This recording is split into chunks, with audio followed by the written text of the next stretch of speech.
children. I meant no disrespect, I hurriedly said. It's a great honor to join your house. I couldn't put a price on Feala, so it doesn't matter what her dowry is. I felt a brief, crushing pressure, as though trapped in a shield wall. Khan's eyes widened at the presence of the aura, and he nodded his head. Well said, God marked. He seemed to set the matter aside, for which I was grateful. Krill was smirking at me from the side of Khan, but when the patriarch turned to look at him, his face flowed seamlessly into polite attentiveness. Have your dreams revealed anything more of Hakubin's plots? He asked my mentor. We had decided to conceal Glimpse's power from everyone but me and the old rascal for the time being. We could pass off seemingly prescient knowledge as either his dreams or my tactical genius, and hopefully no one would think to go after the giant crow that always seemed to be near me. He's scared, cackled Krill. He won't dare go against a man marked by Eresk, but he expects you to split the herds. Currently, he is planning some light raiding on our herds once we settle. He'll send shadows out after us to track our trail, but he won't move against us in strength. He's also panicking about what Urkash will do over the next few months. Losing our strength leaves him vulnerable, but he doesn't know how to stop us going. Desperate men make rash decisions, said Atas sagely. We should be on our guard until we reach Mondit. Surely they should have chosen Rayet or Cobblerit as the town name. That Mond was now my given name among them. Were they all calling me by what they thought was my individual name or something else? We'll have outriders and rear guards, but Hakubin isn't a fool. However much he might want to move against us, he can't risk losing any of his remaining warriors. He knows we've taken his crown. He'll get rolled up into another federation as a junior member, whereas we will strike out on our own and bring other tribes to heel. Khan chuckled to himself. Agreed. If there's nothing else? I asked politely. They shook their heads. I'll excuse myself then. I'm bone-weary, and we've got more bloody traveling to do over the next week. Good night to you all. I stood and went to my own tent next door. As I stretched out on my furs, I considered my soul bank balance. I had just over 10,000 to play with. I wanted to level my magic, but I needed to leave enough for my fangs. Boosting them up to having something close to D-grade bodies would take 600 or 700 from my reserves for each of them. Feala wanted magic as well, and I'd earmarked enough to make her so strong I wouldn't need to worry about her safety. Would it be worth giving some souls to Halin and Grable as well? A coven of witches could be an advantage in the short term. And in the long run, I wanted a handful of people who could enchant, and the crafting was largely done by the women of the tribe. The risk of losing the souls invested in a warrior if they died in battle was also a problem. The women would at least be safe with the main camp most of the time. I spent 280 souls to bring my life resistance up to 19%. Now I'd be immune to all low-level spells, like rot. I winced as I spent 2,870 souls in one go, leaving me with a still substantial sum of over 7,500 in the can. I examined my new affinity screen and grinned for a moment before my face sagged. I'd need to start mass-producing bloody magic rocks for Krill again as soon as he finds out. Affinity, fire. Summon fire. Range, 45 meters. Intensity, plus 76%. Lasts 10 seconds. Fire resistance, plus 2%. Projectile, speed, plus 3%. Detonation, 1.5 meters cubed. Firewall, area, 10 meters squared. Lasts 10 seconds. Barrier, 20 HP. Fire spirit, duration, 10 seconds. Affinity, life. Heal, self, 15 HP and 48% increased recovery rate for 1 hour. Seals moderate wounds. Enhancement, Stealth, 58%. Resistance, all, 19%. Projectile, Speed, plus 3%. Heal other. Rapid growth, Area, 1 meter squared. Projectile, Speed, plus 3%. Enhance other. Shapeshift, minor. Duration, 100 seconds. Affinity, Space. Size, Range, Touch. Intensity, 30%. Mass, Range, Touch. Intensity, 30%. Area, 5.5 meters cubed. Optional. Lasts 10 seconds. Resistance, 2%. Pocket dimension, 5.5 meters cubed. Spatial tear. Range, 11 meters. Imbue. Enchant. Soul transfer Aresk's boon. Carrion feeder's gaze. I was now far more formidable than I had been back at Gethanol.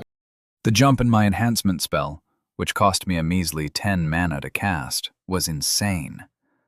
I would have to start wearing baggy tunics as well if I ever wanted to use the size spell to grow 30% larger in combat.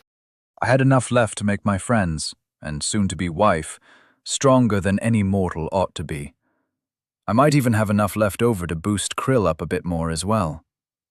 Altogether, helping them would probably cost me a few more thousand, but it would leave me some free time to pick up a few choice items from the shop. Now that I was getting access to metals I had never heard of, I was sorely tempted to find out what they were like. Knives made of what sounded like magic alloys would be handy, as would some armor for my friends. Glimpse sent me a mental nudge to wake me just as Krill opened my tent flap. I resolved to come up with some sort of lock, and a way for him to bloody well knock before swanning into my bedroom. He tossed me a leather pouch that I caught without thinking. "What's this?" I asked, waving the sack at him as I stood up. "Rocks, boy. I know you've spent some souls on magic. I need better rocks." He cackled at my shocked expression. "Thought so. You can do it in the chariot. First, we get to say farewell to good King Hakubin." Krill watched slack-jawed as I loaded the contents of my yurt into the pocket dimension. I couldn't figure out a way to get the yurt to vanish into it as well, which was a shame, but my chest, bed, and meager possessions seemed to disappear before his eyes. "Righto, bloke.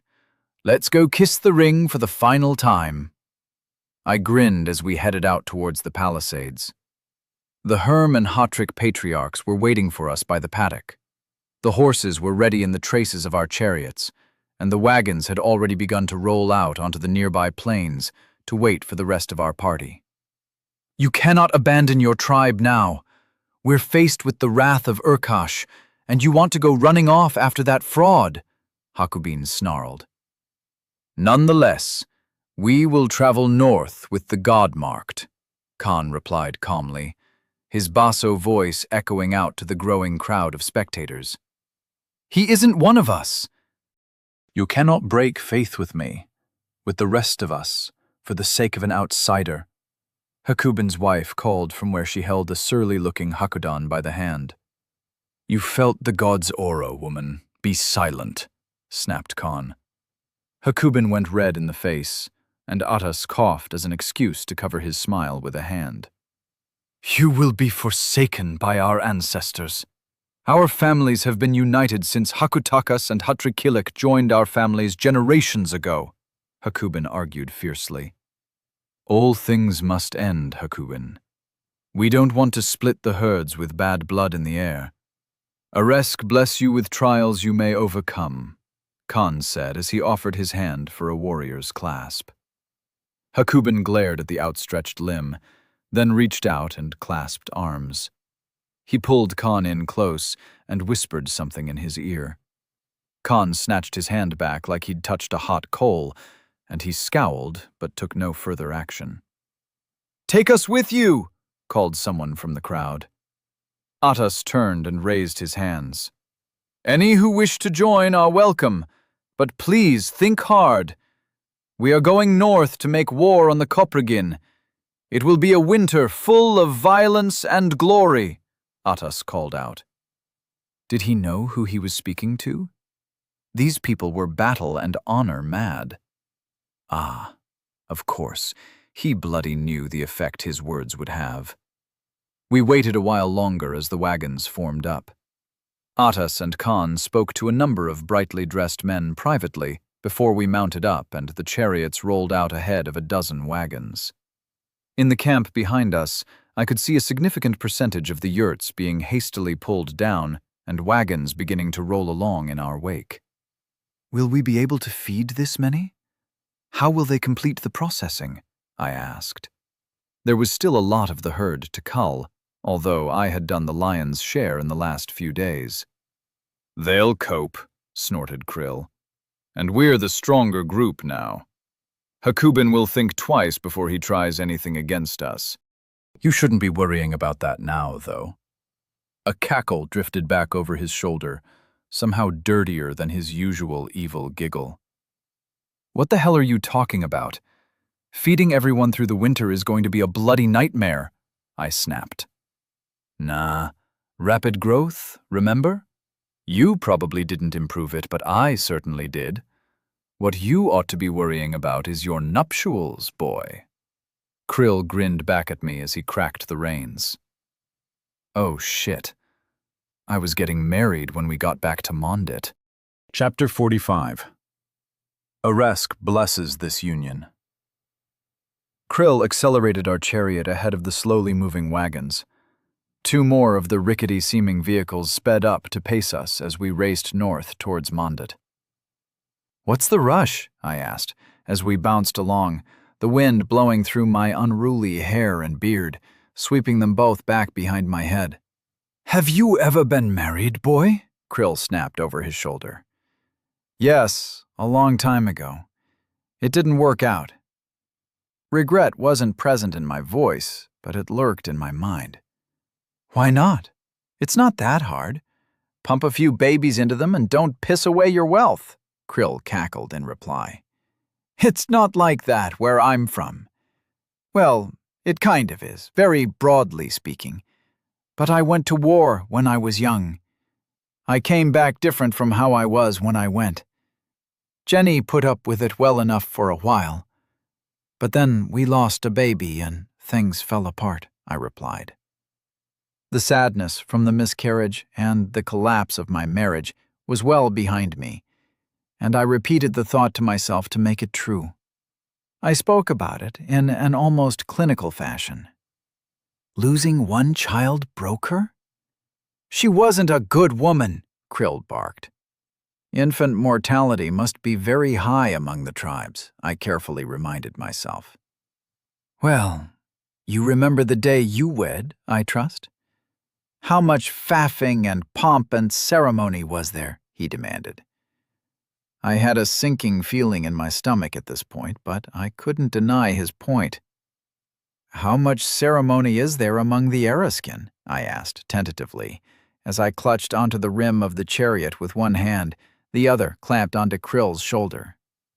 "We're the Mondin now, boy, and don't you forget it again. As to the ceremony, about the right amount.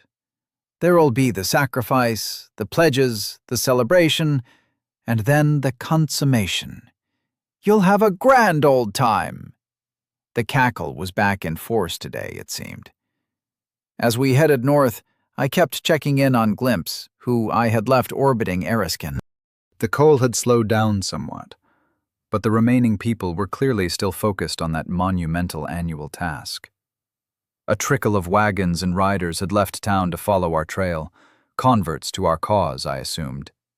But there was no sign of Hakubin preparing any kind of military response to the splitting of the herds. I reached out and directed my crow to head north to find Mondit and give me some idea of what I'd be walking into. Crows aren't terribly good at judging human activity, But after he overtook us and arrived at Mondit, I was surprised. 2 squadrons of horse archers, 20 riders apiece, were practicing charging, launching a barrage of arrows and turning to retreat. They all had saddles and stirrups, simple things compared to what someone from Earth would expect, but effective enough nonetheless. More chariots had been completed and were rattling around the nearby steppe as the horses were broken into their new roles. I couldn't help but respect the quiet efficiency of the Eriskin Mondan. I caught myself. Their barbaric professionalism was truly a wonder. Glimpse landed near the impromptu forge at the center of the town and cocked his head to one side while he observed the activity below him. The apprentices were now doing the crude shaping of the stirrups individually, all 3 holding the partially formed metal in the fire with crude tongs, as one of the prisoners from Gethanol worked a bellows to keep the fire burning hot. Clip was busily smashing the final pieces into the proper shape as they were passed to him, and cursing his apprentices at the same time. The smith had an impressive ability to multitask. As our chariot got closer to Mondit, I started seeing more and more aurochs and goats. The families must have kept hundreds of beasts back from the cull, leaving us a large enough herd to survive next year. With the additions I was sure were trailing along behind the final Herm and Huttrick wagons, we would be a formidable force, perhaps over 1,000 people in total. For a brief moment, the thought of the paperwork required to organize such a mob made me worry. But then the bustling efficiency of the illiterate tribespeople came back to mind, and I smiled as the wind rushed past my face. When we arrived at Mondit, I hopped down and left the chariot and horses with the guards at the palisade. "You don't know our ways, but you'll figure it out as you go," Krill snickered. "Right now, your job is to sit in your tent and wait. When people come in, do as they bloody well tell you, okay, boy?" he snapped. He escorted me through the camp to my tent. Along the way, every warrior insisted on a warrior's clasp, and every woman bowed her head and smiled at me. The smell of the smoke and curing hides filled the air with a sulphurous mix of piss and fire. None of them stopped to speak to me, the simple gestures being all they seemed to need. It was unnerving. My gray man days were truly behind me now. Everyone here seemed to know me on sight. Krill abandoned me in my tent with a wink and a cackle, which I didn't find very reassuring. I set a fire and began boiling water before pulling the chest and bedding I'd taken from my temporary tent in Eriskit out and arranging them in the cozy space. I felt a double bed would probably be in order for later. I was on my 3rd bowl of ched when I got a sense of urgency through the link with Glimpse. Halen was heading towards my tent carrying a small chest with a leather-wrapped bundle on top of it. I stood and turned so I was facing the flap before she entered. She followed the local tradition of neither knocking nor announcing herself. "Mond, you need to be made presentable for your bride. Sit. I will cut your hair and beard." There was a formality to her words, so I simply nodded and sat down on the soft earth near the fire. She unrolled the leather package and revealed what I mistook for implements of torture for a moment. I realized they were grooming tools as she picked up a sharp piece of flint with care and began shaving away at my hair. "Wait, let me wet it first or I'll be covered in cuts and pimples," I offered.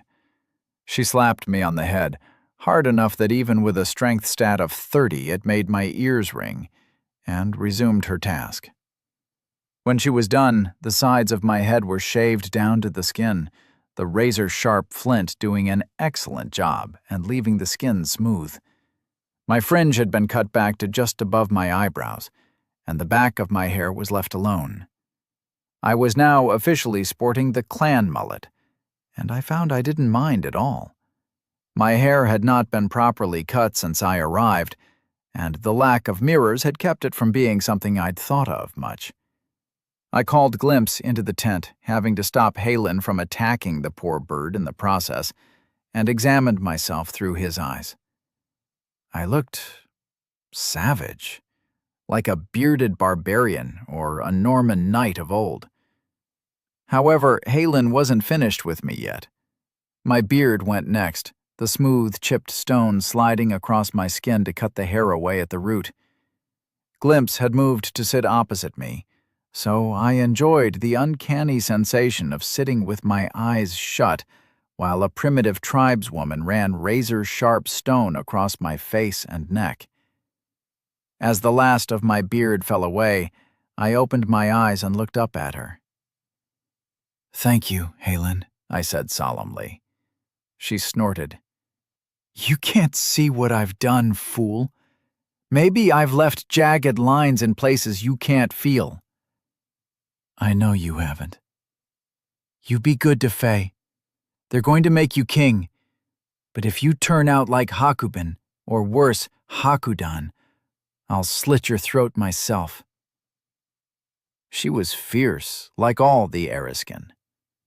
"I'll be a good man for her," I promised. And I realized as the words left my mouth that I meant them sincerely. Whether it was her perfect eyes or the mark affecting my mind, I couldn't be sure. But I knew I wouldn't do anything to hurt her.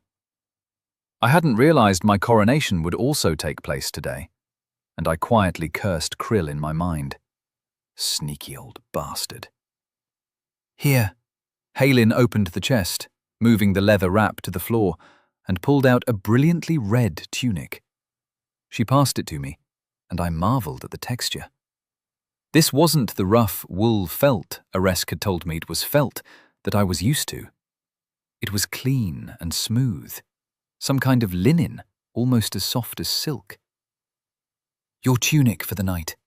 There are trousers and boots in the chest as well. There is also a flask of York if you need to steady your nerves." She smirked slightly at the last. The York fermented mare's milk was potent enough, but not so strong as to be able to affect me after my recent leveling, I assumed. "Thank you, Halen. Will I see Fayala before the ceremony?" I asked, as she stood to leave with her grooming tools tucked under an arm. "What sort of bloody savages are your people, Mond? Worse than the Coprigin, I'd bet." "No, you won't see her until after the sacrifice." She stooped to put a hand on my shoulder and leaned forward. "Don't worry, Mond. Just be good to my friend," she whispered, before rising and stalking out of the tent like a lioness on the hunt. However much I came to know and respect them, these nomads were strange folks indeed. "Halen, can you send in the fangs, please?" I called as the flap closed behind her. "Yes, O mighty king," she muttered, before I heard her feet pad quietly away. I got changed, then borrowed Glimpse's vision again, and now I truly looked the part of a warrior of the tribe. The smooth chin and weirdly appealing mullet, combined with my bright, blood-red clothing, all combined to give me an air of barbaric splendor. The only thing setting me apart was my bright blue eyes. It set my old instincts off. I was still too noticeable, but I fought down the urge to change back into my regular tunic. The sound of boisterous voices approached from outside, and I recognized Jandak as he made a joke at Mun's expense. "Mond!" he called as he led the fangs into my tent. I poured out bowls of still warm ched and handed them to my friends. They sat around the fire, but I chose to sit on the bed. I didn't want to risk soiling my wedding clothes, even though I wasn't even sure if anyone would care if I did. "How's the training been?" I asked, once we'd exchanged greetings. "Always straight to work with you. You're marrying my sister in a few hours, you dolt," laughed Kaz. "It's going well. The stirrups and saddles are incredible. We're working through the horses to train them to accept the new equipment as fast as we can," enthused Mun. They filled me in on the progress they'd made while I slaughtered cattle, and I couldn't help but be impressed. In a few more weeks, I'd have a formidable force of chariots and mounted bowmen. I made a note to add lance training to give us a close combat unit of cavalry as well. "I've got a gift for each of you. The Cull gave me a lot of souls, and I'd like to share some of them with you," I offered. I was confident they had embraced their new capabilities with rabid enthusiasm, but I wouldn't force them to accept any more if they would prefer to refuse. I needn't have worried. I spent 1,500 souls to give them each another 250 to spend. Their body stats all jumped to D, as I cautioned them to spend some souls to improve their basic spells. After being quizzed about which affinities they should choose, I explained as much as I could. They all chose time, wanting the haste spell to further boost the effects of the enhancement spell in the life tree. They would be formidable warriors, unmatched by normal men. We shared the bottle of yalk, but before they became drunk, they stood to excuse themselves. "Won't be long now, brother," grinned Cause. "You should see my sister in her bridal gown. Such a beauty."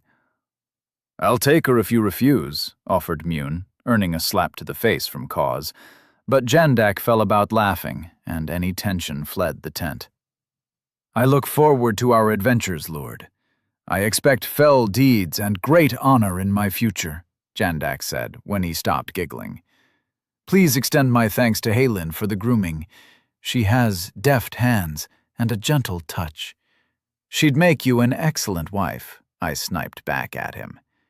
He blushed and tried to stammer something, but Mune and Cause each grabbed an arm to drag him out of the tent in fits of laughter as they quizzed him about making her an honest woman. Glimpse cawed and ruffled his feathers as he settled on one of my chests once they were outside. "I know, right?" I muttered to the crow, but I was smiling to myself as I said it. I sat and stared at the tent walls as I drank more bowls of ched. I listened to the excited chatter and bustle as preparations were made just outside my tent. After a while, I sent Glimpse out to circle over the camp to get a feel for what was happening. A fire pit had been dug nearby in the open central space, and most of the normal work had stopped, except among the prisoners who continued to craft saddles, stirrups, and simple furniture from the green wood that had been brought into the camp while I was away.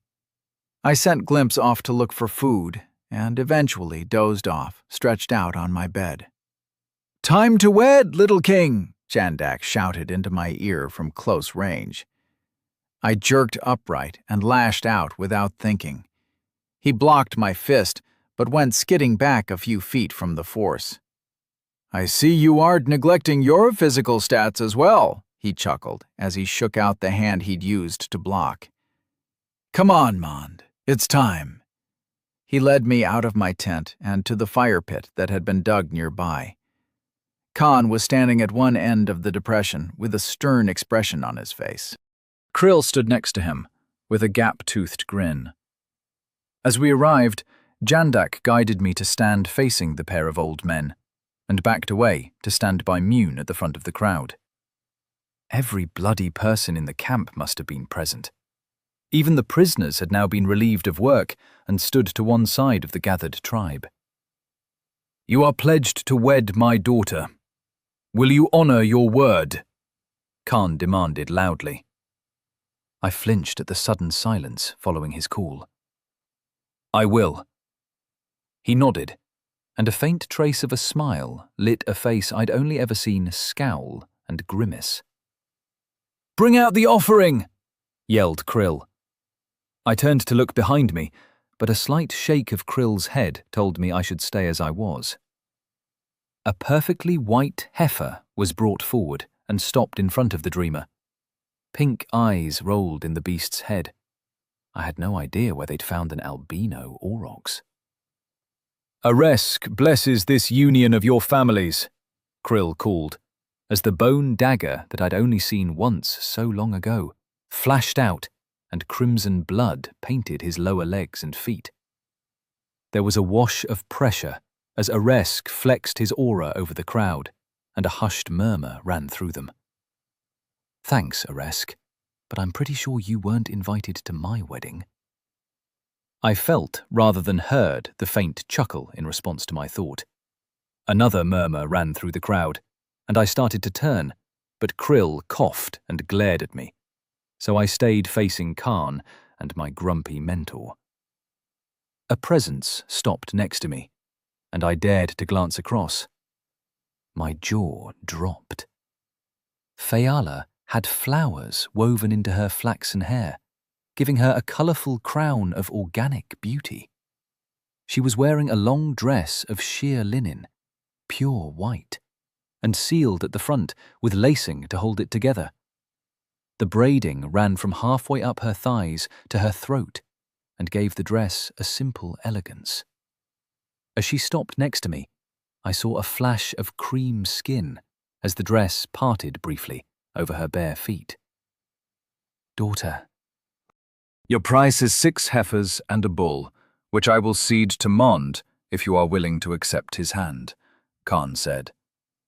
Wasn't this all agreed on in advance? I briefly worried I'd missed something, then narrowed my eyes at Krill, as I assumed he'd neglected to mention this detail for his own amusement. "I am, father." Her voice rang out, full of pride and joy. "I have a gift for my husband." Oh shit. Was I supposed to bring a gift as well? Krill snickered softly as he watched my face shift ever so slightly, and I swore to take revenge on the old goat no matter what. Halin stepped forward and handed an ornately worked leather belt, already hung with pouches, to Fayala, who smiled as she passed it to me. "Thank you, think, you moron." Too late to pop to a garage and pick up some flowers. No shops here anyway. But wait. I dived into the shop and pulled up something I'd been considering for myself. I bought 2 of them for a total of 2,000 souls. They arrived in my dimensional pocket, and I opened it with 40 mana to pull them out. A susurration ran round the crowd as my hand seemed to vanish into thin air, then emerge holding 2 long silver objects. I clipped one to my new belt as I locked it around my waist, and held up the other. The Ajuntium sheath looked like glowing silver to my eyes, and I slid the matching blade out. I held up my bronze knife in the other hand and effortlessly sliced it in half with the shop-bought weapon. As the front half of my old dagger fell to the muck at my feet, I sheathed my gift and offered it to Fayala with an awkward smile. "A blade fit for a queen," I said, unable to think of anything else to say. She passed the knife to Halin, who retreated back into the audience with it, and Faye bowed her head slightly. "My thanks, my lord." She spoke softly, so only those nearby could hear. "Giving such a weapon to a woman may upset some of the warriors, Ray." "Speaking of queens and kings," Krill called out, taking control of the ceremony once again. "With this union, we become a new tribe, the tribe of Mondin. The primary clans are the Herm, the Hatrick, and the Mond. I swear on Erisk's holy spear to serve as a true dreamer to our new tribe. Who will pledge themselves to the newly formed house, Mond?" A roar went up from the audience. Even some of Tennille's people, prisoners though they were, joined in happily. "In accordance with the ancient rites, the strength of Mond is tied to the beauty of Hatrick. We are no longer Eriskin. We are now Mondin in truth, and any man who dares to disagree will be met with spears and stones." Krill was really getting into this. I got the feeling this kind of shit was why he'd become a dreamer in the first place, and it had bugger all to do with his brother's rise to power back in the day. "King Mond will lead us to ever greater glory." He practically screamed the last part, but the crowd seemed to love it. So who was I to judge? I'd just been married and crowned a king, by the local standard at least, in less than half an hour. A bench was brought out for Fayella and me to sit on as gifts were presented from the various clans and families. Krill presented us with a pair of large wooden chairs, the nomad equivalent of a throne, and Fayella and I switched to them, letting Khan and Atas take our places on the bench. Hides, bags of herbs, and food were offered up, mostly modest offerings, But the heartfelt nature of people with so little offering as much as they could left me strangely affected. I was a professional, cold-blooded and meticulous. A pile of leather or a bag of grains shouldn't have touched me as much as it did. Is the brand messing with my head again? I didn't know, so I decided to roll with the situation and just enjoy myself. Most of my time here has involved endless traveling, boredom, or pain.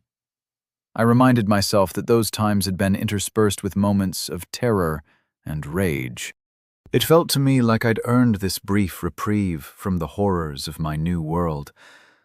Once the gifts were given and taken away to our new tent, which was considerably larger than the previous one, the real entertainment began. Krill thrust a jar of red liquid in my hand and told me to drink with a no-nonsense tone. In a much more polite fashion, he offered Fiala a jar of white liquid, which she accepted with a laugh and took a long slug from. "Drink up, my lord. It will give you energy for later." She emitted a throaty laugh as she took another swig of her yolk. I took a tentative taste from my jar. It tasted like sausages? Or maybe black pudding? This must be the fermented blood drink they prepared after the cull, and it was much stronger than the yolk I'd enjoyed previously. Fortunately, as the night wore on, I found my new body statistics preserved me from obvious drunkenness. I definitely had a buzz going by the time Krill stopped telling the stories of the first tribes and the heroes that led them. Next, the ladies danced, a mesmerizing display of simple movements perfectly choreographed.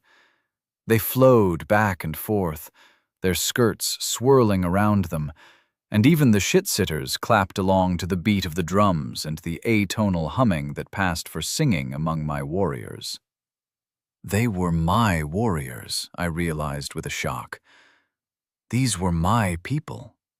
To round out the celebrations, the now thoroughly drunken warriors pitted themselves against each other in feats of strength. Aside from wrestling and something like boxing matches, they formed teams and held a wooden rod over a fire. On each side, the groups tried to pull their opposition into the flames or force them to drop the rod. In every competition, my fangs proved too much for anyone else to match. I smiled as Halin planted a kiss on Jandak's cheek after he and my other captains yanked 12 men off their feet from across the fire with a single heave. Fiala laughed and joked with me as we watched the antics of the tribe. The people were finally blowing off steam after the tension of the last few weeks. We had parted ways on moderately friendly terms with the Eriskin and successfully set ourselves up as a new faction on the steppe. Her breath seemed to creep closer to my ear, and her words were clearly only for me as she drank more flagons of yolk. "It's time to retire, my lord," she whispered. She stood and offered me her hand, the sheer dress highlighting the contours of her body. I rose and took her hand. Then Jandak raised a mighty cry. "It's time to consummate!" he crowed, and I flinched, flushing red in embarrassment. Glimpse circled down to land on my shoulder, briefly startling Fiala, and cawed loud enough to silence the raucous laughter. The bird circled up and then shot into my new tent without another sound. After a few seconds, Jandak, impervious to the opinions of others as ever, made a crude joke about 3 being a crowd, and the entire mob howled with laughter. "Well, my husband," said Fiala once we were inside the tent, hooting and grunting noises echoing around from outside. "I think you know what is expected of you," she finished in a breathy voice. I stepped forward, but stopped as her new dagger appeared in her hand, aimed at my chest. Flint daggers barely cut me anymore, as Halin had accidentally tested earlier, but I was sure that blade would slice straight through me. She backed away until her calves were pressed against my bed, and then she slid the blade I gave her as a wedding gift through the cords holding her dress together from the bottom to the top. She shrugged out of it, letting it fall across the furs behind her, She had been naked underneath the whole time. Her creamy skin seemed to flicker in the firelight, and I stepped forward, pulling my tunic over my head as I did so. "Husband," she whispered, in a voice that sent shivers down my spine. "Wife," I grunted as my tunic came free, and I threw it into a corner of the tent. The word felt right on my lips. "Send the bird outside?" She sat down on the furs and put her arms behind her, arching her back as she crossed her legs. Glimpse took off like a rocket, shooting through the tent flap and away into the night. Chapter 46. The Power.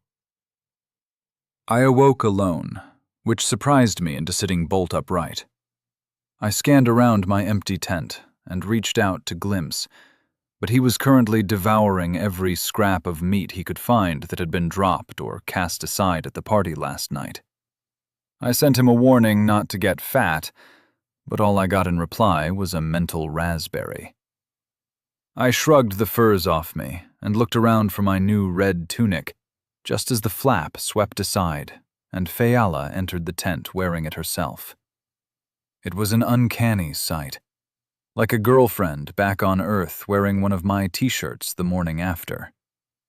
"Raymond," she said with a smile as she rushed into my arms, slender legs flashing as she crossed the short distance, and kissed me. She stepped back and pulled the tunic over her head before tumbling me back into the pile of furs. After an extremely pleasant rematch, we lay tangled in our bed, her arms and legs wound around me, and she snorted as she lifted her head from my shoulder. I was wondering if they had tobacco in this world, as now would be a good time. Mattresses also went up a notch on my list of tech for the nomads. "You owe me a few things, Ray," she whispered in my ear. What tradition had I missed this time? I would be having serious words with Krill about his throw him in at the deep end and see if he can swim attitude towards my education in the local norms. "You want to know about my world?" I asked tentatively, remembering our first conversation. "Of course. Now you've no excuse for keeping such things secret from me. I'm in the right moon phase, and I'm sure Aresk will bless us with a son. No more secrets from the mother of your children." She kissed my nose and lay her head back down on my shoulder. "Moon phase?" I repeated, dumbfounded. Family planning apparently involved a fuck her and see approach on Earth. "Yes, I do want to know about your world, but you promised me magic." "I appreciate the shake-the-bed furs kind of magic." She let out a throaty laugh. "But I was promised real magic." "That wasn't real enough for you?" She giggled in reply. "I've saved some souls for you from the cull. I remember what I promised." As our naked bodies were pressed against each other, I could simply will the transfer to happen, and she would receive the souls. Another 2,000 vanished, leaving me with about the same left in reserve.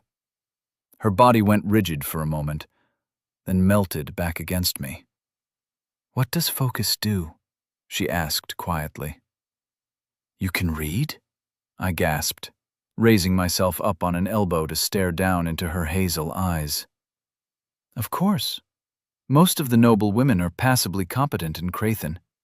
It's just the men who refuse to learn. It's effeminate." I cursed Krill once again. I'd had a large group of literate people available to me for fucking months, and he hadn't mentioned it. "What are your starting stats?" "Don't pick an affinity just yet. You've got enough souls to unlock 3 of them and boost your spells a bit if you spend the souls wisely. But they won't go as far as you'd want. Trust me, I know how frustrating it is," I babbled excitedly. "I can do basic arithmetic," she replied with a laugh. I'd been wishing for a calculator every time I stopped to spend souls, but I wasn't about to argue as her legs tightened around my own. Faye ended up picking ice, life, and space as her affinities. "You have to spend enough stat points to go past 10 in the physical stats," I insisted repeatedly. I didn't want her to be as fragile as a run-of-the-mill mortal. It took some persuasion, but she eventually agreed and raised her strength and reflexes to 12, as well as bumping her health points to 120. The rest she poured into mana and magical strength after pushing focus to 10. Body, E. Mind, D. Souls, F. I could see the status floating over her head in faint red letters, and the knowledge that she was considerably stronger than even the fittest man filled me with a sense of comfort. If, as she was determined, it was already the case, she was carrying my child. I needed her safe, especially as I would have to go away shortly to try and recruit Sulk the Smith to our cause. A throat was cleared outside my tent flap. Apparently, the tribe had some sense of announcing themselves, but only if a couple was within the tent in question. "Go see who it is. Come back before you leave for the Jaggernan," she whispered as she snuggled deeper into the furs, not coincidentally sliding her breasts down my side. I grunted and kissed her, then extricated myself from the entangling limbs that seemed to work to trap me in bed. I threw on my new linen clothes and stepped into the sunlight outside. "Good job, Mond," Jandak grinned. He pointed at where the white dress Faella had worn last night, which she'd spread on our bed, now marked with red in places, was draped over one of my guy ropes. So that was what she'd been doing outside when I woke up. Jandak smirked as I blushed. "What's the problem?" I demanded gruffly, unamused by his amusement. "Clip wants a word before we leave for Jaggernet. He's been bleeding to see you since he woke up. Be grateful we put him off this long. Saying no to a smith isn't natural for us," Jandak replied, as he slung an arm over my shoulder and led me over to the prisoners. The sounds and smells of the camp washed over me. Despite the celebration last night, the bustle and efficiency had already resumed. "So, how was she? Ripe fruit, I'll bet," he chuckled. "I'll ask Koss how I should answer that question," I replied, and he jerked his arm away. "That's just cold. His strength stat is higher than mine. As soon as they become king, they all turn into pricks."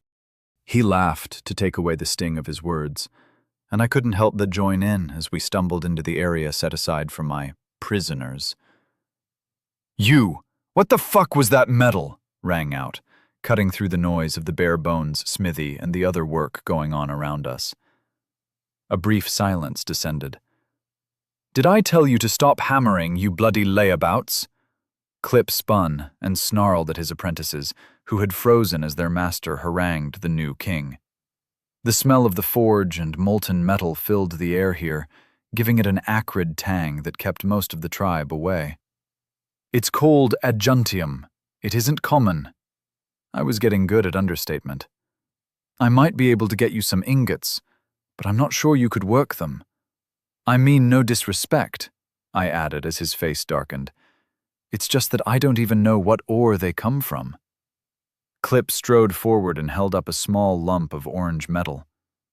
"It's sliced through this effortlessly. This is fucking good bronze. Forge Master Badanik couldn't make a better alloy." He threw the end of the dagger I'd cut off yesterday at me, but Jandak's hand blurred out to snatch it from the air. Jandak glowered at the smith while he tossed the gleaming piece of metal up and down in one hand. "Apologies. I forget myself sometimes." "You must get me some of that metal," Clip insisted. "It isn't cheap," I hedged. "I'll serve your filthy nomads for the rest of my days for a hide ingot of the stuff," Clip snapped. "What the hell is a hide ingot?" I asked in confusion. "About yay thick and about yay square, with curving edges like a hide stretched out to dry." He had pinched a finger and thumb to perhaps an inch wide, then spread his hands about a meter apart to give me the dimension. If that was the same as the ingots I could buy in the ever-cursed shop, it was the same shape as the images attached to the option for the ingots in the shop. Maybe it wasn't such a ripoff? That was a lot of arrowheads from one purchase. I bought 2 ingots of bronze from the shop on instinct and spent the mana to retrieve my acquisitions from my dimensional pocket. 2 lumps of meter-square bronze appeared as if by magic in my hands. For 300 souls, and factoring the value of bronze to my tribesmen, that wasn't such an awful price as I'd first thought. Well, that's not so bad after all, I muttered, and Clip snatched one of them from me and laid it down. He began tapping and scratching at it with a wedge of bronze that appeared in his hand without me catching where it came from. "This is the finest bronze I've ever—" "How much of this can you provide?" His voice was full of command, and Jandak stepped forward slightly. "My king," he added hurriedly. I couldn't quite see Jandak's face, but I assumed the glare had been enough to remind the arrogant crafter of where the real power lay. It suddenly struck me that I was indeed the power now, at least in this place and among these people. Warriors raised a fist in salute at me as they passed, and the women nodded their heads. Bowing and scraping were alien to my savage and independent-minded people, but those small shows of deference that I'd largely ignored this morning were more significant than I'd realized. "It isn't cheap, and you cannot buy it with salt or trade goods. When we get to the Northlands, you'll understand about the iron," I replied. "I know about fucking iron, Lord. The gray metal that turns red. It's more brittle than this bronze," Clip answered. "Pure iron is brittle, but it has 2 major advantages over bronze. You don't need to find tin and copper to make it useful, and by mixing in a little carbon, you get steel. And steel, my friend, is the kind of thing that will make Velkit love you." For a moment, there was a sensation of a hammer striking an anvil all around me, similar but different from Eresk's aura. Oh, great. More bloody god friends. "I hear you, Forge Maker," Clip called to the sky. You aren't a lying savage, are you? He didn't give me a chance to speak before he continued. "I'll journey north with you, Lord." "What do you want me to do with this metal?" he asked, pointing to the ingot resting against his legs and the one I still held casually in one hand. "I'm not really from around here," I answered his first question before continuing. "Same as I asked for before. Stirrups. We'll use iron for arrowheads, spears, and knives when the time comes. I want all my riders to have saddles and stirrups by the time I return from the Jaggernon." "Can you do it?" I asked. He nodded furiously. "I'll need to train some more apprentices. Perhaps some of your nomads might be worthy. I'll look at any who wish to offer themselves to Veltik. You'll be away for how long?" He belatedly realized he'd forgotten to ask the determinative question. I glanced at Jandak and raised an eyebrow. "Perhaps a week and a half," he said with a toothy smile, "assuming the negotiations go smoothly." "That's too little time," Clip muttered unhappily. "We won't move the main camp north until the hides from the cull are cured. I'm told it will be 3 weeks or so. Is that long enough?" I asked, cutting the suddenly cooperative smith a little slack. "Yes, Lord. And to help with your negotiations, King Mond, please swear on your honor to return this to me," he asked as he tugged at a leather cord around his neck and produced an exquisitely cut rectangle of bronze. "What is it?" I asked as he passed it to me. I turned it over and couldn't make out what the markings were meant to represent, but it must have taken a lot of work from whoever cut the dense, angular lines into the metal. "The mark of my profession, damn fool. Lord. This is my journeyman's token. Any smith north of Settle will recognize the marks showing I'm a student of Master Badnik. A prodigy of a student, if I might say so. Master Badnik always spoke highly of me. If this sulk is truly a smith, he'll understand when he sees it." I tucked the trinket into one of my belt pouches and patted it happily. "Thank you, Clip. I'll leave you to your work. Here." I passed him the other ingot, and he sagged under the weight as he tried to take it with just one hand. "Consider these ingots a retainer?" He nodded and dragged them towards his forge, barking orders at his minions as he pulled them along behind him. "Well, that was surprisingly easy. The old bastard has been throwing his weight around all morning," muttered Jandak as we walked away. "The tribe won't argue with a smith?" I asked. "Mostly. Smiths are always a bit mad, and bickering with them isn't worth the trouble. But they're also useful, and it doesn't do to slit your pony's throat while you're riding it." "A lovely turn of phrase," I muttered. "Anything else? Or can I go back to my wife?" I asked. "You need to go back to pack, not plant another spear. Krill's already organizing a warband to head to Jaggerneet. You've got until noon," Jandak replied, and I cursed. "Packing won't take long. Who's coming with us?" I was really starting to appreciate the dimensional pocket spell. "The Fangs and Krill plus 20 horse archers and 10 chariots, with spare mounts and whatnot. We're planning to travel fast. The main delay to getting back to your warm bed is going to be winning over Sulk," Jandak said with a smile. He left me outside my yurt as he set off whistling to make his own arrangements with Halin. I took a deep breath and stepped into the gloom within. "Fayala," I began as I took a step towards her. She was wearing a long dress of bright red felt, and while I regretted that she had gotten dressed, she still took my breath away. A disk of ice, 1.5 meters in diameter, appeared in front of me, halting me in place. "Raymond," she said in an acid tone, as she arched a perfect eyebrow at me, peering over her magic shield. "Faye?" I tried experimentally. Her face dissolved into a broad smile, and the shield vanished as she moved over and pulled me into an embrace. "Better, husband. In public, I'm Fayala, and you are King Mond. Under the felt, we are just Ray and Faye," she whispered into my ear. I liked the sound of that. I pulled back and gave her an uncertain look. "How long will you be away, love?" she asked. A shiver ran down my spine as she used that word. "A week, maybe 2, I replied, expecting an outburst. Not long enough to know for sure." She kissed me lightly. "You'll be traveling light. Take a good tunic to impress the Jaggernan, but otherwise just take food and weapons." She pulled out a set of clothes similar to the formal wear I'd worn last night from one of my chests. "They're a fractious tribe, but Sulk is married to Kayla. She's a niece of the Hedhip patriarch and a distant cousin of mine. She had dreams of being a proper brood mare, but Sulk has no weight to his spear, if you take my meaning. She's a little bitter, but has made the best of it. Tell her we're wed and give her this note. It might help. Win her love, and Sulk will do whatever she tells him to. Hurry back to me?"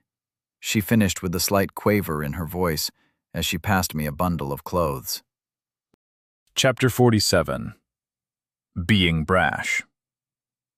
We traveled quickly to Jaggernet. We stopped to make camp twice on the way, and I spent the evenings instructing unarmed and short-blade fighting, as well as giving lectures on what I could remember from Mongol and Turkish mounted archer strategies. The concept of a feigned retreat was sneered at. At first, they felt it was dishonorable and inglorious. It took a great deal of persuasion to explain how, by drawing the enemy out of formation and position, or even just elements of an opposing force, it created the opportunity for even greater glory. My savages were nothing if not glory hounds. "What's ahead of us?" asked Krill, as we rattled towards the final rise between us and Jaggernet. Glimpse was circling overhead, and I was observing the camp ahead of us. The cull. They're still busy processing the meat and hides, but they seem to be taking it a lot easier than Ereskine, I replied. The machine-like bustle of the cull in Ereskine was nowhere in sight. They were almost laconic as they went about the annual ritual. "They keep a smaller herd," Krill spat to the side, and I dodged the phlegm as the wind pulled it back in my direction. I really must have a word with my tribe about spitting all the damn time. Having a pet smith, they tend towards trade and craft. Most of the warriors here will have bronze weapons, even if it's just a small knife. They're rich enough to spend less time herding. So they have more crafters than Ereskine. Leather workers and carpenters. Their women are some of the best weavers in the steppe. They can afford fine linens from the shit-sitters. Another ball of spit flew past my ear. Don't tell Fiala I said that about this lot being better. He turned to give me a glare. So, they'd be a good trade partner? I wondered. My dimensional pocket had been loaded up with Krill's favorite trade goods, drugs and dyes. He was hoping to make a killing and acquire more metals for Clip, even if Sulk rejected us. I'd also loaded an entire chariot and a bunch of spare parts for the vehicles into the storage space, as well as a note from Fiala to Kayla. Pah! Can't trust the bastards. They'll screw you over any chance they get. They're fighting mad, so don't be surprised if some hotheads start throwing out challenges to our warriors. For an Ereskine to consider these people unusually belligerent, they must be extremely violent. I had no fears for myself or my fangs, and Krill was sacrosanct, as he was a dreamer. No one would raise a hand to him. The other warriors could find themselves in trouble, though. If they were forced to use their healing trinkets, questions would be raised. What if they find out about the magic? The healing trinkets the warriors have? I asked. Best make sure they don't. At this point, lad, it will only add to your reputation. But we're a small band, and all their warriors are here. If they decide to take them from us, it would be trouble. Think you can kill 1,000 warriors at once? I suspected that with my magic upgrade, I could probably do a passable job, but I had no wish to find out. We rattled over the brow of the hill, and Jaganit was spread out before us at the bottom of a shallow valley. It looked much the same as Araskit or Mondit, a circle of wagons around yurts and an open central area with a wooden palisade and livestock area at the south-facing side. The people were dragging cattle from a shed built just outside the town into the camp proper and processing them under the autumn sun. Rows of hides stretched out on crossed wooden poles were arranged around fires or along the sides of the paths to dry out before being properly cured. Glimpse was perched atop the culling shed and eavesdropping on the humans below. He seemed to feel condescending towards the lowly earthbound creatures, but his eyes were greedily watching out for any opportunity to swoop down and steal a lump of meat that came away as the bodies were hauled into town. He wasn't alone. Dozens of airborne scavengers were circling around or watching from the peaks of wagons or yurts. They're sending a group to greet us. Pull up here. No point going closer until we're invited, I called into Krill's ear. He began to slow the chariot, the rest of our troop following his lead, and we parked the contraptions perpendicular to the approaching horsemen. They'd sent out nearly 100 riders, and as many warriors were following on foot behind them. We were severely outnumbered, but we had enough quality to counter their quantity, especially with Krill and my own magic available as fallback options if things went badly. I hopped down and walked a short distance in front of the rest of our group. Jandak was muttering to himself about damn fool kings, but I ignored him as the riders approached. As the Ereskine had done when we arrived back at that camp, the riders spread out to form a partial encirclement and kept 30 meters or so distance between us while they waited for the infantry. "Hail, Jagan!" I shouted over at them. "We're here to trade and speak to Sulk." "And who the fuck are you? You look like Ereskine dogs, but none of his retainers are with you." The rider who replied rode forward slightly. They cut their hair differently, leaving the sides and back to grow out, but shaving the top of their heads. I assumed it was the coiffeurs that identified us to him. "I am Mond, of the Mondin tribe. We split the herds with Hakubin," I called back. "Never heard of you. An unknown kinglet comes to trade for metal with some stunted wagons? Ha! You've got balls, at least." He began muttering to one of his colleagues, who wheeled about and galloped back towards the infantry. "We've got rare herbs to trade for bronze, but I would also like to speak to your king," I called back. I heard Krill muttering in the background and glanced over at him. He made a variety of facial expressions that suggested I had just put my foot in my mouth. I was winging this whole conversation, having no bloody idea what the protocol was for visiting royalty, but I thought I'd handled it well enough. "Do you now? Well, I'm sure Jagapan will greet you with happiness. He'll be here in a minute." The rider laughed, and several of his men chuckled along maliciously. I heard what sounded like Krill face-palming, and glanced back to find he had indeed covered his eyes with a hand. What the hell had I said wrong? The infantry contingent arrived, and the opposing cavalry contracted to occupy the flanks. The warriors all sprouted the same haircut as the riders, and their tunics ran the usual gamut of colors I'd grown used to among my own tribe. They moved apart at the center, and the smallest tribesman I'd ever seen strode through the center in a purple tunic like a peacock. He held a spear casually over his shoulder. "I hear you want to speak to me, boy," he asked as he stopped 2 meters from me. His right eye was a deep brown, but the other was an orb of polished bronze. A deep scar ran down his face across the metallic eye, starting at the top of his forehead and ending at his jaw. "Jagapan, I am Mond, king of the Mondin. I'd like to spend a day or two I began, but he snorted and interrupted me. "Demanding to speak to me? Without even waiting for guest rights? We all know what that means." He spun in a circle and raised his arms over his head. He slipped the leather sheath off the tip of his bronze spear and reached up to his face as he turned back to me. He pulled out his bronze orb and slipped it into a pouch on his belt, leaving me staring at the hole where an eyeball ought to be. "Defend yourself, fool!" He lunged at me with the spear. He moved faster than anyone I'd seen who wasn't a soul-bound servant. I slapped the spear aside and thrust out a hand to smash into his chest, but he somehow pivoted, using the force of my parry to twist his body out of the way. I flashed out a foot to catch his leading leg and swept it from under him.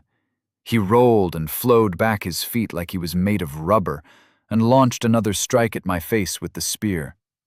"I came to talk, not fight," I snapped as I blocked once more. I hadn't bothered carrying a spear.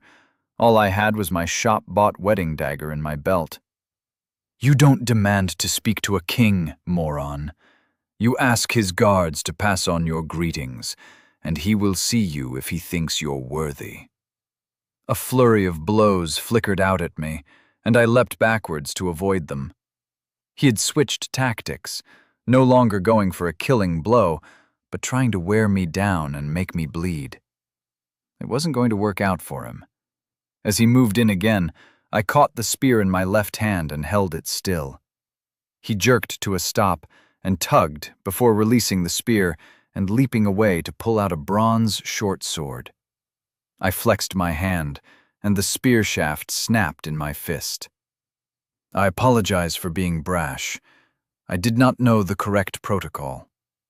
Can we stop this and talk, please?" I asked calmly. "Breaks my fucking spear and then demands to talk again. Boy, you're going to die here," Jagapan snarled as he slid forward, keeping his weight split across both feet, trying to get into range for his blade. I stepped forward into his range, and the bronze flicked through the light, aiming to slice into my left arm just below the elbow. My dagger sliced through his sword, about halfway along, and the tip sailed into my shoulder before it glanced off the god mark and flew into the long grass. I lifted him up with my free hand by grabbing his tunic and dangled him at arm's length. His legs swung back and forth for a moment, as his remaining eye gleamed almost as brightly as the bronze prosthetic had. Then the remains of his sword sliced across my wrist in a lightning-fast cut. I tossed him aside and looked at the thin line of blood. That blow would have removed my hand before I started leveling up. I glared down at him, where he had tumbled to a stop in a purple heap, and stepped forward. "Enough! A friendly bout is all this was. Honor has been served," he called out loudly, before continuing much more quietly. "You owe me for the spear and the sword, King Mond." I paused and nodded, backing off slightly. Jagapan rose to his feet and brushed himself off. He retrieved his bronze eye from his belt and slipped it back into his empty socket, blinking rapidly to settle it in place. Then he gave me a grin that made his scar twist and writhe. "King Mond, you're welcome to trade with us, and I'd ask you to join me for a meal this evening. You're not the only visitors we have at the moment, and it will be interesting to bring such divergent people together." He winked his bronze eye at me, then spun and walked off. The infantry and cavalry followed, bar the rider who had spoken to me before. He trotted over and dismounted to scrabble around in the grass and retrieve the various parts of the king's weapons. "What the hell is that dagger?" he demanded, then glanced up and hurriedly added, "King Mond." "A wedding gift. Where can we camp?" I asked. "That's a fine gift indeed. Park your baby wagons to the west of the palisade, then you and 5 others can come into town." He glanced over at my men and seemed to be examining them with a hint of fear. "None of those bastards, then," he muttered. "I'd like to speak to Sulk and Kayla. I've got a note from my wife for her," I said. Krill had hopped down and picked up the sheared-off section of sword to pass to the rider. "Here, boy.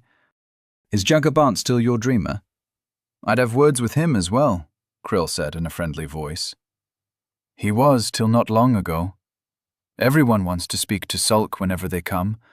If that mad dwarf would stop hoarding his secrets, it would give some of the other traders a chance," muttered the Jaggernan man. "Thanks. I'm Hastajep, by the way. You're Haku Krill?" "The one and only," Krill cackled, pleased by the recognition.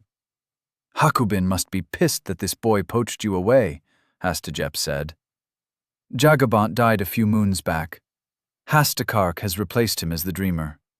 He was clearly proud that his kinsman had become the new spiritual authority for the tribe. "Then I'll call on him later. Bant was a good man. His dreams were often almost as true as my own," Krill grumbled. "If you rest your horses over there, I'll let the guards know you can enter freely." I'd rather not have to fight every time I meet a new tribal leader. Chapter 48. I've never met a wizard before. "Does this place smell bad to you?" I asked Krill as we walked into the town. I nodded to the guards who gave me wary looks in reply. Krill took a deep sniff and shook his head. "Nah, it always smells like this at the cull." We moved aside as a dead aurochs was dragged past us by a pair of ponies. "I don't like it," muttered Jandak. He, Mune, and Koss were accompanying us to see the smith and dine with King Jagapan. The 3 of them all had 2 sacks of Krill's finest dope swinging from each hand, having left their spears back at the camp. "Should have brought the spears," muttered Koss as he eyed the hostile looks we were getting from the locals. "Nah, we're twice as strong and fast as any of them. Jandak's just being a baby," joked Mune. "Enough. Keep your guards up, blokes. These guys aren't friendly," I said quietly, and the grumbling stopped. The camp was similar to Ereskine in most ways. Many more of the men carried bronze weapons, and some of the women had woven bands of metal holding their headdresses in place.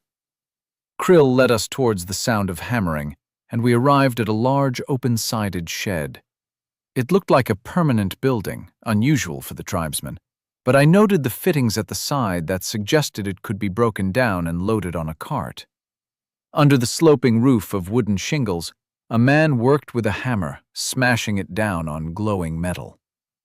He was short, even compared to the nomads, and had a hunchback. Maybe he didn't?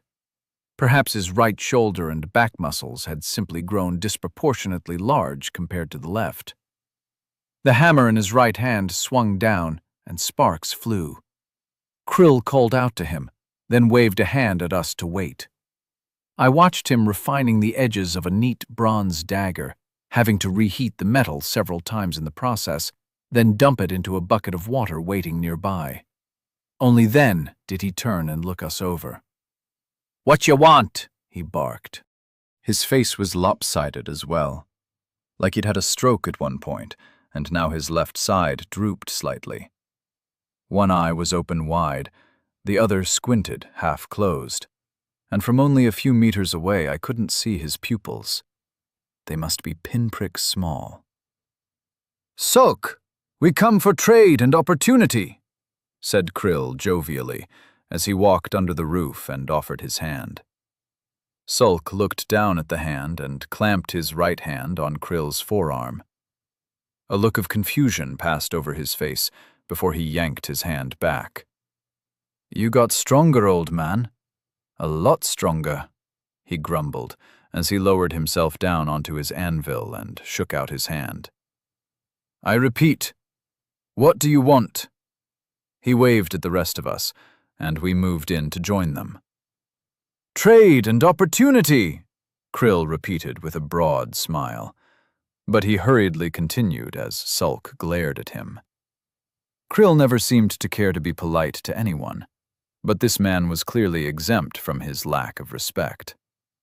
"I've got dream spice, ched, and crimson dye for trade, as well as a proposition." "I'll trade good metal for the herbs. You can speak to Kayla about that. What is the nature of your proposition?" He leaned back and unhooked a cup that he then lowered into the semi-boiling water that he'd dropped the dagger into. He took a long drink and smacked his lips. "We're going to set up a new venture in the north," said Krill as he glanced around to ensure we wouldn't be overheard. Glimpse was parked on the roof above our heads, and I knew no one was close enough to eavesdrop. "New metal and new methods. We've got a smith trained by Forge Master Badanik to join us. He told us to tell you he recommends it as a worthy adventure." I stepped forward and offered the small talisman Clip had given me to the smith, who squinted down at the intricately carved metal on his broad, burn-scarred palm. He harumphed and passed it back to me. "I've got a note from my wife, Fayella, for your Lady Kayla as well." I passed him the folded scrap of incredibly valuable paper and stepped back. "You're the new king? Split Hakubin's herd, I hear," he said to me in a gruff voice as he slipped the note into his belt without glancing at it. "Yes. What makes you special enough to break that tribe? Those clans have lived together for hundreds of years." I raised my left sleeve and showed him the god mark. "That'd do it. Strange rumors have been going around recently. Talk of magic and armies gathering in the south. Settle fell to Urkash this summer, as well as a dozen other major cities. You know anything about that, King?" He fixed me with a beady glare. "I've heard some of it," I hedged. "I'll bet. I'm not marching north for no one. Now, if you want to trade, you lot," he pointed at my fangs and myself, "can fuck off over there and wait while the wise men talk." "Boy!" he screamed, and a nearby tent flew open. A young man wearing a leather vest and trousers that matched Sulk's scurried out. "Jagalut, take this to my wife and tell her there's trading to do." The boy nodded his head as he accepted the note and ran to another yurt before calling out and entering slowly when a muffled reply came back. Jandak sat and complained about the smell as Mune and Koss teased him. He was right. Something smelled off. But I couldn't be sure if it had been like this at the Cull in Ereskine. I'd been soaked in arterial blood 18 hours a day and then staggered off to sleep after a quick wash. I expect my nose and lungs were painted red by the time I quit the horrible task. A woman, tall for a nomad and with broad hips and large breasts, emerged from the tent Sulk's assistant had entered, and moved over to where Krill and Sulk were bickering good-naturedly. She glanced across the four of us and locked eyes with me. She winked and smiled faintly before she settled next to Krill and began kicking his ass in the negotiations. His voice became increasingly shrill, and his gestures became wilder, but Sulk just laughed and turned to pull the dagger out of the water and take it to a grindstone for finishing. "But this is theft!" yelled Krill. I couldn't catch Kayla's quiet words, but he glowered at the end, and she burst out laughing. "Fine. I only want raw materials for Eresk's sake. This is what I'd expect to pay for finished blades." "You've got your own smith now, old man. That's competition, and we don't need it. This will keep your finished goods too expensive, stopping you from undercutting my dear Sulk." Kayla's voice was warm and gentle as it finally rang out loud enough for me to pick out her words. "Damn it, woman, this is robbery!" Krill complained again, but he began handing over sacks that she opened to examine the contents. Once she was satisfied the herbs were as promised, she called out the boy and ordered him what to take back to our camp. Then she turned and walked over to my little party. "King Mond, a pleasure to meet you. I'm afraid dear Faye's request is impossible for now, but I'll bear it in mind. Please, could you pass this back to her?" She passed me the same paper I'd given her, but Faye's message was now on the outside. "Lady Kayla, Fayala spoke highly of you. Is there nothing that can be done to persuade your husband? I have access to some things that might interest him." I drew out my dagger and offered it to her hilt first. She narrowed her eyes and looked up at me questioningly. I nodded permission, and she took it over to Sulk, who damn near leapt out of his skin after he'd had a look at it for a minute or so. He hobbled over to me and waved the blade in my face. "Where the fuck did this come from? This is a Juntium.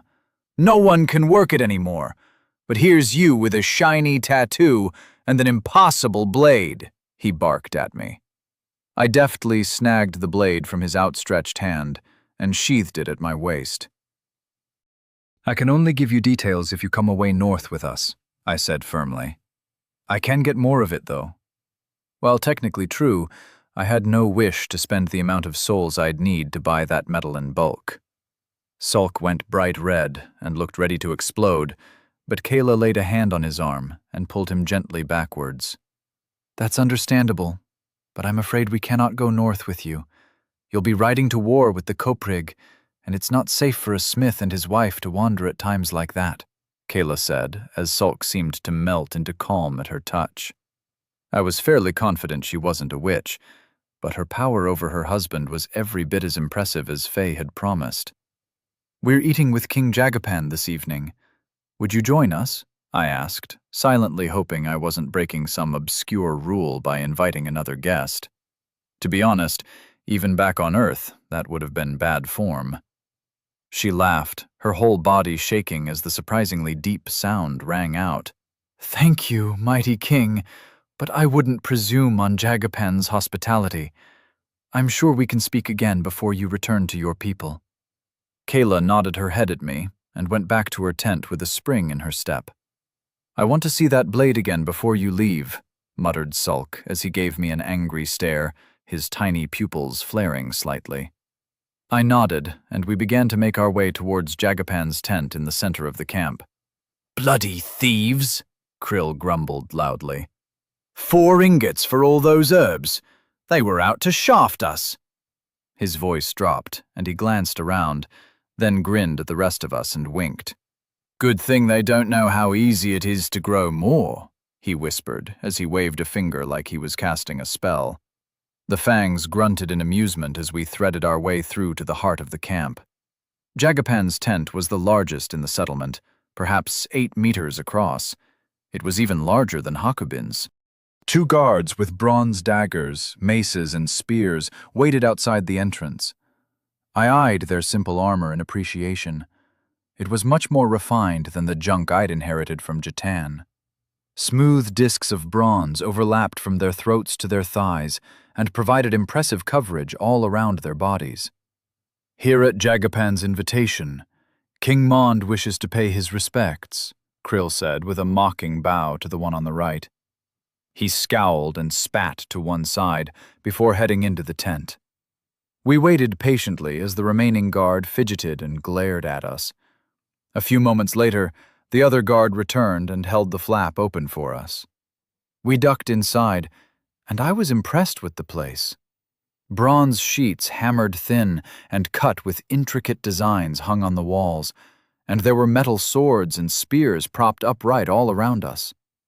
The light from the central fire danced and flickered on all the reflective metal, giving the place an aura of constantly shifting light. "Come in. This is my wife, Lady Habeen," said Jagapan from his throne-like chair. The elegant woman bowed her head to us. Her face was hidden by a scarf, but her eyes were blue, almost as bright as my own. "Please be seated. I'll arrange some food for you," she said in a gentle voice, a strange counterpoint to the harsh and staccato speech of her husband, then moved past us and out of the tent. "You fight well, boy, although you lack manners. It would have been better to let me win at least a little," chuckled the one-eyed man. His bronze orb flickered in time to the fire. "I'm sorry. I didn't mean any offense," I started, but Krill snorted and Jagapan chuckled, slapping his knee. "A king doesn't apologize, Mond," he laughed. "If we fuck up and get away with it, that's what we meant to do in the first place. Please, sit."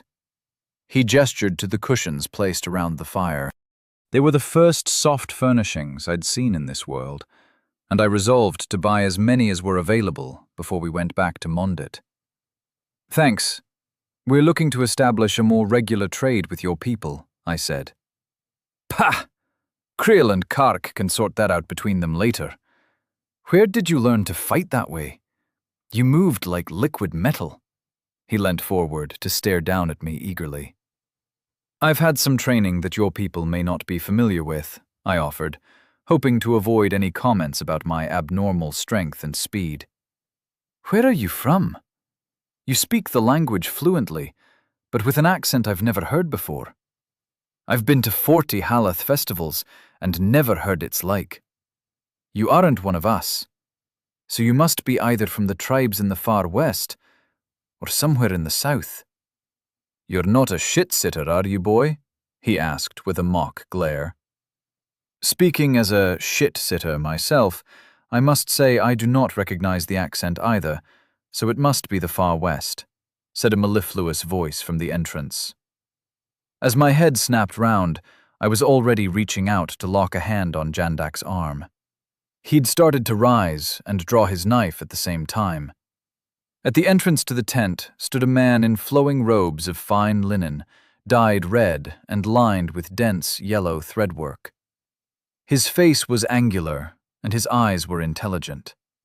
Gray hair that had retreated from his brow covered his head, but what remained was gathered in a ponytail at the back that he had pulled over his shoulder and stroked with one hand. Every finger had an iron ring on it, and behind him stood 4 bandaged men. I tightened my grip on Jandak's arm and forced him back into his seat. This man didn't have any stats floating over his head in pale red letters. He wasn't a soul-bound servant. The stink of rot floated into the tent on the draft that passed by his escorts. "Wizard Grell," said Jagapan, rising from his seat and nodding his head at the man. "Friends, please meet the emissary from Urkash who has chosen to grace us with his presence." Kaz and Mune had risen to their feet, but I quickly stood and stepped between them and the newcomer, one hand behind my back, gesturing for them to sit back down. "A pleasure," I nodded my head. "I've never met a wizard before. What's that like?" Chapter 49. No one will know. Grell smirked at me in reply. Crow's feet marred the otherwise smooth olive skin around his eyes, and he held out his right hand. A ball of orange fire appeared floating above it. I feigned shock and stumbled backwards, deliberately knocking over my captains, as I didn't trust their acting skills at all. Direct, brutal, and honest were the traits of my adopted people. Subterfuge and subtlety were reserved for the oddballs like Krill. "Herisk's balls!" I exclaimed in a passable impression of shock and fear. I fell backwards and landed on Jandak. "He's not soulbound. He's just got trinkets. Play along," I whispered quietly in his ear. Fortunately, Krill had leapt into the air and was bouncing up and down excitedly. "I told you my dreams were true, Mond. Look, magic has returned to Earth. Master Wizard, can you teach a humble dreamer to wield such powers?" he gasped out, covering my quiet words to Jandak. "Only those deemed worthy by King Mortimer are permitted to attend his school for the magical arts," said Grell in a smug voice as the fire vanished. 5 seconds, and only a fist-sized ball of orange flames. Since my recent spending spree, my summon fire now produced a ball of blue-white flame the size of my head. Whoever had made these trinkets had not put many souls into improving their spells. "I'm sure some of my warriors would be worthy of such an honor," I said, as I stood back up and pulled a scowling Jandak to his feet. He flashed some hand signs to the others as he helped them back up. They glanced at me, but nodded reluctantly. "I'm afraid not, but you might be worthy of retaining the services of a wizard. Perhaps this is a happy coincidence." He took a seat on a cushion opposite me, and I sat down as well. He scowled and flicked some lint from his robe, glancing unhappily up at Jagapan, who was above us all on his throne. "I came to offer the chance for a respected tribe to receive wizards in exchange for pledges of fealty to Urkash. I was expecting one king, but now I find a pair of you. You barbarians are such colorful people." "Fealty to a city lord? I'm not sure," I began, but Krill cut me off. "What else can you do?" He hopped back onto his own cushion and gave the wizard a look of bright eagerness.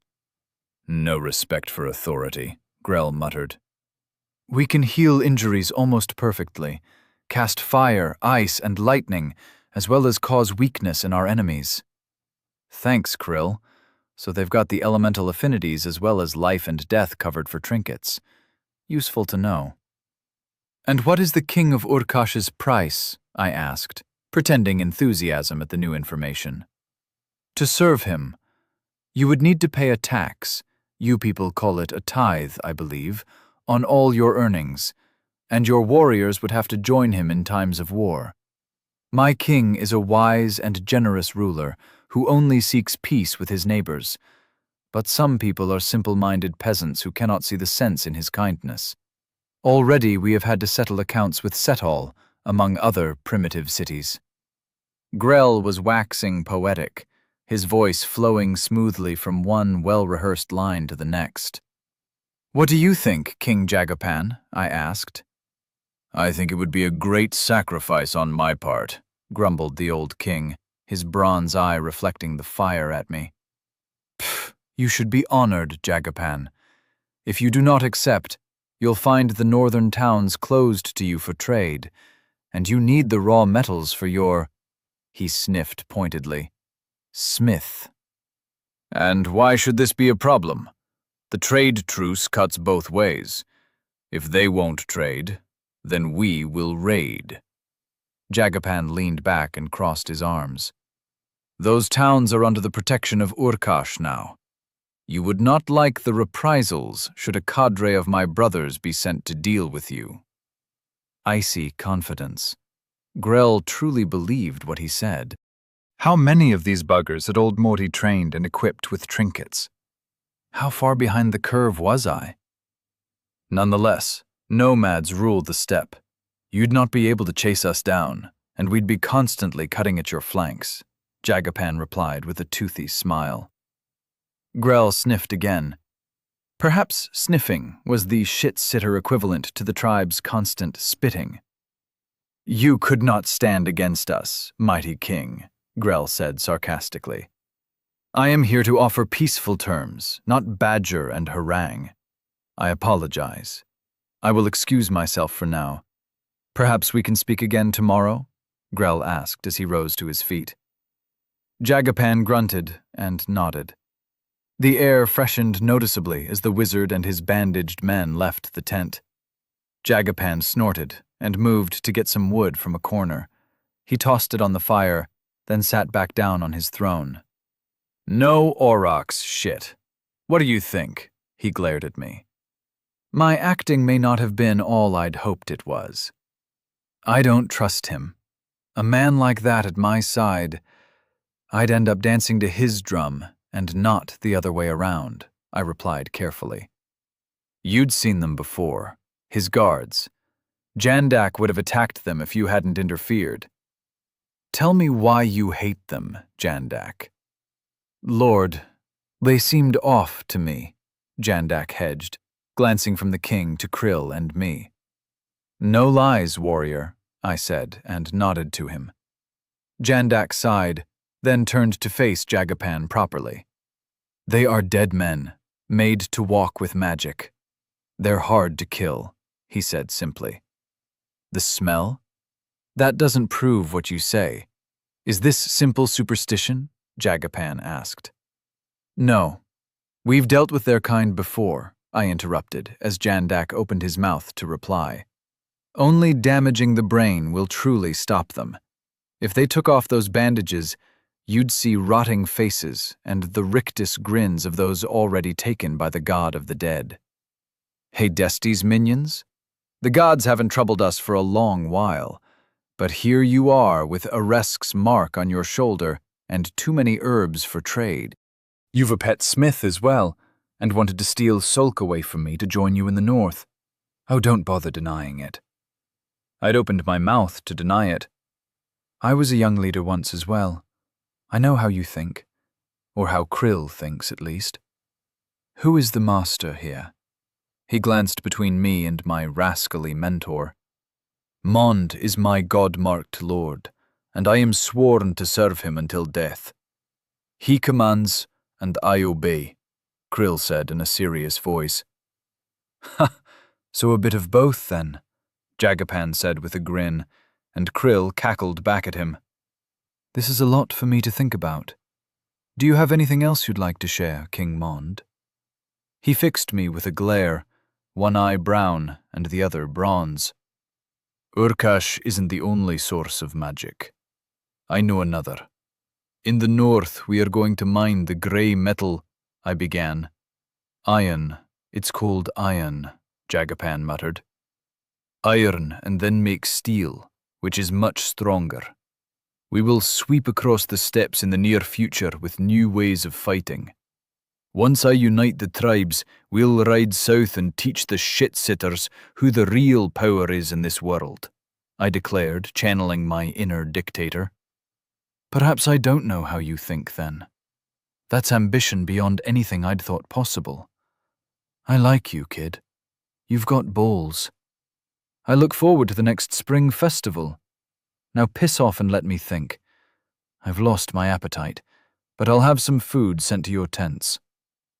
We departed, nodding our heads to the man brooding on his fancy chair as we left. Where are they? Hissed Jandak. I know where his tent is, but now isn't the time. I'll deal with it after dark. Just keep your shit together, bloke. We do not want this Grell character to get away.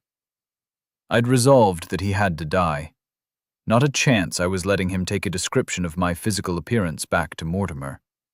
The height and my eye color alone would give the game away. Glimpse was perched on a nearby wagon, staring down at the unmoving zombies as they guarded the tent Grell had retreated to. We didn't speak until we were back at our camp, and I dismissed the captains to go and join the rest of our party. I went into my tent to find 4 large, hide-shaped ingots of bronze waiting for me. I resisted the urge to dump them in my storage space. I was going to need all my mana this evening. Krill swung the flap aside and swanned in like he owned the place, glaring at me as I turned to face him. He knows, Krill hissed quietly. Grell? I think we fooled that arrogant, not that fraud. Jagapan. He knows you're Shikrikin for sure. The only question is what he does about it. Krill interrupted me. We could use him on our side. He seems like a decent bloke. A bit hot-headed, maybe. He's not a hothead. Wait till you meet the Koprigan shits. He's a smart man. He has to play the bully in front of his warriors. The Jaggernin are looked down on by the rest of us. And we're jealous too, he muttered. Too much metal, not enough herds. They're all battle-mad as a result, Krill added. Should we leave? We've got the metal. With Clip, we don't need Sulk. He'd be a boon, but he's not vital to our plans anymore. Not yet. We'll see what the dawn brings. What are your plans for Grell? I feigned a thoughtful expression, then grinned. I think Mr. Grell is going to vanish during the night without a trace, I said. Best do it quietly. These warriors won't take kindly to it if you're caught. We can cut our way clear, no doubt, but it will make it impossible to ally with Jagapan, advised my mentor. No one will know. Knocking people off and getting away with it is something I've gotten very good at. And I didn't even have magic before, I chuckled, and Krill cackled. I couldn't help but worry that my laughter sounded almost as evil as the old man's. The moons were both thin slivers of light in the sky when I slipped out of my tent in a mucky green tunic rather than my royal red clothes. Glimpse circled above me, and I had a bird's-eye view of all the nearby Jaganin warriors. I went north, away from the palisade, until I was able to duck into the shadow of a wagon. I stripped off my tunic and boots, hiding them in the darkness behind one of the wheels, and when I was naked, I used a spell I'd been eagerly looking forward to playing with. 60 mana vanished, and my skin became a matte black from head to foot.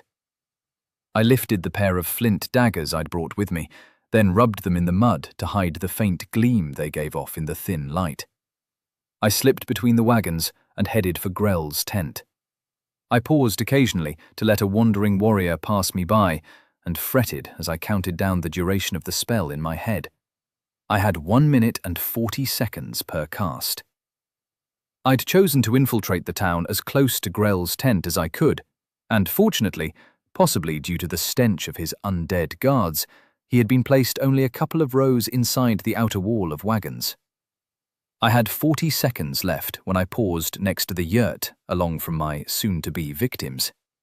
4 zombies. I had to break their brains to put them down. Glimpse let me know that I was in the clear, and I cast Enhancement on myself. I became almost 60% stronger and faster for 10 seconds, and I chose to make the most of them. The undead were arranged in pairs on either side of the entrance to Grell's tent, and I blurred across the 3 meters separating us. A blade slammed into the base of each of their skulls, and they sagged as I tried to snatch the blades back. I had not made a sound thus far. One of my blades snagged and snapped, the crack making me skittish as I whirled to the other 2, who were turning to me in what seemed like slow motion. They pulled iron swords from their hips, but I was next to them before the blades were halfway out. One got the still whole knife driven upwards through its throat, and the last took the stub of my remaining dagger to its temple, knocking it sideways.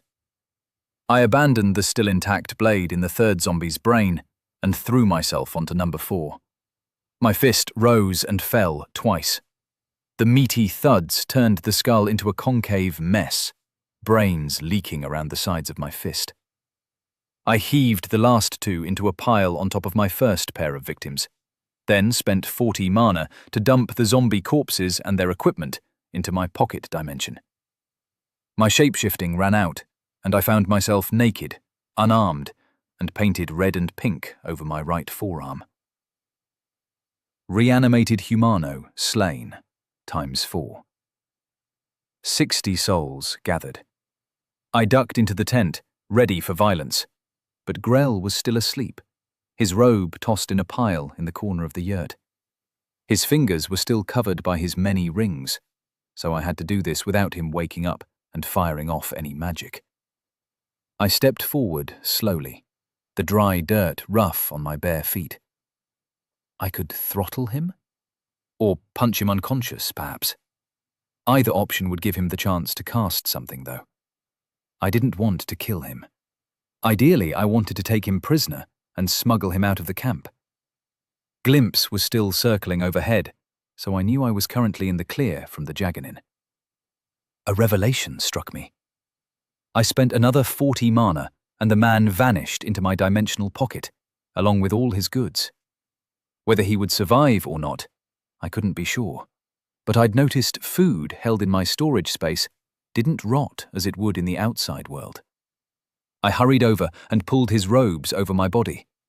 It was too short for me, but I slouched down as best I could. Another 60 mana vanished as I shaped his face and hair over my own. Then I strolled out of the camp through the main palisade and walked off into the darkness of the steppe, making sure the guards got a damn good look at me in the faint light of the moons. I had to recast minor shapeshifting 3 times before I was far enough from the warriors at the town entrance that they wouldn't notice me reverting back to my own appearance.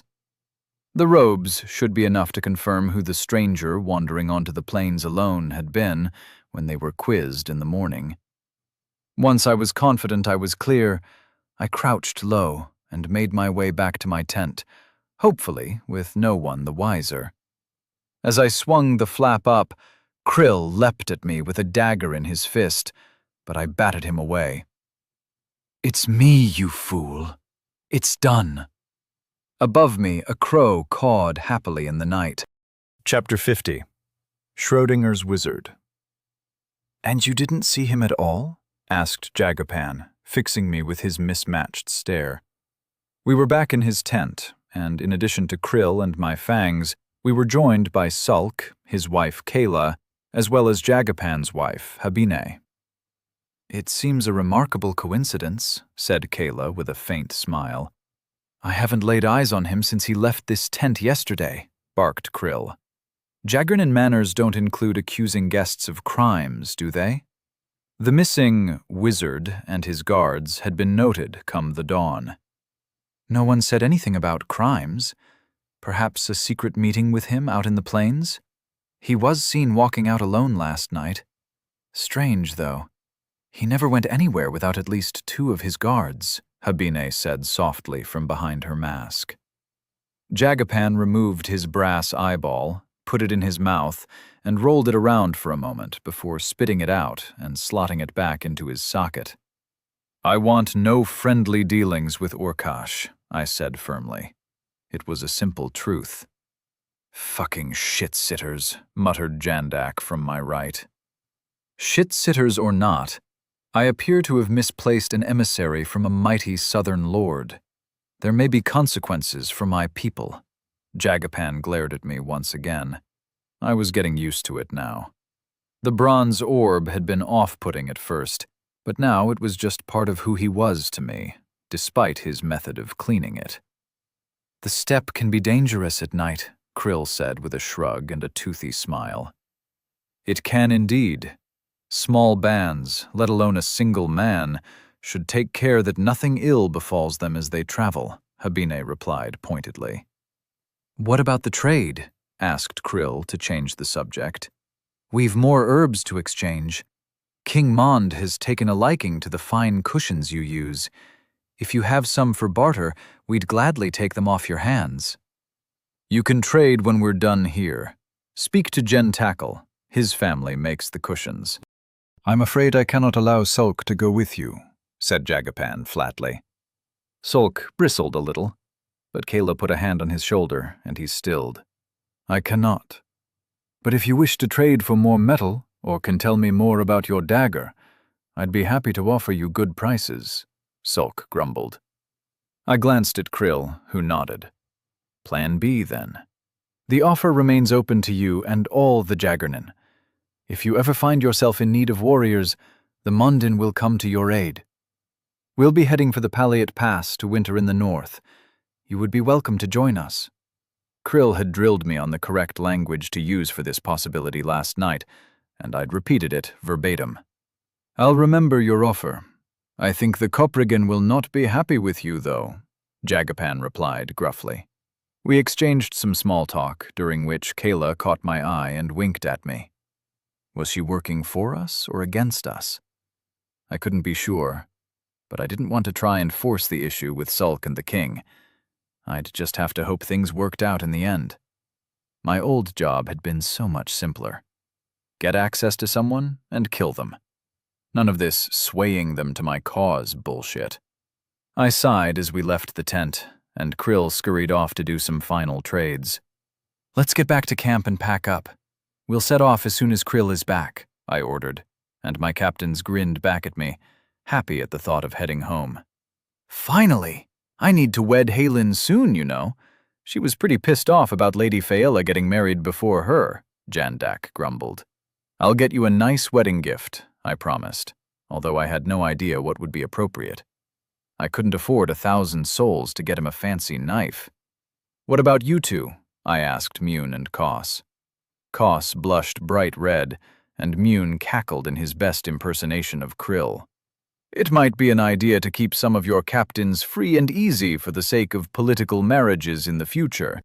There'll be your sons, and any daughters you have in the future. But close friends are nearly as good, and you don't have to wait a decade for the union, laughed Mune.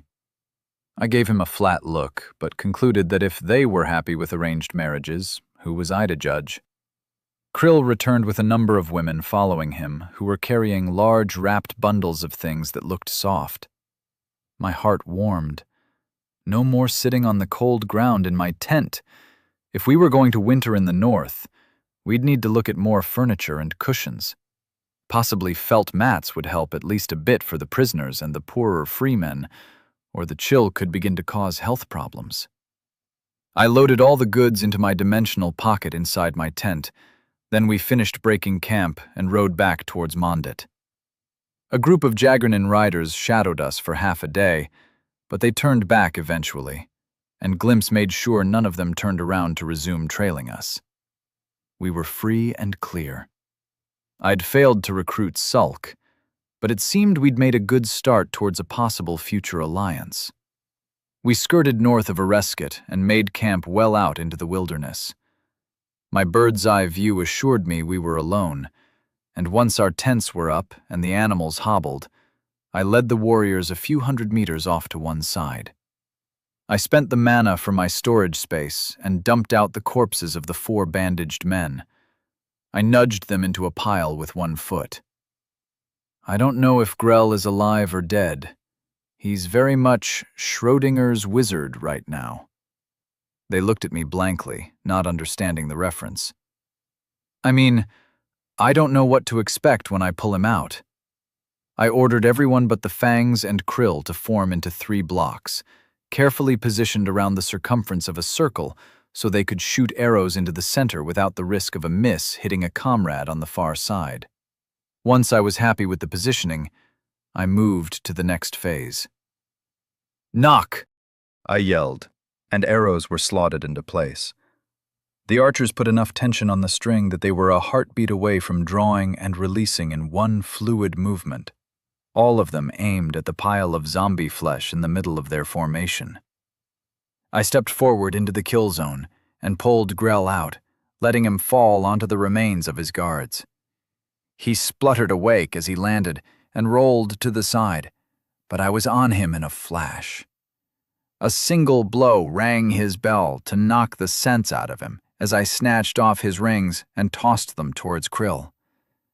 I moved backward slowly as he regained his senses. He glanced around frantically, and his eyes went wide as the realization that he wasn't in his tent anymore sank in quickly. "Urkash will take revenge for anything that happens to me," he snapped angrily. I waved a hand and conjured a ball of blue-white fire near his head that made him shy away and stumble over the zombie bodies. As the realization that his undead guards had been returned to their natural state hit him, he swallowed convulsively. "Have you got any more enchanted items on you, wizard?" I asked coldly. His eyes flashed to his now bare fingers, and he grimaced. I am a mighty wizard, trained by Haskat the Wise, in service of the House of Mortimer of Urkash. I demand guest rights, and the return of my possessions." He narrowed his eyes at Krill, who was currently juggling half a dozen of his rings. "I thought old Morty would have had a sense for talent. Maybe you're just an idiot who managed to slip through." "Rich parents, maybe?" I asked. "My family is one of the wealthiest in Urkash. A handsome ransom will be paid for my safe return. It was an honor to be chosen to attend the magical academy the king has established, and had nothing to do with my birthright," he blustered. "How many? Students, I mean," I snapped. "More than the stars in the sky." More than... I blurred forward to punch him just as a bolt of orange fire appeared and slammed into my chest, ruining my green tunic. I pulled the burning scraps away, noting most of the damage had been cancelled out by my Resist All bonus from the life tree. I'd lost a whopping 2 hit points. I had missed an item on him somewhere. I spent 20 mana and launched a bolt of my own to the ground just to his right. A ball of white-hot fire exploded, showering him with dirt and leaving a glassy depression in the soil, like something had taken a 1.5 meter wide bite out of the earth. That was nice. I hastily spent 160 souls to boost the diameter of the detonation up to 6.5 meters cubed, and launched another bolt, considerably further away from the man, to his left. This new bolt was like a mini sun that had opened up to devour a chunk of soil and air. A volume the size of a small house was encompassed in the white fire, leaving a deep dish shape of glowing dirt and glass when it vanished. "Hand it over. Now!" My voice was laced with death. If he didn't obey, he knew it would be his end.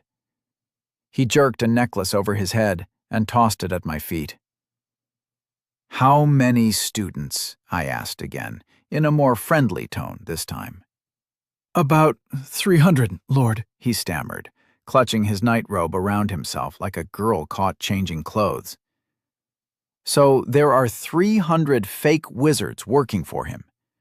"No, Lord. 300 per year. This is the 2nd year since the founding," he replied quickly. Shit. By the end of winter, there could be nearly 1,000 of these bastards running around with shit-tier trinkets. "How does he keep control of you? Giving you trinkets and letting you run free? It would be impossible to keep track of you all." "How does anyone keep control of someone?" "Hostages, Lord. My family will be killed if I don't return within a year. My children—" His lip began to quiver, and he stuttered into silence. "Jandak, strip him to check he's not hiding anything else. Then give him a tunic and hold him prisoner," I said flintily. I didn't want his family to be killed, but there was fuck all I could do about it now. He had tried to kill me a moment ago, so my code was happy enough. "I'll have more questions for him. Krill, if there's anything you can think of, let me know." "Are we giving him to the women when we get back?" asked Cause in a bloodthirsty voice. "Maybe," I muttered. I had no intention of letting the poor bastard be tortured to death. I'd kill him cleanly if I had to. Grell was led away under guard to be strip-searched, and I eyed the dead zombies. We'd need to identify all the trinkets. The raise dead ones would be kept aside, but the others could be shared among my warriors. "I'll grill him over these," said Krill, showing me a pouch with Grell's trinkets mixed together within. "The undead summoning ones are going in the fire. Clip can reforge them into something useful." Krill spat to one side of me. "Fine. I'm looking forward to getting home," I said with a slight smile. Another fireball removed the dead zombies from existence. "I want a trinket to do that, and you're still thinking with the wrong spear." Krill chuckled, slapping me on the shoulder. Shortly after noon, 2 days later, We crested a ridge and looked down on Mondit.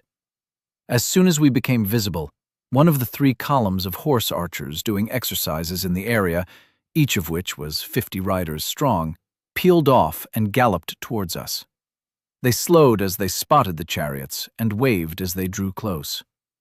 "Mond!" called the leader of the troop. "Hakubin has sent a traitor. His new dreamer is trying to drive a hard bargain. Clip tried to kill the man last night."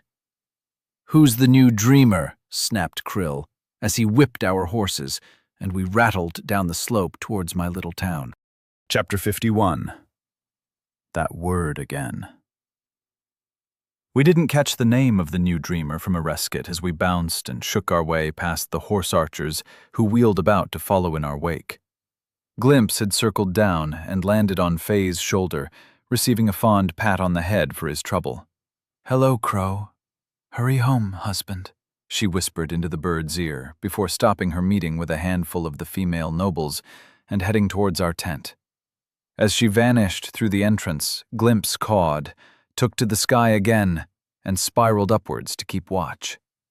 The chariots weren't as fast as a pony with a single warrior on its back, but they were still pretty fast compared to a man running. A normal man, at any rate. I clapped Krill on the back, making him jump. "Need to go see to something," I called into his ear, making him wince, before I leapt off the chariot and shot ahead. I left divots in the earth, and each stride threw me forward over 2 meters. I was blurring past the palisade, while Krill was still 100 meters away, the shaman's complaints lost to the wind, and the guards let out a roar as I zoomed past them. I skidded to a stop in front of my own tent and paused to smooth my hair and beard. "Just come in, you fool," Faye called from inside, and I stepped into my home. She rose from the bed and walked towards me with a crooked smile on her face. "What by Aresk's left nut is this?" she asked, as she snagged my week-old beard in her hand and yanked me over to my throne. With gentle but firm pressure, she guided me to sit. "Is my husband incapable of caring for himself? Must his wife be constantly by his side to stop him turning into a shaggy Moloth?" "I didn't think—" "Obviously, Ray. Are any of the rest of your party as unkempt as this?" she demanded, drawing her adjuntium blade and laying it against my cheek. I didn't dare move to speak, as she carefully scraped the blade over my face until the skin was smooth. I raised a hand and ran it along my jaw as she stepped back and sheathed the dagger at her waist. She wasn't wrong. None of the others on our expedition had let their facial hair grow out while we were away. "Now you are fit to greet me properly," she smiled as she undid her belt and let it fall to the floor. Sometime later, when I could feel my toes again, I rolled over and kissed her cheek. Kayla wasn't much help, I'm afraid. Sulk wouldn't come. I rose and pulled on a pair of bright red trousers before scrabbling at my belt where I had dropped it on the floor. I retrieved the reply Sulk's wife had written and passed it over. Faye pulled the twine off and opened it. "You haven't read it yet?" she asked as her eyes scanned left and right. "I can't read your words. Could you teach me?" I asked. "Ha! A warrior king who can read. That will set a snake among the goats. Of course I will, love." That word again. Shivers ran down my back. Even if my infatuation was some trick from Aresk's mark, I wasn't sure that I cared anymore. "She says she'll work on the king and her husband for us, as well as extending her congratulations." She suppressed a giggle that made me think I was receiving a sanitized version of Kayla's comments. "I had a thought, Ray, about better ways to use the enchantments." "Go on." I stretched back out next to her, and she nuzzled in against me, breasts pressed against the side of my chest. "Acorns," she said happily, and I craned my head around to look at her. "Acorns?" "Yes, they'll rot. Within a season, there won't be any trinkets left for our enemies to gather up after a battle. Most of them will burn up in the fires anyway." Are there a lot of magic items left over from previous games? I asked gently. Games? I briefly explained the nature of how I came to be on Earth rather than the Earth. Bastards, she snarled. Is my world just a board to them? Are we just fucking pieces? Her face had gone red, and she'd pulled herself up to her elbows to look down into my face. I think we're all just toys to them, I said softly, hoping to calm her down. Pah! I'm no one's toy but yours, she said fiercely, then took control of herself. I mean, I'm your loving wife, and will honor and obey. She winked at me, and I felt my cheeks flush. There are old stories, Ray. Blades that can slice through stone like our daggers. Men and women wielding magic for generations after the Shikraken passed through the world. They must have been using enchanted items stolen from or given out by your kind. The fantastic weapons might have come from the shop? That makes sense. Switching to less durable stuff like acorns might be useful, but it will also stop us from reusing the items, I pondered aloud. True, but it's easy enough to spend 10 mana on a single fire trinket, she replied quickly. Sure, but that's an hour's worth of regeneration time per item. I can do 33 of those a day, and it would be a day and a half before I could repeat the process, I replied. She lay back down, pressing her body against mine once again, and sighed. You're probably right, but for simple things like an elemental wall, it might be a good choice, don't you think? I thought about it, and I could see the sense. We had lost all of the firewall stones Jandak and his team had used to burn the fields around Gethanel. It's hard to retrieve a lump of stone from the heart of a conflagration unless you're prepared to wait for it to cool and then waste hours scouring through the ash for the rock. I agree. I'll speak to Krill. Other than you and I, he's the only one with a high enough level to enchant items at the moment. What affinities did he choose? Faye muttered as she nuzzled closer. Life, time, and... You know, I never found out what his third choice was. Best you check soon. If he picked death, I'll be having words with him, she chuckled. Krill had been horrified by the death tree, and there was no chance he'd have chosen it. But I was suddenly interested in finding out what he had picked. Perhaps we could give some of the noble ladies enough souls to be able to enchant simple spells. If this Mortimer Aurochs rapist king is arming hundreds of men with magic trinkets, we should counter with a coven of nomad witches, she chuckled as she finished, and I smiled in reply. Why the women? You don't go to fight, do you? I asked. I'm talking about making the damn things, not using them, she swatted me on the shoulder. Any men you give power to can spend it on making their bodies stronger and still be able to use the artifacts the women craft. In my world, men and women are generally considered equal, I started, but she snorted. Well, that's crazy. Can you bear a child? She demanded. Nope. Can I fight a man with my fists? Well, before I raised my body stat, I mean. Probably, I hedged. Gender politics was not something I was comfortable discussing with someone coming from a late Stone Age perspective, however beautiful and intelligent she might be. Of course I couldn't. It would also mean the women could better protect themselves when you men go to war with the Coprigin. You'd be able to leave a smaller number of guardians and take a larger force with you, she finished triumphantly. Would it cause any problems with the warriors and other women? I asked, turning to look into her hazel eyes. She blinked slowly and smiled. Nothing that I couldn't deal with. Women are sacred among us. If we gain the power to heal and create shields, the men wouldn't complain. Many a warrior has died from blood sickness after taking a wound. If his wife could have waved it away, they'll be fine as long as we explain ourselves properly. How did I luck into you? I asked, kissing her brow. It was my eyes, wasn't it? She cackled like a higher-pitched krill as I jerked my head to stare at her, and it rather spoiled the mood for me. They were the start, I said ruefully. Ahem, came a voice from outside. Go see what my father wants. I recognize that cough. I'll get dressed and start picking out suitable women to give souls to, she whispered, slipping across me and padding towards where her clothes had fallen. I pulled on a red tunic and stepped out to find Khan glowering at me from a couple of meters away. Work before pleasure, King Mond, he growled.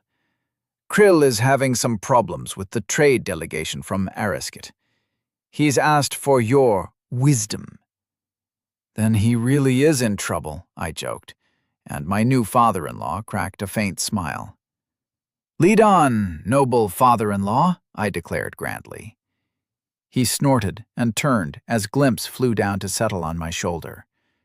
We arrived at the unfolding scene outside the cobbled-together smithy, and I was just in time to witness Krill slip sideways to catch the smith by both elbows and haul him backwards. Fucking puppy! I serve whom I choose. Your Hakubin has no claim on my skills. How the fuck are you this strong, old man? He snarled the last over his shoulder, and Krill emitted his signature cackle. Enough! What's the problem, Clip? I asked. Glimpse spread his wings to either side of my head and cawed loudly into the sudden silence. I resisted the urge to stick a finger in my right ear to clear the ringing. A feeling of regret mixed with smugness came through my link to the bird. This man is insisting his king gets a cut of my work, snarled Clip. My lord, he hastily added. Barefoot and disheveled? King Mond, what kind of example are you setting for your people? Asked the stranger, who had been the focus of Clip's ire. I glanced down. I hadn't remembered my boots when I left my tent. What's your name? I asked, stepping between the smith and the trader. Jatopaline, dreamer of the Ariskin. Lord, he sneered at me. And what do you want, little dreamer? I asked, moving to loom over the shorter man. I require dream spice from the traitor Hakukrill so that our tribe isn't left without true dreams and metal weapons from the smith that you concealed from my lord, he snapped. The Jet family seemed to have a knack for breeding dickheads. Krill, are any of the Jet clan born with functional brains? I asked over my shoulder. It hasn't happened yet, but it might be possible if they introduced an aurochs or two into their bloodline. I hear they've tried that in the past, but not had any luck, Krill replied instantly. The warriors around us laughed, but the trader and his 5 guards scowled angrily. Clip grinned, and Krill released his vice-like grip on the man's arms. Opaline, I'm afraid your request is unreasonable. I feigned regret. Clip works for us willingly, despite being taken on an honor raid for the Hotrick family. Hakubin has no claim on his work, so I refuse. Dream spice? Perhaps we can spare a little. What do you think, Krill? Will Aresk bless this one with true dreams? He can hope. I'll give him a pouch, though, for the sake of our former ties to Areskit, Krill replied. I stared down at Jatopaline. That is my best offer. Take it or leave with nothing, I half snarled. Betrayers, and now thieves, Jatopaline spat at my feet. I moved reflexively, extending a hand to stop Jandak from ripping the man's arms off. My friend bounced off my arm, but I could almost feel his glare as he looked at the members of the Jet family from behind my shoulder. Your tricks won't, said one of the warriors escorting the new dreamer, but Jatopaline raised a clenched fist, and he fell silent. I thank King Mond for his generosity, he growled. Hakukrill? Jatopaline held out an expectant palm. Here. Krill tossed a small pouch of dream spice to the man. He opened it to check the contents and looked up at me with fire in his eyes. This insult will not be forgotten. He spat at my feet again and stalked towards the palisade, trailed by his warriors. What a dick, I muttered. Lord, I've been thinking about your water wheel, Clip began excitedly, but I raised my hands to stop him. Tomorrow, Clip. I've got a few more ideas for new technology you can probably make as well, but not now. The bad blood between Mondin and Eriskin was not something I'd wanted, but I supposed it had been inevitable. Hakobin was petty and arrogant, nearly as arrogant as I was becoming. Glimpse took off and rose above us to keep an eye on the delegation from Eriskit as they departed. "We need to discuss basic perimeter security," I said, turning to Khan and my captains. "We're far too lax. Sneaking in and out of our towns is a fucking joke. Khan, can you and Atas call your captains? We can lay out the basics this evening and start implementing them tomorrow." Chapter 52. Just as red as this one. 2 weeks had passed in a happy blur. The hides were cured, and those that weren't, being immediately converted into simple saddles, were packed onto wagons in anticipation of our move north to the iron ore. We now had nightly patrols of warriors with packs of dogs, huge, shaggy things that would terrify people from back home, to ensure our perimeter, and constant sweeps by trios of horse archers giving us more wide-ranging protection. There had been some grumbling at first, but when the first raiding party to try and attack our herds had been stopped dead in its tracks, quite literally, the warriors began to appreciate the wisdom of it. I had 4 squadrons with 50 horse archers apiece and one of dedicated lancers intended to smash through infantry. Clip had grinned almost as evilly as Krill when I explained how scythe chariots worked, and asked him to forge the blades for mounting to the wheels of an expanding fleet of the primitive vehicles. More horses had been hunted down and broken to the harnesses, causing Krill to grumble as he had to spend gradually more mana on casting rapid growth to ensure we had enough food for our rapidly growing herds. I slipped out of bed, gently untangling myself from Faye's legs, and stood in the chill air of my tent. The hairs on my arms stood on end. I hurriedly dressed and lit a fire in the central pit with a thought. Putting a metal pan over the flames, a novelty from my tribespeople that was rapidly gaining in popularity, I pulled some sliced meat from a chest Faye had packed with ice. It was cut thin, and I wasn't too worried about it being partially frozen as I threw it into the pan and began to nudge it around with my dagger so that it cooked evenly. "Add more. I'm hungry," Faye muttered from beneath a pile of furs. I did as she asked and put a few more slices in to start sizzling. "We can move today," I said. I was excited to head north and start the next phase of mine and Krill's plan. "How's your stomach?" I asked. "I don't care, I'm ravenous," she replied, looking over and smiling at me. Glimpse cawed from the roof of our tent, and I checked his perspective to see what had made him cry out. Khan, Atas, Trikilo, and Krill were all moving purposefully towards my home. I sighed. "Looks like a command meeting is about to happen. You'd best get some clothes on, love," I said, and Faye crawled out of the warmth of the nest of hides with a series of quiet complaints.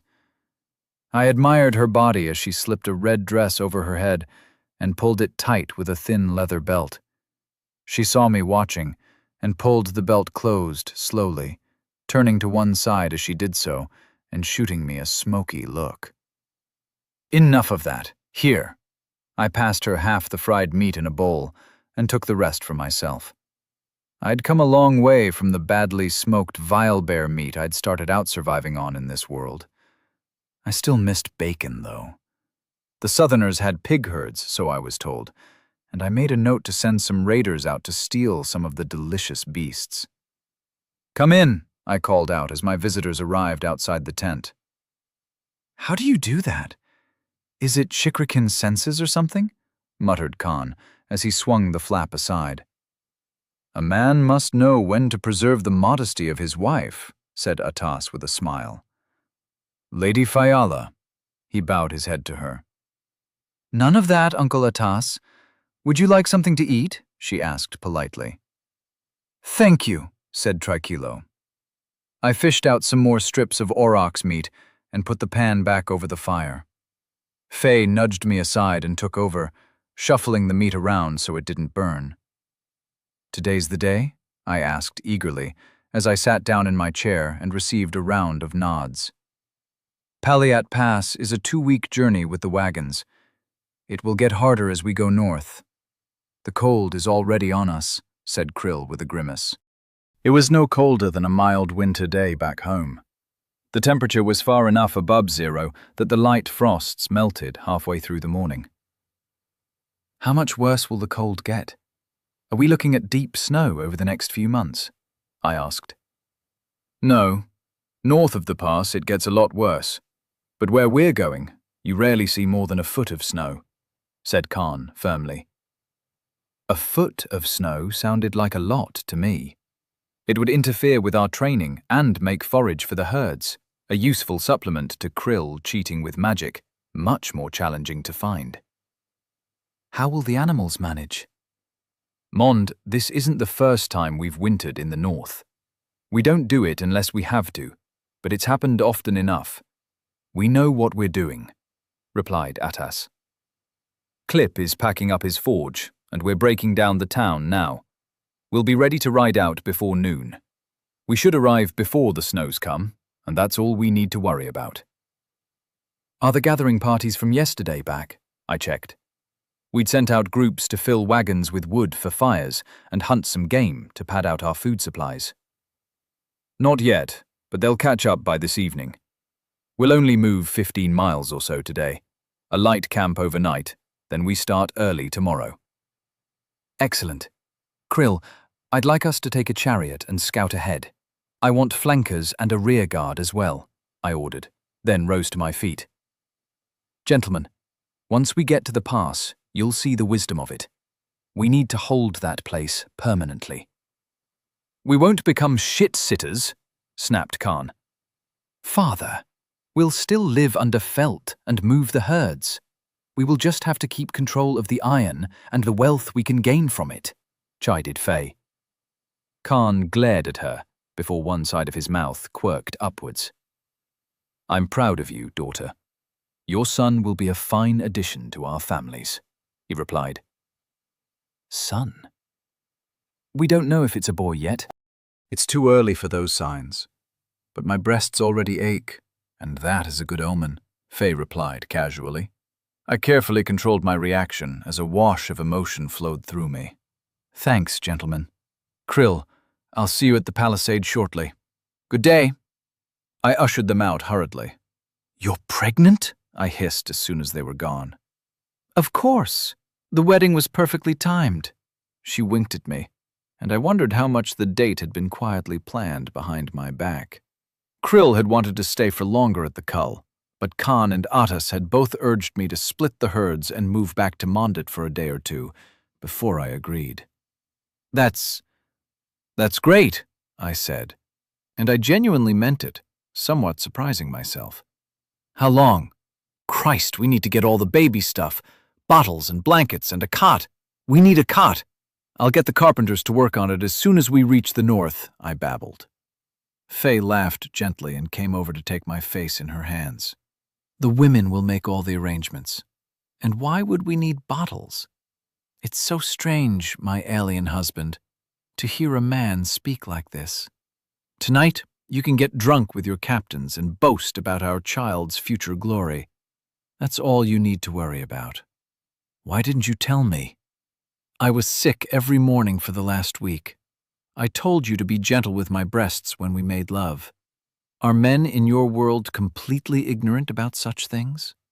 She raised an eyebrow at me. Ah, no, just me, I guess. Cogs clicked into place, and my shock was replaced with a deep glow of happiness, but it was laced with fear. Jenny and I had lost a son, and it had been the end of our relationship. My marriage had died by inches over many months, but from that moment on, our divorce had been inevitable. The thought of losing Faye filled me with terror. Go, you lump. Find Krill and scout our path. I'll be riding in a wagon for the trip, rather than walking, and there's no point in you traveling like an invalid as well. She kissed me fiercely, and then spun me about and slapped my arse to send me out of the tent. As I stumbled outside, I took in the hustle as the camp was broken down. Half the tents had been taken down and were being packed into wagons, while teams of warriors and women moved on to those still upright. I waved lackadaisically at the warriors who called out my name and raised their fists at me as I passed them. I was still in a fugue state when I reached the palisade. I found 3 chariots hitched to horses and a dozen horse archers waiting nearby. "You've found out you'll be a father before," muttered Krill as I took my position behind him on the chariot. "What's got you so soft in the head?" Nothing. I wasn't going to rehash everything, only for Krill to smirk and mock me for feelings I had no control over. These people, my people, were brutal about life because life was brutal to them. I'd have loved to see Krill try to blend in on any city street back home. He'd be in a fight and then arrested, or just arrested for shouting at women to cover their skin in less than 10 minutes. "Don't worry, boy. She's strong. A bit slender, but her mother bore 7 children, and 3 reached adulthood." His surprisingly gentle reply didn't do anything to assuage my fears. Bloody infant mortality rates. How the hell did we discover penicillin on Earth? If only I had bothered to pay attention to that kind of shit when I'd had all the knowledge in the world just an internet search away. "Thanks," I muttered. "Let's move out," I called, and the chariots lurched into motion, keeping a safe distance from each other so the whirring metal blades sticking out of each wheel were a safe distance apart. We moved north, and glimpses flew back and forth between our scouting party and the rear guard of 100 horse archers. For 10 days we spent our days like this, throwing up temporary camps, most people sleeping in or under the wagons, and moving on again as dawn lit the sky. On the 11th day, flakes of snow began to fall around noon, but Krill laughed and cracked his reins. As we sped over one of the many low hills that covered the steppe, I finally saw our destination. A narrow gap, perhaps 50 meters wide, lined with almost sheer walls of smooth stone. It couldn't be natural. This was a feature made by man to create a level road through the hills that rose up behind the mouth of the valley. The sheer walls were perhaps 20 meters high. We'd have to patrol along them to stop us from being bottled up in the pass. I marked a couple of places to build watchtowers to provide some oversight over the area. As Krill drove the chariot into the mouth of the canyon that I was convinced was artificial, the sound of our wheels bouncing off the stone echoed back to us from every direction. He pulled us to a halt and hopped off, then scurried over to a shadowed cleft in the otherwise smooth wall and disappeared into the cave. I trailed after him cautiously, my hand on my knife. The last time I'd wandered into a cave, I'd nearly been eaten. "Give me some light," he called, and I summoned a ball of white fire ahead of me. The narrow entrance tunnel opened out into a large space, several meters wide, that stretched away into darkness. The walls were perfectly smooth, and above the entrance was a lintel that was carved with beautiful images of the local wildlife. I moved past the entrance and summoned another ball of fire. Hollow doorways left gaping black shadows along the walls, the rooms beyond them missed by my fire and left in the darkness they'd known for however many years. Dozens of them on either side marched away into the hill as the main tunnel gradually sloped downwards into the earth. Running a hand along the nearest wall confirmed that this place had not been made with primitive techniques. The stone was polished smooth, and there weren't any tool marks as my fingers brushed along. Krill emerged from the darkness, carrying a lump of red rock, and held it up to me. "This what you were hoping for?" he cackled. The noise filled the space and echoed back and forth. I turned it over in my hand and looked closely at it. It might be right. "I'll need to check with Clip, but I think so." "How much is there?" I asked. "Cast another fire that way." He pointed deeper into the darkness, and I summoned a ball of white fire as far away as I could. The main chamber narrowed as it sloped downwards, but the walls reflected red light, and the floor was covered in lumps of what I desperately hoped was iron ore. There are dozens of these tunnels, all just as red as this one, Krill said with a grin. Chapter 53. Damsels in Distress. Step forward, I called from my chair. Faye was sitting next to me on her own, wearing a stern expression on her face that looked almost comical to me. She was usually either joking, teasing, or seductive in my recent experience. 10 warriors moved out of the crowd and stood proudly across the fire pit from me, chests puffed out and shoulders pushed back. The snow was falling lightly today, and I was starting to hope the worst of the winter was behind us. By my reckoning, we were somewhere around the end of January, but the locals had 13 months based on lunar cycles in a year, so I was probably off by a few weeks, one way or the other.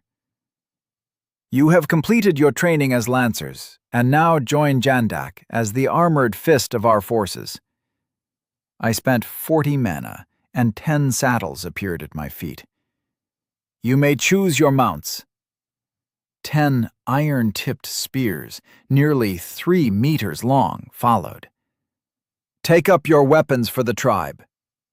10 sets of armor, thick felt lined with crude steel discs from neck to knee, came out of the dimensional pocket next. Do not throw your lives away, I finished, then nodded. They came forward in a line, scooped up their new equipment, and headed off to the paddock, laughing and joking with each other about who would claim the best pony. Jandak commanded the lancers, and he'd soon whip them into proper shape. The man was merciless when it came to discipline among his troops. Faye rose to her feet and stepped closer to the fire so her face was lit from below, throwing harsh shadows across her cheeks and plunging her eyes into shadows. Munden, are you prepared for the summer season? She called. A roar went up in reply from the crowd. With our new weapons, none can stand against my king. When our son is born, a new prince of the steppe will take his place among us. At the Haleth festival, we will show the other tribes what we've become, Faye called out in a weird, atonal chant. Her voice was flat, but carried across the mob gathered on the other side of the fire. Another roar came back, and shrill cries from the women added a counterpoint to the basso rumble of the warriors. Eat and drink, I called. We've worked hard and deserve some pleasure. I rose and whispered to Faye that I was going to the forge. She scowled prettily, but kissed my cheek and took her seat to oversee the feast. We were almost ready. I had 300 mounted archers, split into 2 squadrons commanded by Mune and Koss.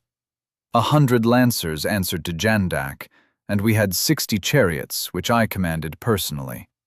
With our steel equipment and innovations like stirrups, I was confident we would be able to stand against any other tribe, even before factoring in the enchanted items the warriors had all trained with. Faye, Krill, and I had been pouring our mana into enchanting items every day for weeks, and our stockpile had grown significantly. Every warrior had a healing trinket, and arrows enchanted with firewall and fireballs were kept in special compartments of the quivers fixed to their saddles. The lancers all had small hide shields capable of creating ice or fire shields. I knew we weren't capable of facing down Urkash by a long shot yet, but the seeds of the army I'd need to go against Mortimer had started to come together. I slipped away and strolled out of town to cross the few hundred meters from the camp to the entrance to the canyon. Glimpse orbited above me, and I could see the guards in the watchtowers on either side of the pass were alert and watchful. The forge had originally been set up under wooden coverings, just like Sulk had used back at Jaggernet, but it had grown over the last few weeks. A dozen prisoners, and some of the boys from the tribe worked feverishly around the clock to smelt the ore being wheeled out of the ancient mines in handcarts. Clip. It might be time to talk about the water wheel, I said as I exchanged a warrior's arm clasp with the man. Lord, there's no fucking water here, he grumbled. If I'd known you'd bring us to a day's walk from the nearest river, I'd have insisted we set up over there. Water isn't the only option. The wind can be made to work for us as well. I pulled out a piece of paper I'd covered in meticulous designs and notes and passed it to him. He wouldn't be able to read the writing, but the pictures should make sense to him. If we build at the top of the walls, we'll get the most out of the wind, and we can transfer the power down here with a series of shafts and gears. Look here. I explained the drawing as best I could, and his eyes narrowed as I continued talking. I can't spare the men. When the ore dries up, I'll have bodies to spend on this, but until then, it's iron or your fancy windmill, he grumped at me. It seemed nothing could change the man's general disagreeableness. Damn. For now, focus on the iron. The water wheel will come soon enough, and once it's up and running, we'll have more free labor to build the windmills here. It might be best to move the smithing over to the river anyway. What about the smelting? Clip asked suspiciously.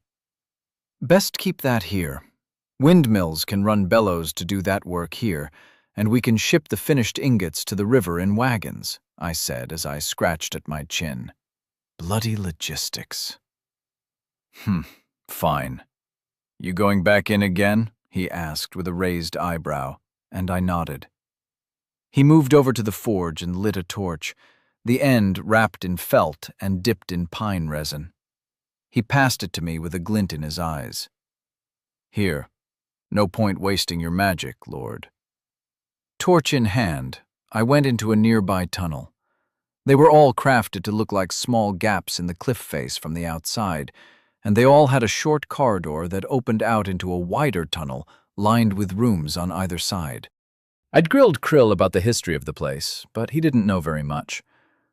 There were stories of a mighty kingdom that stretched across the tundra and the plains, long stone roads connecting various fortified settlements. The name was lost to time, apparently, but some ancient stone monuments and abandoned cities remained. I moved into the first room on the left of this tunnel and lifted my torch to illuminate the marks that had troubled me for days. The flickering light shifted in the faint breeze as I stared at the carved words on the wall, throwing dancing shadows around the room. Set above the lintel, carved into the living stone, was something written in an alphabet I was certain was from Earth. Hunc locum Julius Narbo, in 30 anno regni, sui regem septentrionalium gentium fecerat. Was it Italian? It was certainly from my world.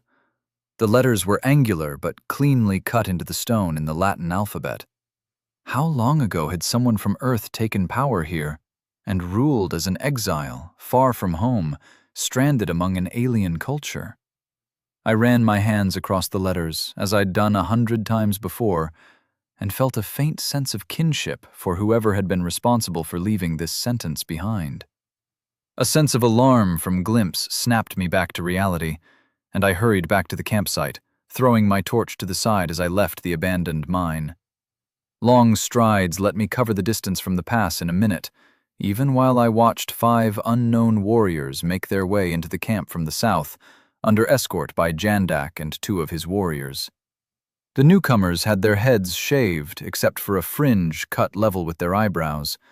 The rest of their heads gleamed faintly in the moonlight. I sent Glimpse closer to listen in. "The king will be back shortly.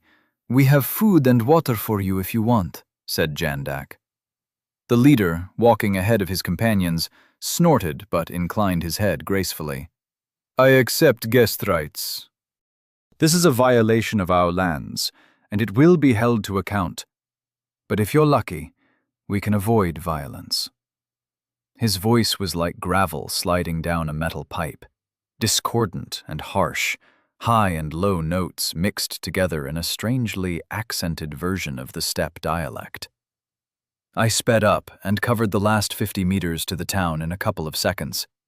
Then I had to slow as I wove my way through the camp to the central fire, just as the strangers arrived. "Lady, The leader nodded his head to Faye on her throne. Coprigan, we've been expecting a visit from your tribe. Please. Faye stood and gestured to plates of meat and vegetables. I strode out into the cleared space, having taken a moment to straighten my tunic and smooth back my mullet. Greetings, warriors. I moved in and offered an arm clasp, which the leader accepted. His grip was strong, and I carefully applied the same amount of pressure on his forearm before releasing him and sitting down next to Faye. These lands are empty in the winter, so we haven't prevented your use of them. Come spring, most of us will move south. Lord, come spring, none of you will be left if you do not leave now, he ground out as he lifted a piece of meat and dangled it over his mouth. As he opened his jaws to eat it, I saw his front teeth were filed into sharp triangles. This is our sacred land. It is for us to decide who stops here and which herds graze on our grass. King Mond, I understand you have only recently been appointed to lead these air-skin rebels. Did they not tell you how the world truly is? His shark-toothed grin was cold and malicious. I am aware of the transgression, I said softly. This man was triggering my aggression, and the urge to attack him had to be pushed down. Half a tribe, stolen from one of the weakest tribes on the plains, no less, has trespassed against the Coprigan. His voice increased in volume as he spoke, until he boomed out the last part, stopping any conversations in the area. Pillaging our land, putting your warriors in silly metal skirts, he sneered, and pointed at Jandak and his armored companions. Can this be made right? I ignored most of his points, and wasn't particularly worried if he said no. War with the Coprigan was built into my plans based on their bellicosity and the fact that we had breached their territory. In exchange for all your metal, your smith, and 4 years of slavery for your people, I am willing to forgive this grave breach of the law. I was favored with another jagged smile. Perhaps it doesn't need to be this way. Trouble is coming, Coprig. Trouble from the south that will make the old wars seem like childhood stories, said Faye. Silence, woman, he snapped, and I slowly released my grip on the arms of my throne as I heard the wood creaking between my fingers. I was confident Faye could put this idiot down on her own, even without magic, and I reminded myself that my people had no concept of white knights and damsels in distress. If Snow White had been set in this world, she might well have forged an army of dwarves, laid siege to the wicked stepmother's castle, and hung her from the highest window by a hook through her ankles. I am the wife of King Mond. If you speak to me like that again, you will be crippled and thrown out into the wilderness, Faye said quietly, fingering the dagger I'd given her on our wedding day. Oh, do stop prattling, he stuttered to a stop, as Faye was suddenly next to him with her blade against his neck. I had one of his companions swinging from my left hand, his feet ineffectually kicking at me, and my own poniard had stopped an inch from his other friend's now unblinking eye.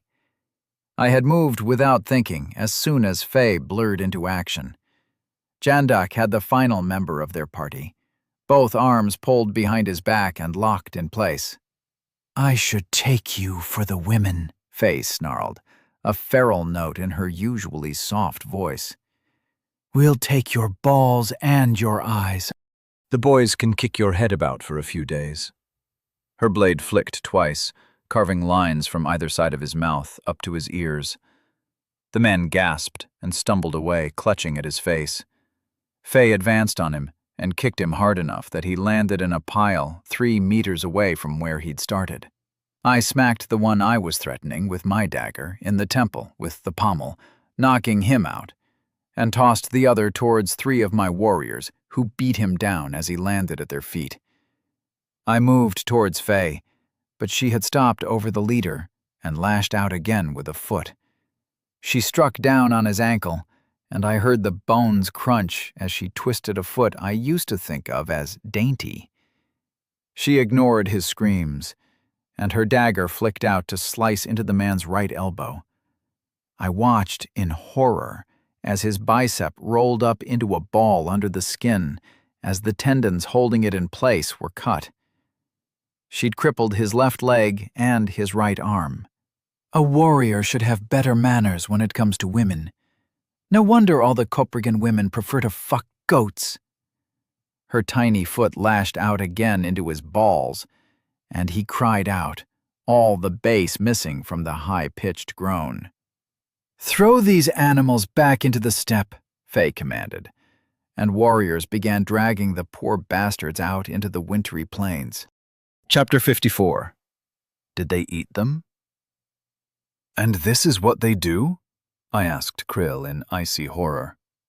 It had been 2 weeks since we sent the Coprigan emissary packing, and they had finally made their move. "Coprigan are savage bastards," he muttered. Our gathering party, which the bastards had attacked, had been composed of a handful of men escorting women and kids who weren't yet eligible for marriage or going on Coriolis. The kids had been pre-teens. Their bodies had been laid out like they were the markings on a clock face, with the burnt wagon at the center.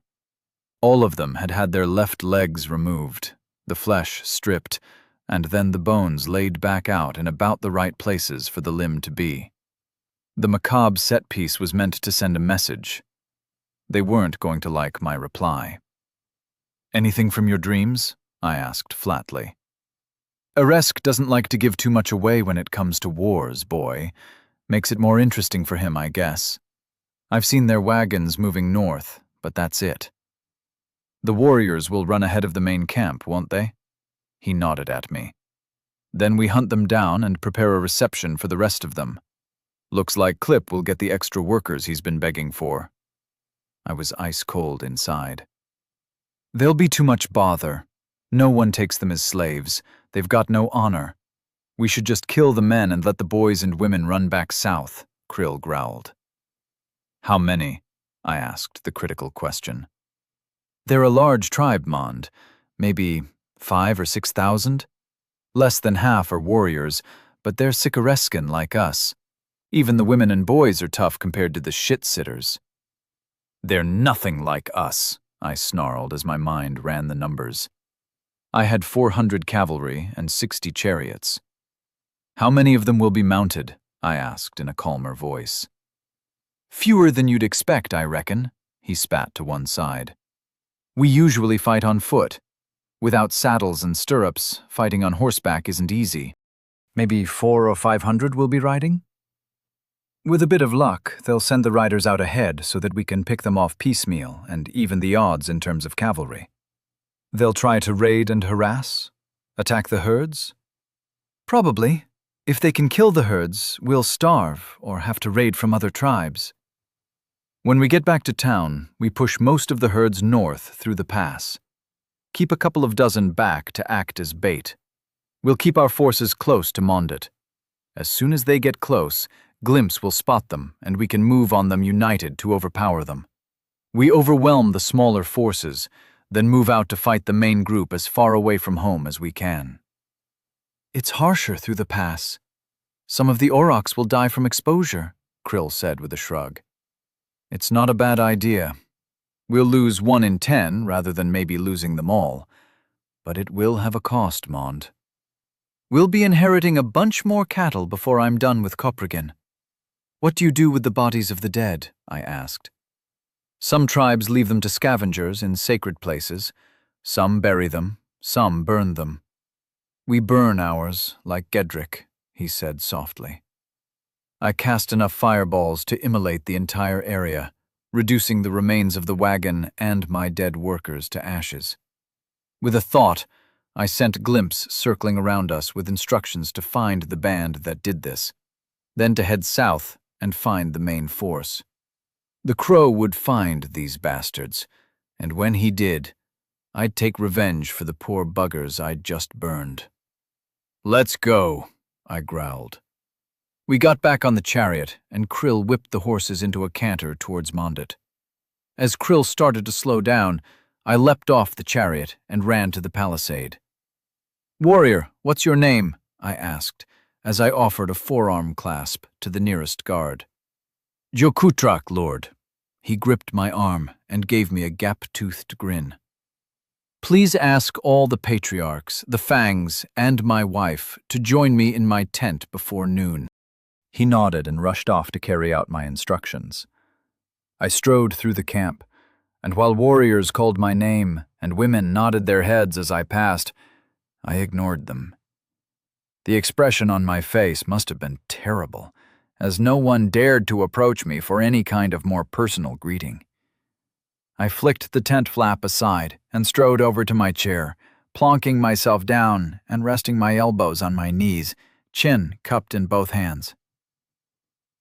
"Ray?" asked Faye as she entered. "What's wrong?" "We need to step up production of healing charms. I want every rider to have at least a single use of a healing spell in the next few days," I said firmly, giving her an apologetic look. "The Coprigan have started raiding. We need to pull back the gathering parties from the south and send them north." "Can Glimpse see them?" she asked, as she nodded in agreement to my plan. "He's looking for whoever hit the group to the east, then heading south." "Did they eat them?" she asked. "Bits of them, from the look of it." "I burned the bodies," I growled. It was going to be a day for growling. The flap swung aside, and the rest of the leadership of my little tribe came in. "We're organizing for war," I began, and then explained my plans. The herds would move north, the warriors would stay close, and the gathering parties would be suspended or only go north to look for wood to keep clips supplied. "The band that did this?" asked Atas in a furious voice. "I want to ride them down myself." The nobles had all been trained in the new weapons and tactics I'd introduced. "Send me, Mond!" barked Tricolo, who'd come along with his brother. "I'll deal with them myself. Keep the main forces gathered close around the camp and the mine. We have to protect the metal." "How many enchanted arrows and javelins have we got in reserve?" I demanded. "Perhaps 200 arrows and javelins," said Khan. "Without expanding the number of sorcerers, we can only produce so many." He was preaching to the choir, but I only had so many souls. I had plenty in reserve currently and could probably spare a few, but it would cost 440 souls to give a new soul-bound servant the 220 they'd need to be able to enchant equipment. They would only have the most basic forms of the spells, and without spending souls to boost them further, they wouldn't be terribly effective. "I've got perhaps 1,000 firewall stones," offered Krill with obvious reluctance. He'd been a busy bee, it seemed. I took it as a mark of how seriously he was taking the situation that he'd mentioned them at all. I sat in silence, and the room gradually became quiet as all eyes focused on me. For 300 souls, I could raise someone to level 10, giving them access to imbue, for a cost of 110 souls. That would leave them 40 souls left over to get a few basic upgrades to the fire tree, or the life tree. Their mana would limit them, and I knew the warriors would all want to dump their stat points into body and reflexes, but that was fine. Frontline troops with superhuman strength and stamina would probably be for the best. "Get me your 5 best horse archers." Glimpse had sent me an image from the top of a tree. 25 raiders, Coprigan, judging from the haircuts, were camped 5 miles south of the site of the attack. "Make it your best 6 horse archers. I've got a little something I need to do first, but this evening I'll give them all enough magic that they can imbue spells into arrows." I rose to my feet. "Why not my lancers?" complained Jandak. "I want to give us ranged attacks. I suspect after this war, I'll have enough souls that every squadron will have a group of warriors boosted with souls. But for now, it's best to kill your enemy before he's in arm's reach." "I hope there'll be an allowance made for the women. A cadre of healers would be very useful," said Faye. Tricolo snorted, but immediately looked contrite as Faye glared at him. There's a lot of killing to do first, but I think it's a good idea, I reassured Faye. Now, if you'll excuse me, I'm going to deal with the bastards who ate our gatherers. I'll be back in a few hours. No krill. My dreamer had stood up as well. I'll run. I'm faster than the chariot anyway. I grinned savagely at them and got toothy smiles in reply. Faye laid a hand on my arm and smiled gently at me. I kissed her quickly, then strode out of the tent and the camp without a backward glance. Glimpse took to his wings and guided me in. I ran flat out for 2 hours, faster than any horse the tribes had, then skidded to a halt when I was a mile away from the raiders. The run had invigorated me, but I wanted to catch my breath before I attacked. Once my breathing returned to normal, I approached cautiously, slipping from cover to cover, until I could hear them talking quietly over the next rise. I crouched and snuck up to the lip of the hill at the same time as I sent Glimpse to attack one of their ponies. The crow dived down and snatched one of the horse's eyeballs before flapping to a stop on the tree that the pony train was tied to. He swallowed the organ greedily and cawed loudly. The scream of the horse had snatched all the warriors' attention away from where I was, and I jumped forward. "For a resk!" I called, and their heads spun back my way. 5 fireballs appeared around me and flew forward like falling stars. Glimpse launched himself upwards as soon as I moved, and the spheres of white-hot fire enveloped all the warriors and their ponies. Normales humanos slain times 26. 260 souls gathered. Normales equus slain times 40. 200 souls gathered. All that was left was ash and smoke. I looked at Glimpse and sent him a command to circle around us. There had to be more than one advanced party nearby. I sat and watched the flames die down for almost an hour. Smoke still rose into the sky, marking this position to everyone for miles around. But the divots of molten earth had cooled from glowing hot. It looked like a series of meteors had smashed into the ground in a precise pattern, leaving nothing behind. I raised my head as I got a tug on the link from Glimpse. Another party was 5 miles to my east. I rose and headed in their direction at a flat sprint. I didn't bother with a distraction or magic this time. Krill would bitch at me if I spent all my mana on jobs that could be done just as easily by a bit of physical labor. I didn't slow down as I approached either, just charging in with my dagger in my fist. I bellowed my war cry, dedicating the kills to my god. The first one didn't know what was happening as his head left his shoulders. 5 seconds later, 6 more corpses littered the ground, and crimson gushes painted the thin snow. The rest had scrambled to their feet and brandished their weapons, but it was like fighting children to me now. Their spears slipped past me, or I sliced through the wooden shafts before carving the wielders up like a butcher at work. My blood was up, and I flowed around them faster than they could follow. The last 3 broke away and tried to run, but I covered the ground in 3 long strides and sliced them vertically up their spines. As they thrashed and gurgled, I turned my eyes on their ponies. Normales humanos slain times 29. 290 souls gathered. Normales equus slain times 53. 265 souls gathered. Glimpse had located another camp by the time I had caught my breath, and I set off once more with blood in my eye. These cannibals were not going to live to regret attacking my people. Normales humanos slain times 21. 210 souls gathered. Normales equus slain times 36. 180 souls gathered. Normales humanos slain times 18. 180 souls gathered.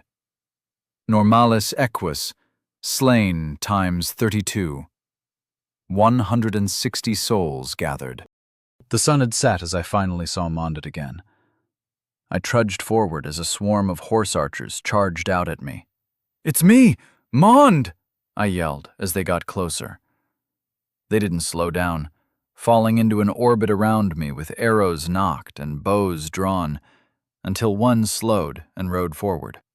"Mond, are you hurt?" Mune demanded as he slid off his pony and ran forward. He slapped his hands over my chest and shoulder, but I shoved him away. "I'm fine. The Coprigan raiders in the area are all dead, though." I chuckled in an evil enough way that Krill would no doubt have approved if he were here. "I need the 10 best archers to meet me at the center of the camp. I've got a few more souls to share than I did earlier." I found my throne set out in front of the central fire, and Faye was already sitting in hers. I smiled at my wife, and she flashed her teeth in a vicious grin at the sight of me. I was painted head to foot in blood. I'd wiped the worst of it from my face, but I was confident I had long streaks and smears across my skin. I gingerly lifted the cushion from my chair with my fingertips and tossed it towards my tent before sitting down and facing the gathered people. My commanders were all present, as well as a sizable crowd of warriors in their armor. 10 archers were called out by name, at least one from each of the families that made up my tribe. They stepped out and formed a line across the fire from me. "You've been nominated for your skill and bravery to receive power, like that which I gave to my fangs. If you do not wish to be tied to me in a way that you can never escape, speak up now. There will be no hard feelings or punishments." None of them moved, so I went around the fire and issued them 150 souls each, 3,000 spent in a matter of moments. "Krill, explain what they need to do. Fire affinity first. Advance to level 10 and put the rest into intensity and area of the firewall spell." They can pick their own second affinity, but I'd recommend life. I smiled at them, and I must have looked terrible as they blinked through the writing. They could each see floating in front of them. They let out a bloodthirsty roar. "You're now part of my family. The Fangs, Krill, and Feala will guide you in how to use your new powers. None will stand against us," I said in a sibilant hiss, the rage at what I'd seen this morning boiling over into my voice. They nodded quickly and turned to my captains with questioning looks. I staggered over to the water barrel outside my tent and began stripping off to wash myself down. Killing to gain souls had seemed limiting at first, but now, with a war against thousands of enemies, none of whom could hope to match me physically, I was beginning to see the bright side. Chapter 55. War. Looking down from Glimpse's perspective, at first glance, this seemed like it would go very badly for us. My 60 chariots held the central position, flanked by 50 lancers at either end of our double line. The mounted archers were formed into 2 groups on our flanks. All told, I had just over 500 men in my army. We had taken position on a small hill devoid of trees opposite the main Coprigan force that had set itself up along a ridge 500 meters away from us. They had a small forest to their backs, so they probably trusted that our cavalry wouldn't be able to attack their rear. Roughly 2,000 infantry formed the center of their force, split into 4 groups of 500 or so, but warriors moved from one blob to another seemingly without a pattern.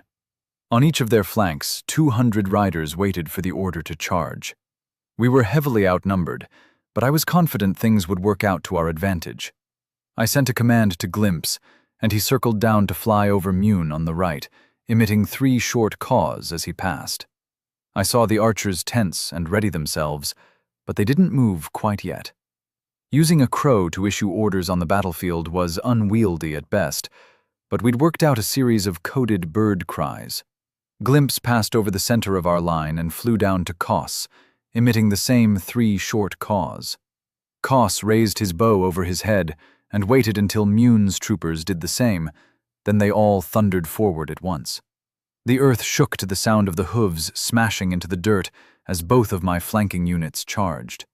They moved at an easy canter, not pushing the horses at this point in the battle, and began to approach the enemy cavalry. A shower of regular arrows flew out at the Koprigin, but didn't do much damage. The enemy took the attacks for a minute or so, but they were ill-disciplined, and soon enough, a handful kicked their ponies forward with javelins in their hands to try and retaliate. As soon as a few warriors moved, the rest all lunged forward to join them. Moon and Koss did as we had planned, and peeled away into a feigned retreat, showering arrows on their pursuers as they fled before them. "Give them a minute to pull the cavalry out of position," I said to Tricolo, who was in the chariot next to me. He grunted and fingered his bow. Pairs of steel-tipped spears were mounted on either side of the drivers of all our vehicles, pointing at the sky and glinting in the early morning sun. I'd ordered strips of red cloth tied to the ones on my chariot that fluttered in the wind. Waiting for the enemy riders to be pulled out of position seemed to last forever. But soon enough, my cavalry had them far enough away that they wouldn't be able to intercede in what was about to happen. I nodded to Tricolo, who flashed his teeth at me in something that certainly wasn't a smile. "Aresk! Witness the might of our warriors! This battle is dedicated to you!" I screamed at the great blue sky above me. A brief wash of the war god's aura spread over us, and my warriors whooped and cheered. "Advance!" Tricolo called out. His voice was long and deep, washing over our position like a wave. The chariots moved into a slow walk and started to descend our hill. The lancers formed wedges and carefully kept their distance from the slowly spinning blades that protruded from our wheels. As we began to move, the Koprigin infantry roared their defiance and charged down the slope towards the shallow valley, where they would die. Flashes of blue and orange started going off in my peripheral vision, and I checked with glimpse. Koss and Moon had started using the enchanted weapons a bit too soon, but the enemy cavalry was going to collapse. Those that hadn't already burned were turning away from my mounted archers and the rest of the battle. As my archers wheeled around and charged to pursue the Koprigin riders, I focused on my immediate surroundings. Their infantry had reached the bottom of the hill and had spread out into a single line, 3 or 4 warriors deep, as they sprinted towards us. We were still a few hundred meters apart, and I mentally reached out to the 4 iron rings on my right hand. 20 bolts of white fire appeared above me and shot forward to explode in the densest parts of the enemy line. I spent my mana to summon 15 more and launched them into the places I'd neglected with the first barrage. The chariots immediately charged. They had been expecting the barrage as the signal to get close to close quarters. Air whistled in my ears, competing with my heartbeat for the privilege of deafening me. We shot forwards, closing the distance quickly. Next, the fighters on the chariots opened up with javelins and arrows, focusing their fire on the remaining center of the Koprigin forces. The spheres of white-hot destruction from my firebolts swallowed swathes of the enemy, leaving nothing but ash. Then the blue and orange walls of fire from the enchanted projectiles erupted among the terrified survivors. The firebursts were random, and the lack of a common pattern seemed to terrify the ones still unburned as much as the actual attacks. My lancers peeled away from the chariots and swept into the flanks of the infantry, then pounded on into the distance after killing as they passed. They were going to secure the wagons and as much of the Koprigin herd as we could catch. I snatched up a spear from next to a madly cackling krill, who slewed our chariot sideways and cut us along the line of disrupted infantry. The whirling blades on our wheels buzzed, and they tore through legs and torsos. He threw the occasional fireball into knots of warriors far enough away to escape the mechanical death of our vehicle. He pulled us back to the left as I stabbed out with a spear into a warrior mad with battle lust, and then we were through the ranks of the enemy and turning around for another run. I checked the crow's eye view as Krill cut another line through the surviving enemy. The fight had clearly gone out of them. Koprigin survivors were fleeing as fast as they could, except for the poor bastards who'd been surrounded or cut off. Normalis humano, slain times 1,235. 12,355 souls gathered. Well, damn. War, huh? What is it good for? Shitloads of souls. My greed was rubbing its hands together while my conscience tried to raise a complaint. The memory of those kids with their left legs stripped of flesh settled my ethical concerns, and my code quietly retreated into the background of my mind. Enough, Krill. They're done. Let them run, I yelled into my mad mentor's ear. Like fuck! Chase them all down! Kill every last one of them! He screamed as he spun the chariot onto a course to take the legs off a handful of routed warriors. I clung on as he drove our ponies into a lather, murdering fleeing men. The concept of surrender, or letting a beaten enemy flee, was not something my savage people understood. I stopped fighting, except to block the occasional attack aimed at Krill from a panicked Koprigin. We hadn't had it all our own way. The mounted archers were unscathed as far as I could tell, but we'd lost 3 chariots and a dozen of the lancers as they slammed into the unbroken flanks of the enemy infantry. Most of the lancers were alive, but they'd lost their ponies and had been forced to fight on foot until the rout began properly. What happens now? I called to Krill, who stopped giggling and shot me a look that suggested I had been dropped on my head repeatedly as a child. Now we claim their animals and women. The tribe is broken. A lot will run and die on the steppe. Some of them will reach other tribes and beg to be taken in, with varying results. No one likes the Koprigin, he snickered. Take me home, Krill. There's no point in us chasing them down. How many? What? I asked distractedly. How many bloody souls? He demanded. 12,000 plus bloody souls. Enough to make it so 10 men in each squadron can imbue weapons, and a bit left over for the rest of us to share, I muttered. But I was considering just spending them all on myself. I'd be an absolute powerhouse if I poured them all into leveling and boosting my magic.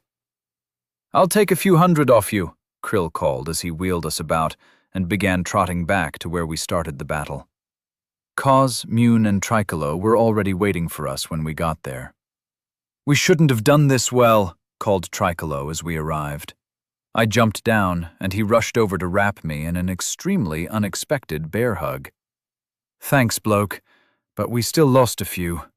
It wasn't all in our favor, I muttered as I slapped him on the back to try and get him to let me go. He pulled back and grinned at me. We killed 4 times our total number and lost only a handful. This is a heroic victory, Mond. Krill, you'd better have been paying attention so you can tell the story when we get home, Tricolo called, as Krill jumped down from the chariot. The horses were lathered and sweating, stomping their feet with nervous excitement. I was keeping my eyes open, he lied. I caught his eye, and he winked shamelessly at me. I've split my troops to hunt down the remaining riders, said Mune, as Kaz nodded in agreement. They'll be gone for a few days. You mean they've broken up into little packets of troops without orders? In the future, they'll need to chase for a few hours, staying together, and then come straight back. I'll add it to the training regime. We can't allow ourselves to disperse because our warriors want to chase glory, I muttered unhappily. It should be fine this time. There weren't any other large forces nearby. But if this were a skirmish against the outriders of a greater power, it would be dangerous for the warriors to take off after prizes. Jandak has the wagons. The women have mostly fled, but there are a few hundred prisoners. What the hell do we do with them? I asked. Slaves, said Kaz. They can work the mines. That's dangerous work. It would be kinder to just kill them, I answered. Isn't there something gentler for them to do? You're a good king, Mond, but you're soft in the head.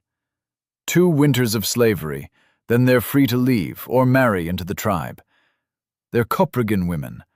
I think they'll be happy that our men don't fuck goats when their backs are turned, laughed Mune.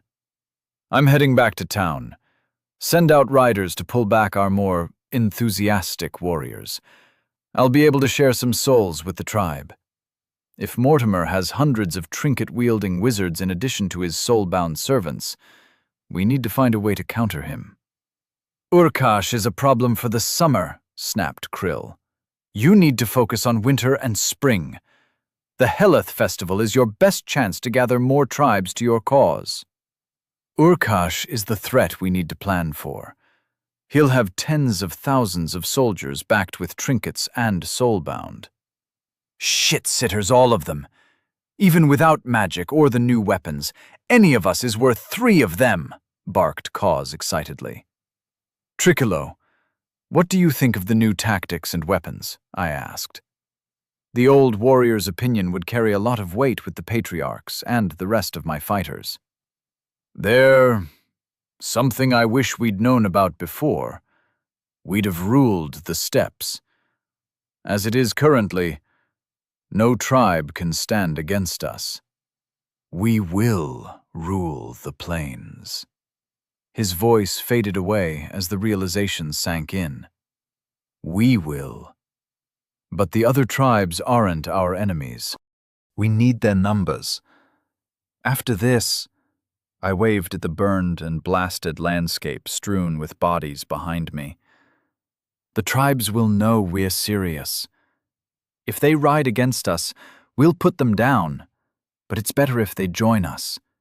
We need an alliance. I'm afraid I don't know how you arrange that kind of thing, I grumbled. Give it a few weeks, then send emissaries to the nearest camps. The Coprigan women and surviving warriors will have spread the song of our victory for us, Krill chimed in. Let them carry the word for us. Then we send small groups of traders and talkers. Diplomats. Do you have anyone trained in that kind of thing? I wondered. Ha! Talking is easy, laughed Mune, but he stuttered to a stop as I looked at him. Not if we want the right things to be said. No headstrong, arrogant warriors. We need people with a deft touch. Can women carry trade between the tribes?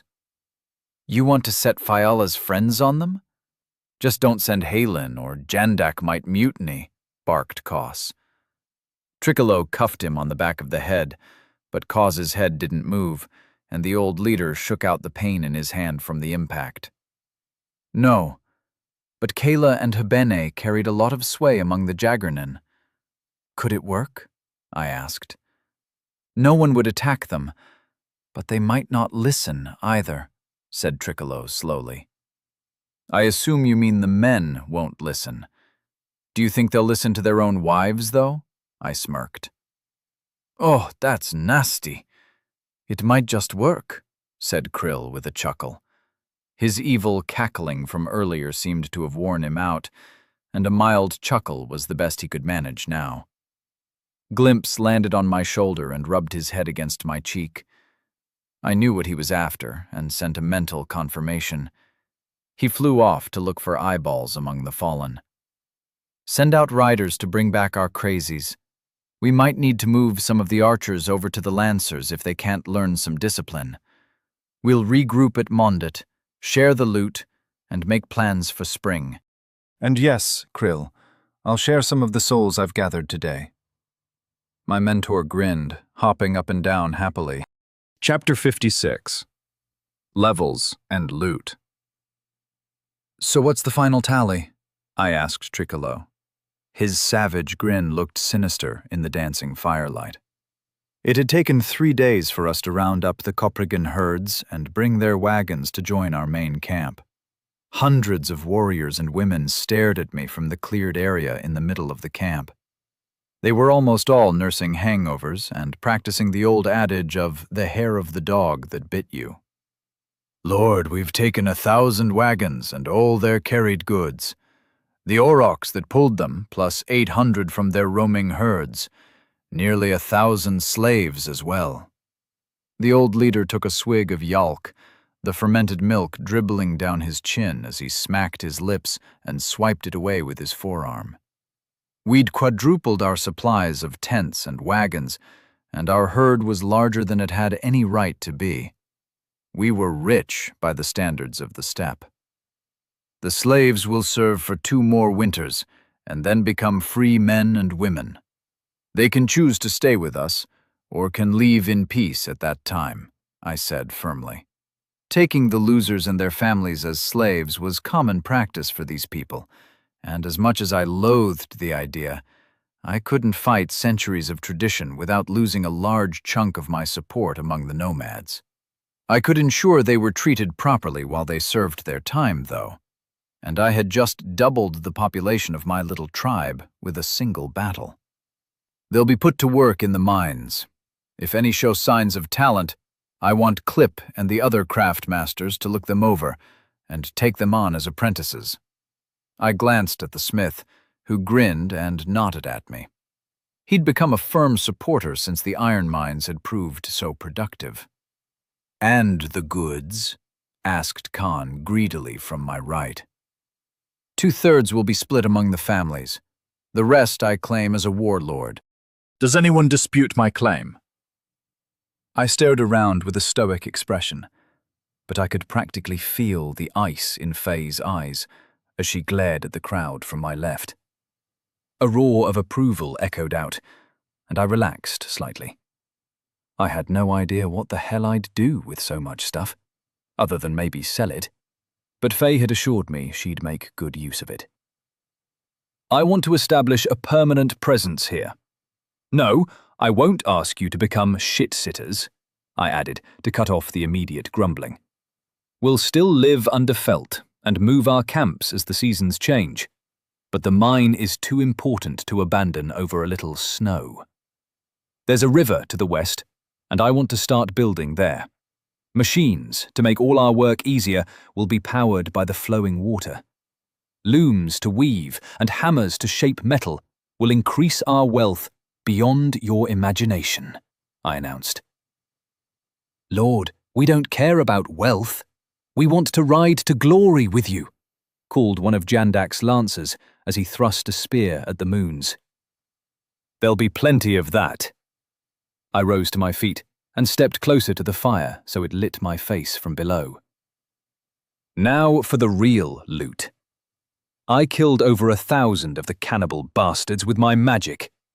That means I can give some more of you access to the system and affinities. Jandak, I want your 10 finest lancers, those who showed courage and determination and followed your orders.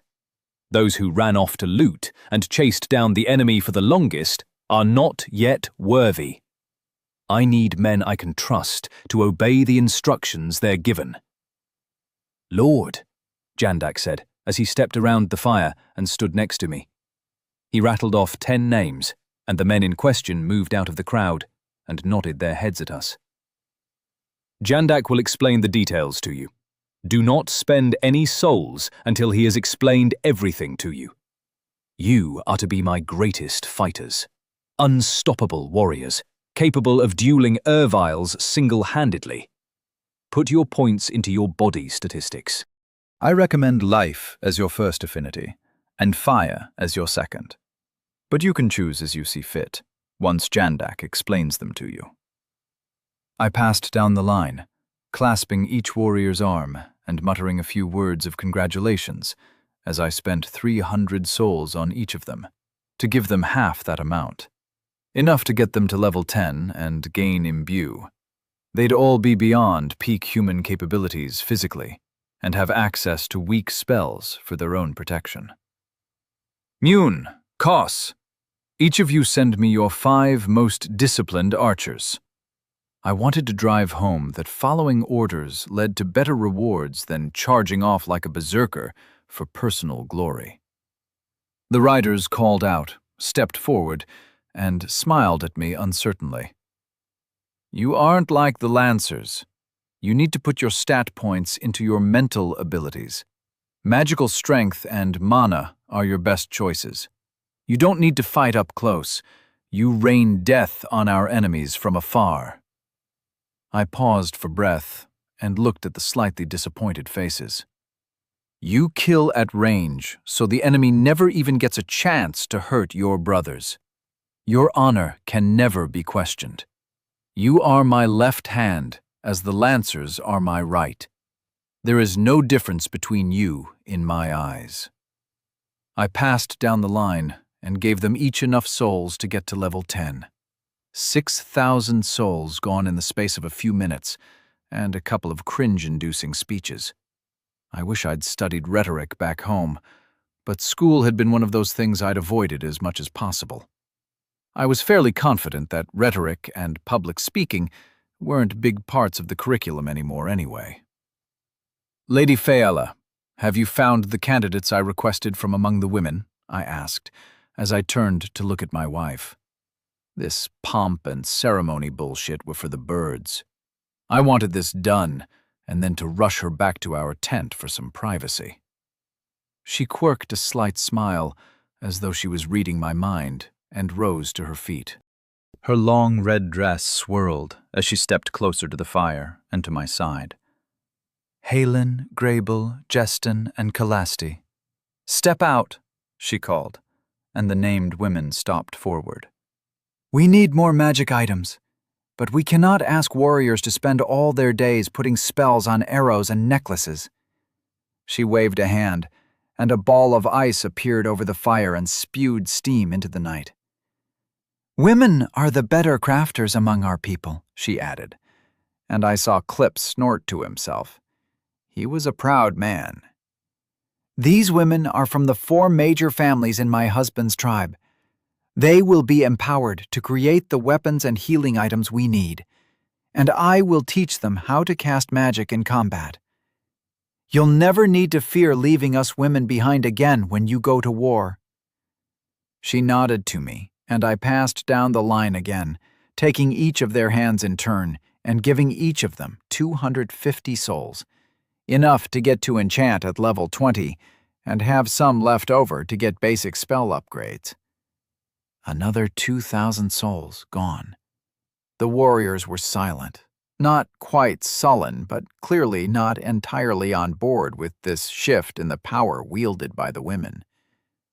Ladies, please join me in my husband's tent, and I'll explain the writing you can see, said Faye.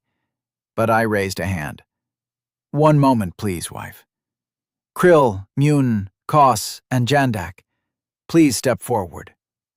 Krill bounced from foot to foot as he moved forward and was joined by my fangs. Faye, I have more souls for you as well. I touched her cheek and sent her 250. My mentor and my greatest warriors, I would be remiss not to include you in these rewards. I exchanged a warrior's clasp with each of them and gave them the same. Another 2,500 souls gone. I had just over 1,500 left for myself. I'd had a few sleepless nights worrying over the best way to share everything out. I could have elevated myself and become a powerhouse, but I would be facing hundreds of wizards armed with enchanted items, and from what I could gather, tens of thousands of warriors from the south would be massed against me when I moved against Mortimer. Plus, however many soulbound he'd made as well.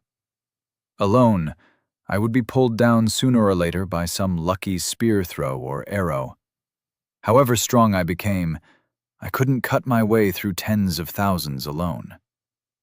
So I had chosen to follow in my enemy's footsteps, elevating some of my followers to be potent enough to make a difference in the fighting to come, while making sure I retained enough to progress my own power steadily. Whoever our next enemy was, and I suspected it would be more of the nomads as I moved to consolidate control over the steppes, would just be more fuel for our growing fire. I could feel my new soulbound servants in my mind. The link was like a ghostly muscle that I could flex if needed. I didn't want to find out how much control I could exert over them. I feared that kind of power would be intoxicating, and I'd become an addict. For 20 souls, I could give someone a single level, and they'd be under my sway. I had a sinking feeling Mortimer might have taken that kind of an approach, and I would have to do the same to match him. Perhaps next time I got a windfall, I'd consider it. I sat back down on my chair as the celebration resumed. Yalk was passed around. Soon enough, drunken dancing and singing filled the air, as it had every night since the battle. Faye led her new coven of witches into our tent to instruct them on how to spend their souls, and I stared moodily at the fire. 1,500 souls. They wouldn't go as far as I'd have liked. The further down the trees I went, the higher the cost was for each step. It was the same with the levels, but I had enough to take a big step up in power, whichever option I chose. I pulled up my status and rested a chin on one fist as I thought. Primary stats. Body, D+. Mind, D+. Soul, D. Available souls, 1,552. Secondary stats. Physical strength, 30. Reflexes, 20. Health, 200. Magic strength, 20. Focus, 20. Mana, 330. Affinity, fire. Summon fire. Range, 45 meters. Intensity, plus 76%. Lasts 10 seconds. Fire resistance, plus 2%. Projectile, speed, plus 3%. Detonation, 6.5 meters cubed. Firewall, area, 10 meters squared. Lasts 10 seconds. Barrier, 20 HP. Fire spirit, duration, 10 seconds. Affinity, life. Heal, self, 15 HP and 48% increased recovery rate for 1 hour. Seals moderate wounds. Enhancement, self, 58%. Resistance, all, 19%. Projectile, speed, plus 3%. Heal other. Rapid growth, area, 1 meter squared. Projectile, speed, plus 3%. Enhance other. Shapeshift, minor. Duration, 100 seconds. Affinity, space. Size, range, touch. Intensity, 30%.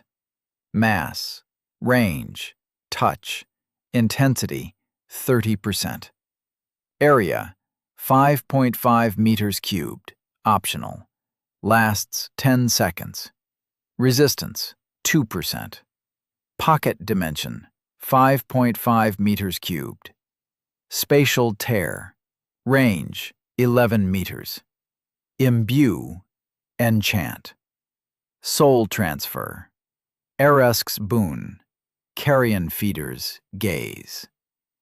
I was pretty happy with my magic at the moment. Increasing the intensity of the summon fire spell in conjunction with the area of the projectile version had let me delete half of the Copregan infantry in seconds. It had been a while since I'd gained some stat points, and the sense of progression that came with improving my stats called out to the greedy part of me. I could buy some equipment from the bloody shop, but I still resented the cost for a single item. We were churning out crude steel weapons and armor now, so I didn't see the point, other than perhaps getting the weird mythical level equipment. But that was still too expensive for my tastes. I spent 1,320 souls to move up to level 70. Level 60, synthesized spell. Rolling. Based on the most commonly used magic, new spell unlocked in the fire tree. Burning skies. Level 70, advanced affinity unlocked based on previous choices. Looking. New affinity unlocked. Earth. I sat bolt upright and stared at my status screen in shock.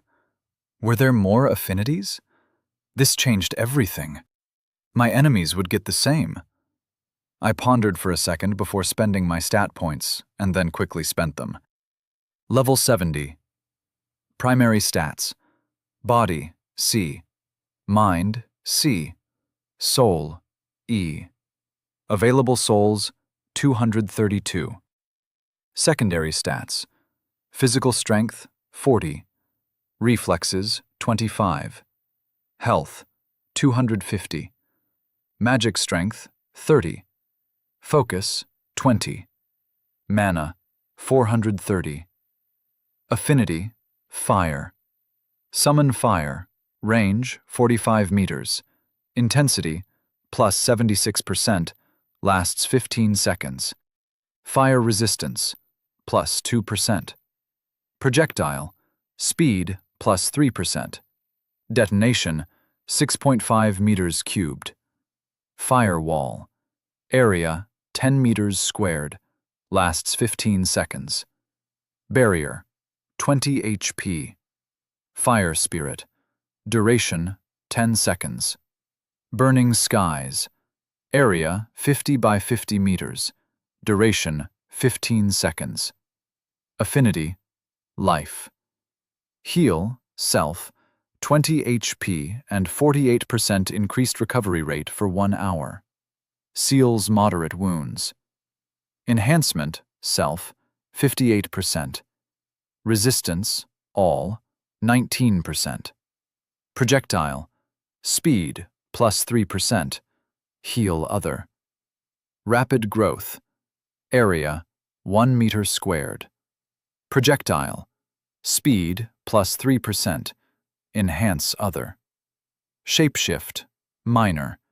Duration, 100 seconds. Affinity, space. Size, range. Touch. Intensity, 30%.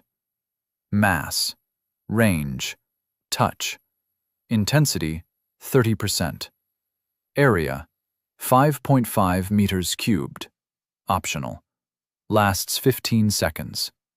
Resistance, 2%.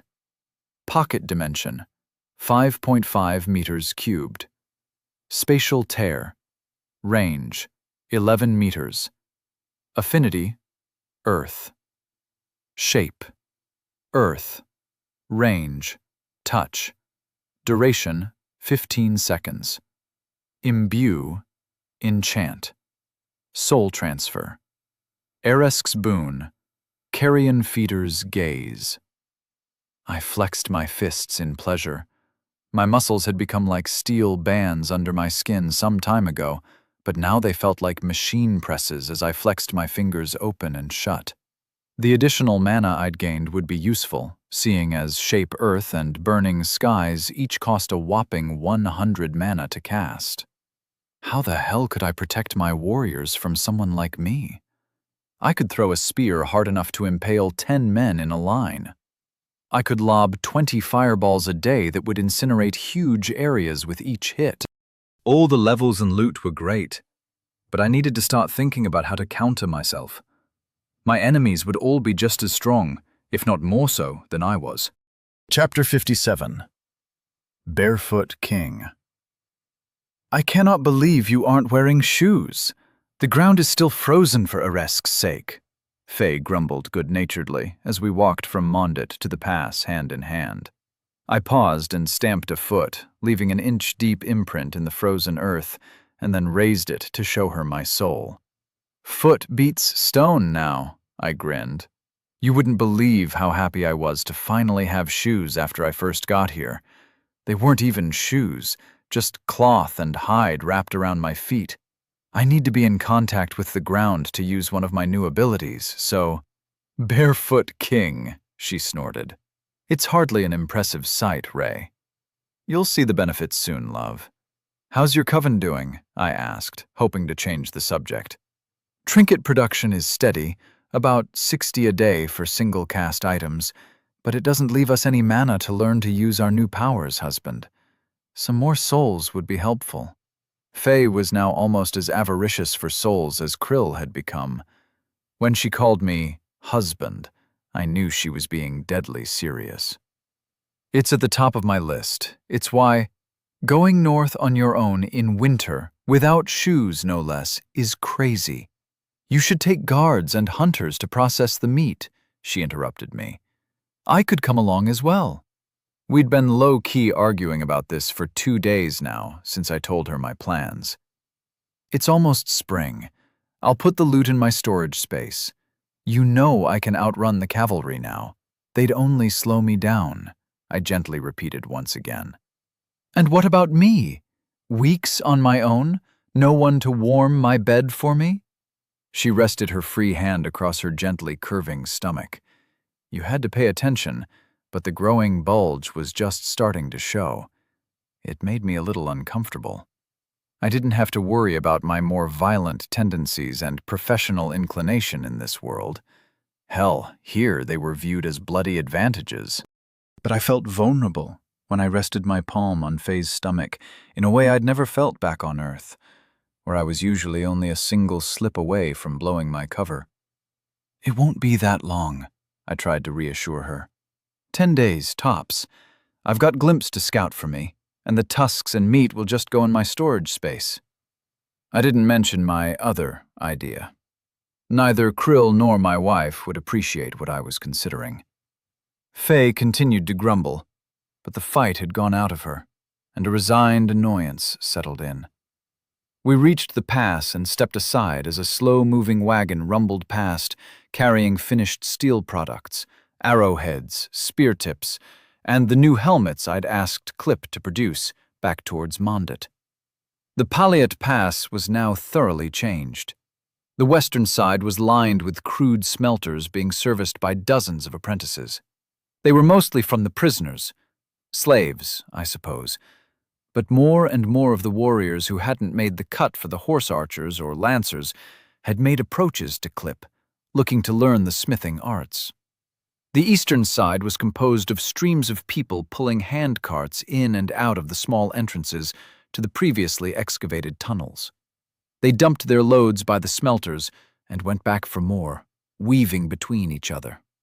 Whoever had been here before, however long ago it was, had created a huge network of winding tunnels and artificial caverns below the surface. I suspected most of the hills around us would look like Swiss cheese if I had access to LiDAR. My people had currently only explored a fraction of the old tunnel system. I paced the width of the mouth of the pass a couple of times, Faye watching bemusedly, then made a couple of cuts into the stone with my dagger. I sliced a pair of neat lines into the stone that were about 3 meters apart and roughly in the middle of the opening. "Clip!" I called loud enough to be heard over the smashing of hammers and the hiss of molten metal being poured out. A minute later, the blacksmith walked over to me, head held high. "Lord," he greeted me. "I need to stop the traffic through the pass for a few minutes. I'm going to build you some walls," I told him. He twitched and looked at the 30-meter-wide entrance to the pass for a moment, then shrugged and nodded. "Oi, keep the stock on the loading spot for now," he yelled back towards his open-air workshop. A chorus of surly replies and waving hands came back to him. I grinned at Faye, who was looking at me with a raised eyebrow. This is why I'm not wearing shoes. After striding over to the cliff wall, I spent 100 mana, and my perception flowed out into the ground below me. It began with a radius of about 1 meter, but for the first 5 seconds, it spread out until it was 10 meters in either direction. As soon as I cast, I bent my will and began moving the stone around me. I rose up on a column of rock and soil that solidified into a pillar 3 meters tall and half a meter wide. I flowed across the mouth of the canyon, leaving a wall of solid stone behind me. When I got to where I'd cut my first mark, I stopped, the 15-second timer on the power having elapsed. Moving by mentally controlling the muck around you to push your feet along felt a bit like ice skating. I glided rather than walked, and at a much quicker speed than I could manage with my legs. I could also condense or expand the material as long as it was within my sphere of influence. Rather than create styrofoam rock walls, I'd pulled the materials from the south side of the wall in, creating a wide, shallow trench that attackers would have to cross and increasing the effective height of the wall to outsiders. I wanted this place to be as secure as possible before I went north. Of all my little satellite settlements, this one could not be lost. I glanced down with a broad grin on my face, then stared dumbstruck as Faye leapt upwards. Her enhanced body made leaping 1.5 meters vertically simple enough, but as she reached the peak of her jump, a disk of ice appeared under her, and she launched herself off it. At the second peak, she summoned another ice shield, and then stepped daintily onto the top of my new wall, like she was strolling out in the steppe. "It's high up here."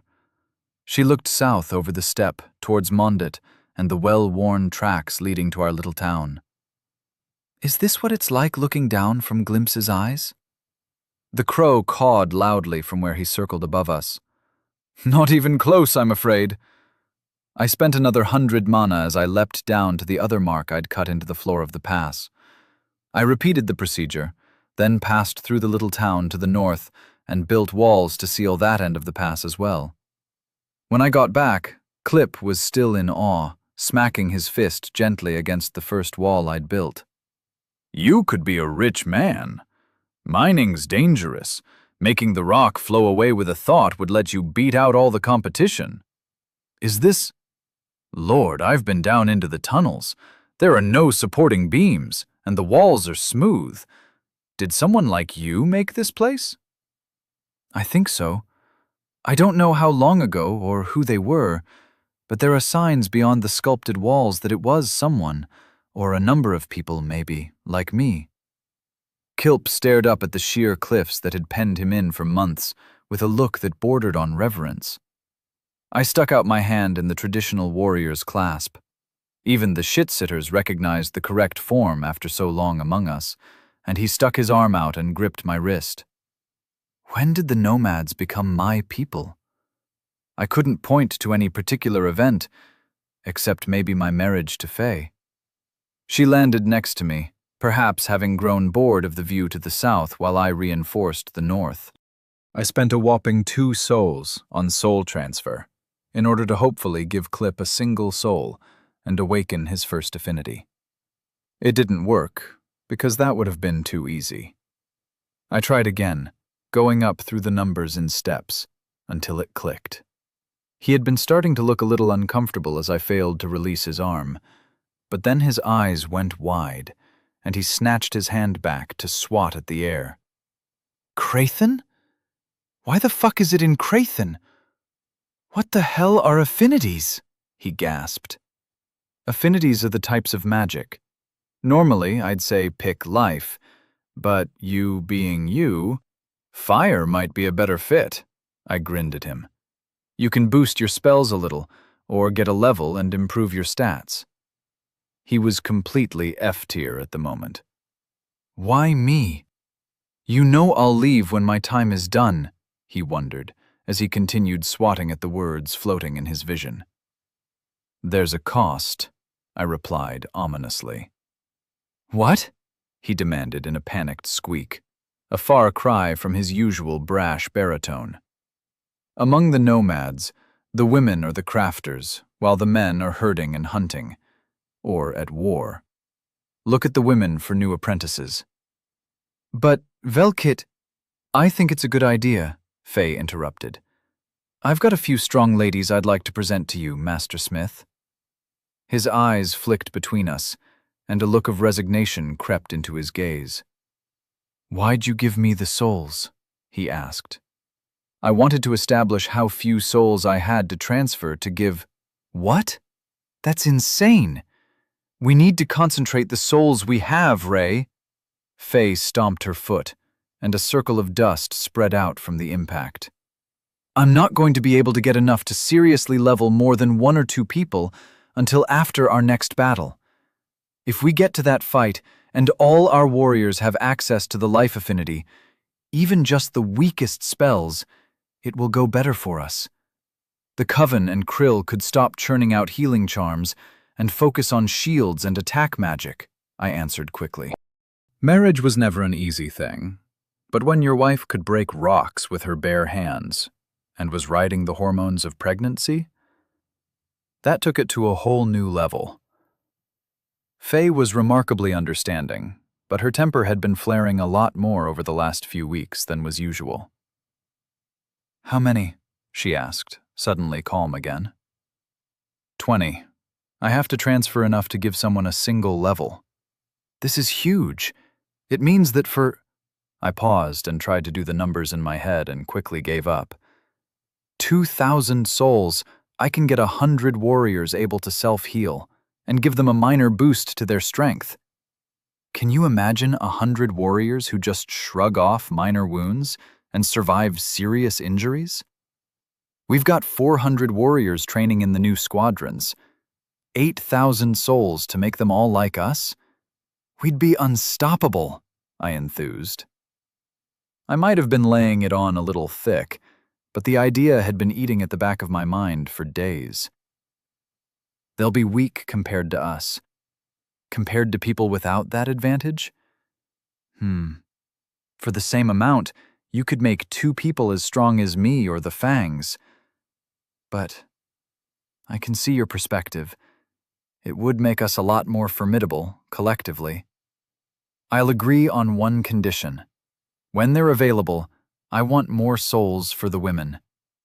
She crossed her arms and fixed me with a glare.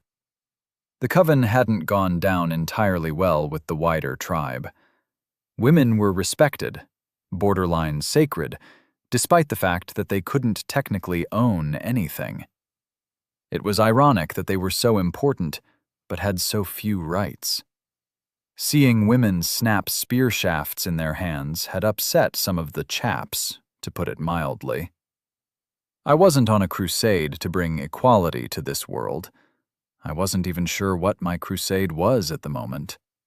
Poseidon still sat at the top of my shit list, and I fully intended to kill her if I could. But the longer I'd been here, the more tied to this world I had become. My lists had gotten rather muddled. They were now almost entirely focused on the well-being and strength of my adoptive tribe. Partially out of self-interest, but increasingly there was something else motivating me as well. It was mostly with a view to taking down Mortimer, and then the others, of course, but even in my head, that argument had started to feel hollow. The men are all a little worried about the fact that you keep snapping inch-thick poles of wood when you get cross, I began, praying desperately I wasn't stepping on a landmine. They'll come around in time, and I'm more than happy to give the women's souls as well. This summer is going to see a lot of fighting, whatever I do. I'd rather get the other tribes to join us, but some of them are going to fight us. Whatever I do for the warriors, I'll do the same for the women, eventually. This might annoy some of the warriors, but I was, somewhat embarrassingly, viewed as something of a demigod to a lot of them. I had the social capital to burn on keeping Faye happy, and it was kind of the right thing to do anyway. "How long until you go?" Faye asked as Clip wandered off, happily staring at screens that no one else could see. "I'm going now, love," I said softly, pulling her into an embrace and moving for a kiss. She allowed the hug, but she pulled her face back. "No. You get that when you come home. Be careful, Ray. The Erviles," she whispered in my ear as she moved to lay her cheek against mine. "Won't know what hit them," I said with a savage smile. I kissed her ear and stepped back. Krill needs to keep focusing on his project. If he skulks back into Mondit, tell him Glimpse is keeping an eye on him. I said it lightheartedly. My crow would be watching my back and looking for my prey, but Krill might not know that. "He'll know that's a lie. If I see him, I'll make sure he gets back to work," she said. "Safe travels, love. Hurry back." Without another word, she turned and walked back towards Mondit. I looked around me and smiled. The mine was doing well, and Mondit was rich and thriving. My army was constantly training under the Fangs or Trikilo, and the side project I'd foisted on Krill was coming together nicely. I sighed as Faye moved into the distance. I was getting soft. I looked to the north and felt a sense of freedom. The tribe would be fine without me for a couple of weeks. It was time to go hunting. Chapter 58. No shorty could do this. I ran north on bare feet. The cold was uncomfortable, as were the occasional jagged stones, but it wasn't painful, and it didn't do me any harm. Whether it was my strength stat or my increased hit points, or perhaps some combination of the two, the force of my feet pounding into the semi-frozen ground didn't bother me at all. I silently thanked Hakobin for my time hanging on the back of the wagon. That had been pain unlike anything I'd ever known, and in comparison, the discomfort I felt now was negligible. Glimpse flew ahead of me, soaring over the end of the Paliat Pass and moving into the northern tundra to look for prey. The vast expanse of snowy plains stretched out endlessly in the bird's eyes, and he began sweeping north in a wide zigzag to find me targets.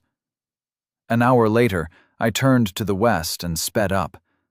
I was running at the best speed of my chariots, but it was only a casual lope for me now. Each footfall cratered the ground slightly and launched me 2 or 3 meters along my path. Glimpse had spotted a small herd of mammoths, but they were huge in comparison to the ones I'd faced before. A third or more taller at the shoulder, and while I couldn't be certain, I was confident I'd found some vile mammoths. As the crow flies is a fitting phrase for the fastest possible route. It took me another hour and a half to close in on the herd Glimpse had spotted for me. As I drew near, I slowed to catch my breath and checked my reserves. Health points, 250 over 250. Mana, 64 over 430. The cost of building the walls would take me most of the next couple of days to recover. 10 mana per hour was a bottleneck, and I hadn't figured out any way to improve it. Health and mana had set regeneration rates, and I hoped that they applied to my competition as well. They'd been here longer than I had, and were likely stronger than I was. I'd need to find ways to get them to burn their mana down before I made a move against them. A problem for another day. It was a herd of 12 beasts, 8 adults and 4 juveniles. They were much more intimidating up close than the last lot I'd faced had been. Huge, towering slabs of hair and muscle, with 2-meter-plus spears of ivory sticking out of their faces. I moved slowly closer, and they ignored me as though I were beneath their notice. The occasional fist-sized eye rolled in my direction, but otherwise they were utterly unthreatened by me. I had 6 steel spears in one of my storage rings, but I wanted to try and push myself. I hadn't faced any real threats since I leveled after the battle, and finding out what I was capable of now seemed like a good idea. Besides, killing these things with spears would take longer than I wanted to spend on the job. The metal heads wouldn't penetrate the thickly armored skulls, and crippling them, then bleeding them out, felt needlessly cruel when there was a more professional and efficient option available. Once I got to about 10 meters away, a pair of the bigger ones, the bulls perhaps, turned ponderously towards me. They were slower than the regular versions of their species, but I had a feeling they would be much harder to put down under normal circumstances. I slipped my shop-bought knife from the silvery sheath at my waist and weighed my options. I was short on mana, but I had a few trinkets and enough to try a spell that I'd wanted to experiment with for a while. I was wearing 8 iron rings, 1 on each of my fingers. The 4 on my right hand were all loaded with fireballs. 2 of the 4 on my left were enchanted with 12 charges of Krill's best heal self spells, considerably better than my own version. And the other 2 were storage rings I'd enchanted myself. I could only access them twice a day, but they had the same capacity as my upgraded spell and would be very useful in the long run. The fact that I could store living people in them had offered a number of interesting possibilities for the future. assuming anyone was mad enough to let me hide them in a dimensional pocket without time, and no guarantee of being released if anything went wrong. I'd find someone. Jandak would probably be up for it if no one else were. I scooped up a small rock from the ground and tossed it up and down in my right hand. The two bulls that turned to face me snorted and made quiet trumpeting sounds. I couldn't tell if the sound came from the swaying trunks or their mouths. Either way, it was clear they weren't pleased with my presence. With a swift flick of my wrist, I sent the little rock arcing across the space between us to smack the beast on the left in the forehead. It briefly went cross-eyed, then trumpeted more loudly at me and stomped a foot in anger and confusion. I wasn't where it thought I would be. As the pebble had left my hand, I'd spent mana and ripped open a spatial tear. It appeared in front of me as a jagged rip in reality, lined with pink and purple light. The oval was about 2.5 meters tall, and perhaps half that in width. I dove through it and appeared in the air a foot above the mammoth's neck. As I felt my impossibly sharp dagger flick out and stab into the animal's spine just behind the thick bone of the skull, my feet hit the ground, and I ricocheted like a pinball to launch myself towards his companion. The dagger carved effortlessly upwards through the second neck, and I landed neatly to one side of the pair of collapsing beasts. I buried the blade in the skulls of the paralyzed animals, and they were dead within seconds of my attack. The rest of the herd trumpeted in fear and started to lumber away from me. I could have cut more of them down. I probably should have, from a purely utilitarian point of view. I knew I was a monster in a lot of ways. Killing these beasts bothered me about as much as immolating the front lines of the Coprigan army had, which is to say, not very much at all. But I'd spent a long time training my monster to fit in, and frankly, given my new power, I was worried that if I let that control slip, even for an instant, I'd spiral into madness. I'd taken 2 bulls from this herd, so the rest could go on their way in peace, and that was enough for me. My greed complained briefly, but I quashed it mercilessly. There'd be other herds nearby. Vilis mastodon slain ×2, 80 souls gathered. This could work. I hastily cut the tusks free with my impossible dagger, then skinned and harvested as much of the fat and meat as I could in a couple of hours. I dropped my harvest into one of my storage rings and sent my senses out to glimpse. He'd found 3 more herds not too far away, one of which was big enough that they were likely the vile variants of the giant mammals. I ran, killed, and harvested the ivory and meat for the rest of the day. Vilis mastodon slain ×4, 160 souls gathered. Normalis mastodon slain ×8, 160 souls gathered. I had 642 souls when I settled down to sleep under the stars that night. The storage spaces for my rings both had 24 tusks, the same number of sets of hides, and as much meat as I could easily butcher in them. The rest had gone into my own personal space. I needed to recover my mana before I went hunting anymore. It was unlikely I'd be able to remain on the hunt for as long as I had hoped, unless I started abandoning the tusks as well as the valuable meat and fat. It felt wasteful to me. However terrifying to the locals these mammoths might seem, to me it was like being sent to knock a toddler. It felt wrong, and I was quietly disappointed at the lack of challenge. I'd been careful only to take a couple of animals from each herd, letting the rest escape. I'd only killed adults, leaving the juveniles alone. Despite these concessions, my code was arguing with my greed, but I phased the internal bickering out. I stretched out under the stars and watched the night sky wheel overhead until my eyes closed. Before I dropped off, Glimpse flew down and nestled in at my side to get some sleep as well. The god-forged creature didn't seem to have the same needs as regular animals, but he couldn't go indefinitely without some shut-eye. Not as nice as Faye curling up against me, but better than being alone, for sure. When I opened my eyes, as pink light filled the world, my crow cawed a greeting from above where he circled, and I sat up in the long grass that had hidden me during the darkness. I stretched, yawned, farted, and did what every man with a decent amount of fiber in his diet does first thing in the morning. Glimpse had already found my next targets, and I chewed on some dried meat I'd pulled from my storage last night before I ran to catch up to them. For 3 days, this routine lasted. I racked up another 1,400 souls in the process. I was over 2,000 in total, and when I got back, our warriors would receive a considerable increase in power.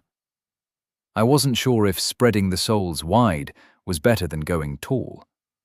Would 2 level 40s just steamroll 100 level 1s?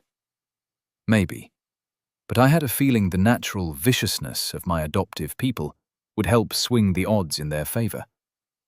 How would I fare against 20 level 10s? Physically, there would be no comparison. I could rush from one to another and put them down with a single move. But while I was moving to the first one, the rest would be launching attacks. I didn't have any data one way or the other. My gut told me I was thinking along the right lines. Going wide might just be better than going tall. Mana regenerated slowly, so once spells were cast, it would come down to how many there were and how physically capable each one was. If I had more, I'd win. Hopefully. My storage rings were nearly full. They would be a godsend when it came time to move the tribe to war against Mortimer. We could move fast without worrying about lumbering wagons or having to carry the weight of our supplies. I still had some room left in my own space, but I wouldn't get a chance to fill it. Glimpse had been watching them fall in on my trail behind me. I had headed northwest the first day, then turned northeast. I'd been zigzagging across the tundra as I hunted the different herds. Each day, more of them had fallen in on my back trail. They didn't always like to work together, it seemed. Whenever they bumped into others, there were 2 possibilities. They either joined up or had a brief skirmish and spread out to chase me separately. They didn't start fires on a night when they stopped to rest. Glimpse had kept an eye on them for me since he noticed my tails. I'd carefully avoided spending my own mana to let me get back to full strength for this evening. I stripped naked and put my clothes in one of my storage rings, hoping they wouldn't get rubbed against the raw meat and fat it was largely filled with. Then I took off towards the nearest camp of Erviles. There were 4 of them, a few miles behind me, and I crossed the distance like a ghost. As I neared them, I slowed down and stopped to listen. "You sure it's just one man?" "No shorty could do this," rumbled the deep voice from the darkness. "Only one set of tracks, you tusk fucker. How many times do I have to say it?" came back a whiny voice. "But one Gary Huskar is incapable of this. The clans are already planning a great raid next year in revenge for Latrikos. The trail led to the southern plains, and next summer, it's just the one. He moves like us. His strides are long," replied the whiner. "Shut it, Wapisk." You're so full of shit you might as well be a shorty. That was voice 3. Hard to tell apart from the first voice. Beyond that, it came from a different giant. My brother is right. You are full of shit. The 4th one boomed with a laugh. Your tribe's weakness is why you lost a brother to a mortal. As the mortal in question, I'd like to say it had nothing to do with that. He attacked me, so he died. "For a resk," I called out. I was moving as the first words left my mouth. I'd seen these things' reflexes before, and while I couldn't resist spooking them, I had no intention of monologuing. They looked towards where I'd been and started to rise to their feet just as I emerged from the darkness 10 meters away.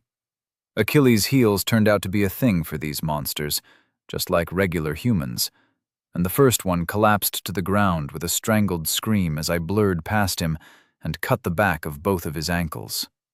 I left him behind and rushed to the next closest giant. He was fully on his feet now, and he moved with a predatory grace despite his size. A fist swung down towards me, and I activated my self-enhancement spell.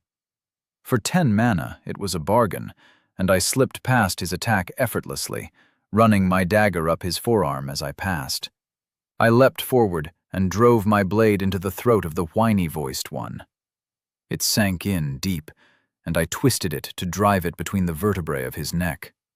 He keeled over backwards, but managed to latch onto my left leg and fling me away into the darkness. I lost a few health points as I hit the ground and rolled away. As I tumbled through the grass, I cursed silently. I'd left my blade in his throat, and I had a lot more work to do tonight. I was reluctant to spend my mana this early in the mission, but I didn't really have a choice. I cast limited shapeshifting, and my skin turned a mottled gray, black, and green. "We will find you, little one," said a giant. "You're 2 down, and I'm not even sweating." "You fucking cannibals are in deep shit," I hissed as I rushed sideways silently to throw them off my location. "These weaklings? I'm Gatropic, first fist of the Northern Star clan. You're just Urk." I flew out of the night and slammed a foot into the talkative one's throat, using the impact to launch myself towards the bloody body with my dagger buried in his neck. I rolled across the still feebly struggling giant's throat and retrieved my blade before spinning lightly back to my feet to finish this fight. Chapter 59. That's pretty disgusting, bloke. Villis Humano, slain times 37. 1,850 souls gathered. I was crouched down near the last and largest camp of the giants that had been following me. I'd already killed the rest and was feeling pretty happy with the results. These bastards didn't trouble my code at all, and they were even more profitable than the vile mammoths. I could see myself spending most of next winter hunting the cannibalistic monsters down while the tribe continued to grow in strength. That assumed I'd get another year to prepare.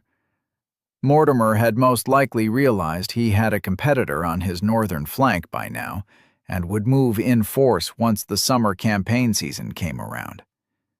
11 of the giants were laid out in a circle, feet pointed into the center like hands on a clock face. Some were stretched on their backs, others on their fronts, and a couple had curled into a fetal position to keep their furs tight around their bodies.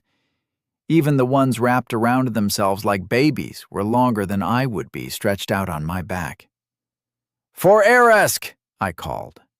Some of them started awake and began to get up. I cast Burning Skies. In an instant, red clouds gathered 100 feet above me and began to glow menacingly. A second later, the first of the fireballs began to fall, building into a barrage that lasted for 15 seconds and must have included nearly 100 of the meteor-like attacks. The ground shook as the dirt and dust that managed to avoid incineration were flung out with each impact. I had been braced to speed forwards and put down any of the giants quickly enough to escape the area of effect, but I ended up standing slack-jawed and waving the smoke out of my face. I stood still, senses alert for any movement, as I waited to be able to see what the hell I had just unleashed on the tundra. Villis Humano, slain times 11. 550 souls gathered. Well, shit. Synthesized spells were not to be taken lightly. In a daze, I walked forward into the blasted landscape. A 50-meter square area had been bombarded with fireballs that matched the spell enhancements on my projectile ability. It looked like a scene from the First World War after a heavy artillery barrage. I couldn't even identify the remains of the giants. Perhaps that was a toe, just at the edge of the devastation? Maybe it had been thrown clear early on, so it had managed to survive intact? On closer inspection, it was just a weird rock. Nothing organic had survived at all. I moved through the craters until I emerged from the smoke on the southern side of the Urvile's camp. Jesus. If I could do this, what the hell would Mortimer be capable of? If he had taken fire as well, or ice, Or, God forbid, lightning. The sense of supreme power that had filled me faded away as I once again recalled that I was most likely the weakest of the 6 souls exiled from Earth. I couldn't be sure that was true, but I had to assume that was the case. If I went against them, thinking I was the strongest, it could be catastrophic. Glimpse flew down and landed on my shoulder. I would really need to get some kind of padded cloth added to my clothes. Whether it was all the fist-sized eyeballs he'd eaten in the last few hours, or if his strength somehow scaled off my own, his talons bit sharply into my skin. Maybe I should put some bloody clothes on and stop running around the night like a naked murder hobo? Probably the latter. The crow nuzzled my cheek, then took to his wings to orbit above me. He hadn't seen any more bands of giants following me, but that didn't mean there weren't any, and my latent paranoia must have infected his mind, causing him to double-check our surroundings. I made a note to advise the guards at the mine to keep scouts out to the north. I had more souls than I'd hoped to gain on this little hunting trip, and I was more than happy to head home. Exhaustion should be affecting me by now. The moons had set, and the halo behind the clouds they'd cast had faded hours ago. But I felt fine so far. I picked up my feet and ran back towards home. As the light began to creep into the sky to the east, I paused and pulled my clothes and some food out of a storage ring. Once dressed and no longer feeling hollow inside, I resumed my easy lope, covering a couple of meters with each stride. By noon, I had entered the northern end of the pass and waved at the sentries up on top of the cliff walls as I passed them by. Indistinct calls echoed out in my wake, bouncing back and forth between the walls of the pass. After exchanging arm clasps with the guards and telling them to spread the scouts out further to the north, I made my way to the orange glow of the smelters and furnaces. "Clip!" I called, as I found him berating a hapless apprentice, whom I was pleased to discover was female. If he was already giving the ladies a shot, that was the best I could hope for. "Lord, you need to talk to that prick in town. He's causing problems," Clip began without a preamble.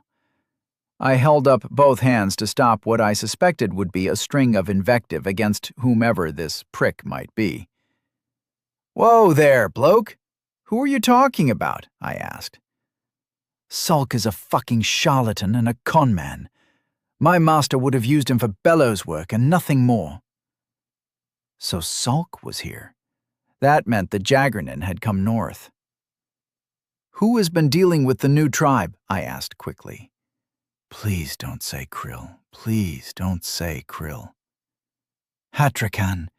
He's got them camped half an hour's ride south of Mondit," he replied. "The man is a complete buffoon. He doesn't even—" "I'll deal with it," I cut him off firmly. "How is the Horn Project coming along?" I demanded roughly. "This way, Lord." His eyes sparkled.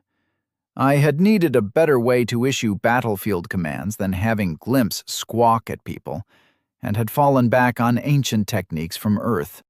Clip led me into one of the cave systems and pulled a wrapped package from where it leaned against a wall. As he removed the cloth, a 6-foot-long curve of gray steel was revealed. The top was carved into the shape of a horse's head, mouth open wide to transmit the sound. It flowed in fluted waves, narrowing down to the mouthpiece at the bottom, which curled in the opposite direction to the horse head. He passed it to me, and I weighed it in my hands. Stepping out of the cave, I raised it to my pursed lips and blew deeply, eliciting an embarrassing farting sound that caused the workers nearby to glance over and smother their smiles. "Not so easy," laughed the smith as he took it from me. He put his own lips to the mouthpiece, and a brassy shriek rang out to bounce between the walls of the canyon. The head of the horn was nearly 10 feet above the ground when he held it up to blow. With some banners floating in the wind from the main tube, it would make an excellent device for passing simple coded orders to units on the field. This time, the workers scowled instead of smirking as they rubbed at their ears. Excellent. I'll need a couple more. How long? I asked. Don't want much. Thousands of fucking stirrups, hundreds of coats of armor and helmets. Same again in daggers and spear tips. Tens of thousands of bloody arrowheads. And what does old Clip get? Just orders for more, he grumbled. I wasn't entirely sure how to react. What do you want? I tried. More workers! And a fucking water wheel like you promised, he snapped back in an instant. I've offered you every worker who wants to learn your craft. How many have you accepted? I asked, as I glanced at the dozens of people working bellows and pounding metal around us. Most of the good ones, he sighed, and rubbed a soot-covered hand across his brow, leaving a darker line in the sweat. I'll need your support with Sulk, Lord. He's going to cause a stink when he gets let in here and sees what I've been up to. Clip waved a hand across the proto-industry of the pass. You'll have it, but why will he cause a problem? I asked. He's blessed by Velkit. If he doesn't like it, he'll... I don't want the god to drive me mad so soon. I know it's coming, but not yet, he snapped. Surely Velkit would approve of all this industry and innovation. He seems to like that kind of thing. When a priest winds his loincloth too tight, he can shape the god's opinion of others. I don't want to go mad yet. His eyes flicked to a woman working the bellows for a fraction of a second, but I caught the movement. So Clip had a paramour, and he feared the inevitable fall into the madness all of his kind ended up suffering from, arriving prematurely, simply because Sulk left him a bad review with the boss. I'm not sure I can intercede with Velkit. Aresk owns me. I carefully hid the bitterness I felt at the words. But I'll speak to Sulk. Maybe take him to see the water wheel and explain how it will work. It's ready? Why the fuck am I still here? I need to see it first, Clip barked. I raised an eyebrow, but he didn't back down, just glared at me from under his own bushy brows. It should be ready by now. I glanced up, and Glimpse wheeled away to the east to confirm if Krill had been on top of the project as I'd asked. I'll make sure you're there when we go to inspect it. In the meantime, 2 more of those trumpets and as many helmets and arrowheads as you can churn out. Please and thank you. He nodded his head reluctantly. It was almost a bow, but not quite, and went back to his workers. His semi-sotto voce grumbling swelled into barked orders and harsh critiques as he got near the smelters and forges. As a result, the pace of work resumed its usual brusque rate. The Jaggernin were here, and they'd brought Sulk. This was a bad time of year for the wagons on the steppe. The ground was partially frozen, but the early spring melts made it muddy and treacherous. They'd have moved slowly through a morass of their own creation, and wouldn't have done so without a good reason. I needed to find out what had driven them north. Stretching my legs, I moved quickly back to Mondit. The palisade was guarded by dismounted lancers who threw me crossed-arm salutes as I passed, to which I nodded in reply. The atmosphere felt different from when I'd left. I was hardly the most observant when it came to reading the room, outside of an uncanny ability to avoid attention, but there was a taut sense to the air, and the interactions I noticed as I hurried towards my tent seemed strained and uncomfortable. Something momentous had happened while I was away. I arrived in the open space in the center of the camp. The handful of prisoners who hadn't moved into the caves of the pass were to the north and were busy with carpentry and leather work. I ignored them as my eyes landed on Feala, her coven behind her, as she stared down at a short warrior I recognized, even though he was facing away from me. "King Jagapan!" I called as I made my way to Feala and swept her into a hug. "How are you?" I asked quietly, before I received the kiss she'd withheld before I went north. It was worth the wait. "King Mond, you've brought a shower of shit down on the Southlands," Jagapan grumbled. As I put Feala down and turned to him, He levered his bronze eye out and wiped it on his sleeve, then popped it in his mouth. After swishing it around for a couple of seconds, he spat it out into his palm and shoved it back into the empty socket. "That's pretty disgusting, bloke. What's caused you to come north during the melt?" I asked. "Shouldn't I fight you again or something? I'm pretty sure this is a breach of etiquette." He gave me a crooked smile and shook his head. "I meant no offense, Mond. Things have turned ugly in the south." Bandaged men moving en masse, supported by wizards like the one you killed in my camp. So I hadn't gotten away with that then. No matter. Some tribes have joined Urkash, and others have fled north. If they didn't take one of those options, they're fucking dead, and their women scattered. We don't have magic to counter them," he finished with his real eye glaring at me. "Jagapan is interested in an alliance, but he's reluctant to bow his head to you," Fela added from my side. The other king growled deep in his throat, but didn't contradict her. "We've been working out the details for the last couple of days." "Yeah, and the old bastard is trying to drive a hard bargain," cackled Krill as he emerged from my tent. I gave him a suspicious look that earned a snaggle-toothed grin in response. "How is the project I left you in charge of coming along?" I demanded. "Well enough. Tomorrow we'll release the stoppers to drop the wheel and see how your little machine works." His voice shifted and became serious. "It's bad down south, Mond. This lot isn't the only one that's fled north. If we hadn't broken the Capregan, there'd be a lot more slaves and fat cannibals on the steppes." "It's that bad?" I asked the old man. He turned and spat to one side, thankfully away from my tent. "It's worse, Mond. Half a dozen tribes have bent the knee to Urkash. The rest are fucked or fleeing. We need to deal with it," Krill said flatly. I looked at Jagapan, who met my stare with his mismatched eyes. I removed the storage rings I'd loaded with ivory and mammoth meat and flicked them to Krill. He snatched them out of the air and gave me a quizzical look.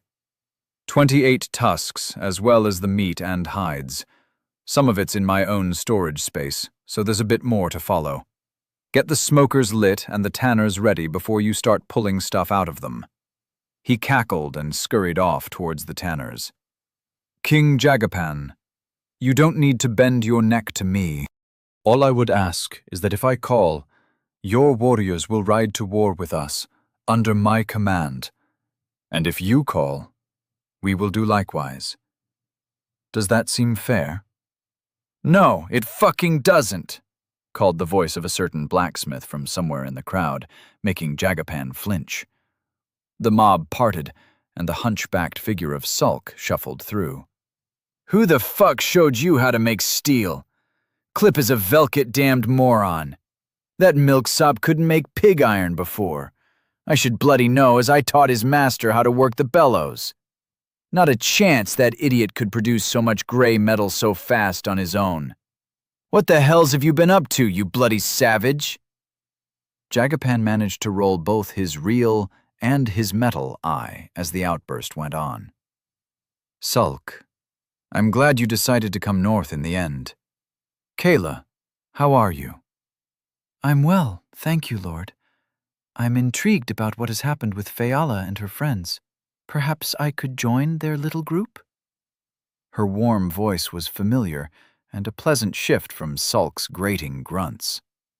Sulk seemed to melt as it rang out across the crowd, and all the fire went out of him. I grinned at the poor bastard as he shrank in on himself. Chapter 60. What fresh madness is this? "You need to share the souls, Mond," Krill called over his shoulder as our chariot rattled towards what I hoped would become my first industrial center. Sulk was not happy in the vehicle next to us. Clip was riding the contraption on his flank and grinning broadly at the old man's discomfort. "I know. I'm going to spread them wide among the warriors before we head south to the festival," I replied. "Wide?" Krill asked suspiciously as he guided the cantering horses around a dip in the ground. "Yeah, I'm going to give lots of the warriors one level each." The anticipated blast of invective did not disappoint, and I smirked to myself as my mentor fought to catch his breath. "What fresh madness is this? You damn fool. We need to keep the strength among those you can trust," he barked as a finale, earning sharp looks from Sulk and Kilp. "Once they take the souls, they can't betray me." I found the link to Krill in the back of my mind and leaned on it slightly. The chariot slid sideways, and he shot me an angry look over his shoulder. "You can control us? Excellent. Give a level to as many warriors as possible. Make sure you include Jagapan and his honor guard as well." The old man crowed in delight. Glimpse circled down and replied with a caw of his own that mirrored the old man's delight. For some reason, I wasn't terribly surprised that Krill was happy at the idea of my being able to mind control my minions. "I've got enough to get 200 warriors to level 1. I'm thinking the rest of the lancers, then 25 from each of the archer squadrons. The rest goes to the women," I yelled into his ear. The bastard had sped up now that he knew I could control him. Mutually assured destruction seemed like a reasonable response from the mystic. "Use what you have left to boost up Kayla and bring her into Faye's coven. Tie that prick of a smith to us for good," Krill muttered quietly to me as the first sign of my latest settlement came into sight. I can't deny that a sense of smug pride swept over me. The water wheel was about 3 meters in diameter and was currently held out of the water on blocks that would be knocked away. The river ran deep and fast where the prisoners had built it, then swept away to the east. When the wheel was finally dropped into position, it would drive a crankshaft that led out to a wooden gear wheel. From there, the 3 drive shafts were poised to be connected, one for grinding, one for a drop hammer, and the last was as yet unallocated. Clip had half a dozen ideas for it, but hadn't made up his mind. Construction was underway to make covered work areas at the ends of the soon-to-be spinning beams. We were entering the early Iron Age, and the prospect of increased productivity beckoned, like an easy mark walking alone at night on a badly lit street. A shiver ran down my spine, and for a moment I felt the aura of Velkit, hammer striking anvil, encompass my body. 2 gods on your side were surely better than 1. Both smiths stared, Clip in glee and Sulk in confusion. Our horses slowed and stopped outside the nascent town growing around the wheel, and we jumped off the chariots. "What the fucking hells is that thing?" snapped Sulk. Clip opened his mouth, but I spoke before he could rub salt into the older man's wounds. "It's a water wheel. The flow of the river drives the wheel, making it spin. That movement is sent down the primary drive shaft before being split off by the gearbox assembly into 3 separate rotations. Once it's up and running, this wheel will provide constant power for grinding grains, a drop hammer for beating metal, and something else. We haven't decided what the 3rd drive shaft will be used for," I replied in a rush. "The first mechanical hammer is mine," Clip added quickly, preening as Sulk's face went a curious shade of red. "Velkit's hammer it isn't." "I felt his aura. It's meant for me." The hunchback barked. "It's not meant for either of you. You'll have to be big boys and learn to share. We could use the 3rd shaft for another drop hammer, though. It's not a bad idea, but it needs to be worth it. I've got a lot of metalwork to be done in the near future," I replied. "How much?" Sulk glared at me. "More than your old bones can cope with, Ancient," chuckled Clip, earning a snarl from Sulk. "Easy now, old man. You can't match my arm," he added as Sulk stepped towards him. "I'd be happy to offer you some magic, Smith Sulk. Kayla would be welcome to join my wife's coven as well. We need more talented metalworkers, and you would be an excellent master to teach them." As I finished my sentence, I saw Krill slap a hand over his eyes for a moment. "Teach, eh? You want me to curse more, to be like me? Crippled and mad like my god?" Crap. How should I handle a self-loathing craftsman? "Sulk, I know why your kind go mad and end up crippled. I can show you how to avoid it." This was half true at best. I knew early metalworkers were exposed to fumes from lots of reagents, mercury possibly the worst of them, and some decent ventilation would ameliorate the worst of those problems. But honestly, I wasn't sure this was a promise I could deliver. "What's the secret, boy?" Whelp, who's never swung a hammer or worked a forge, wants to tell a master smith how to avoid Velkit's fumes, he snarled at me. Fumes is the right word. If we make sure you work in the open and get fresh air while you mix materials, you'll get rid of most of the curse. A mask over your mouth and nose will help for some of it, but the real secret is not being cooped up in a secretive little room away from the blue sky, I said, and once again Velkit made his presence felt. Sulk glanced upwards, and Clip grinned broadly. "I take it your god agrees?" asked Krill. "Good. Refined iron is going to be shipped here by wagons under escort, and then you'll work it here. It won't just be arrows and spearheads. Mond has plans for metal tools and something called barbed wire. When the wheel drops, you'll be able to work faster than ever before." "The god approves," Sulk said reluctantly. He eyed Clip sideways. "Your master wasn't the worst, you know. He was a decent apprentice." Clip stuck out his arm, and Sulk shook it. "He spoke highly of you," my pet smith answered. But even I could sense the lie in his words. Sulk snorted and took his arm in a firm shake. I offered my own arm and spent 20 souls to give Sulk a level and access to his first affinity. "Krill can explain it," I muttered, as Sulk swiped at the writing only he could see. I was focused on the new defenses. Wooden towers stretched 5 meters above the steppe, giving the defenders excellent lines of sight over the surroundings. A small village of yurts had grown up nearby. The absence of wagons looked strange to me now, but they would come, flowing back and forth with cast metal to be worked and charcoal from the foresting parties, then taking finished goods back to Mondit. I nodded in satisfaction. This would work. They had 25 magically equipped mounted archers as guards, enough to keep the people safe or provide enough warning for them to fall back to the main settlements in advance of an attack. This little town was looking like it would do well across the summer. "Krill, let Clip explain the rest.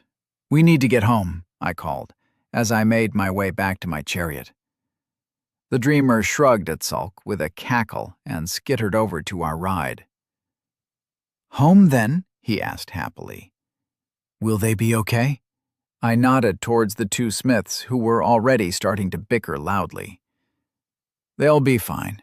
Nothing we can do about it either way," he cackled as he cracked the reins, and we lurched into a canter home. As we raced back, I tried to plan out my next moves. I left Krill to park the chariot like a good chauffeur and made my way to my tent. It was more Faye's tent than my own at this point, which was fine. I moved the flap aside and had to catch Halen's fist as it swung towards my nuthers. I glared at her as I pushed her away, and she just smiled demurely back at me. Jandak had my eternal sympathy. "Ladies, how are you doing with the shield trinkets?" I asked as I moved over to Faye and planted a kiss on her cheek. 80 a day, love. We'll be able to equip all the warriors by the end of tomorrow." "How's the wheel?" Faye asked, as she took my hand and led me to my throne. It looked good. "How are the Jaggernans settling in?" I asked as she sat next to me. "Don't bother worrying about them yet," said Krill as he gracefully sidestepped Halen's fist and let the flap fall down behind him. She scowled at the elusive shaman. "If they're with us, we should give them steel gear and trinkets. I know I promised to ride to his aid, but the reality is he'll be riding with us." "I thought as much," said Habini, as she made herself known from among the small group of women working to carve the acorns and wooden trinkets that were intended for enchantment by the coven. "I understand.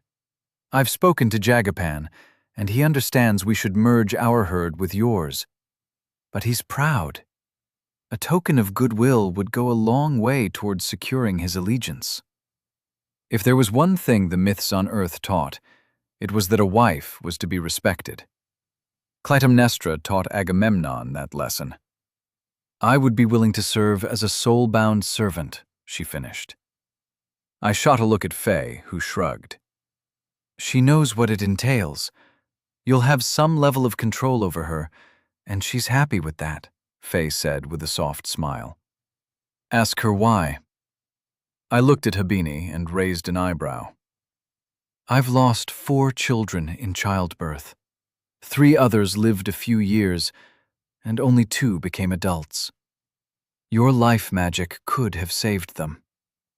There's also this. Her hands reached up and pulled her veil aside. Her eyes were bright and intelligent, deep brown and full of wisdom. As the veil was pulled away, her face was revealed, and it had been ravaged by some disease. The skin was scarred and pockmarked. As quickly as it was revealed, she pulled the veil back across her face and clipped it in place by her ear. I would give anything to prevent this from happening to anyone else. All I want to do is heal. The thick emotion in her voice made my conscience twitch and prod my mind. I tightened my grip on the emotions her scarred face had stirred up. Pity warred with revulsion. I don't have enough to raise you up to match the rest.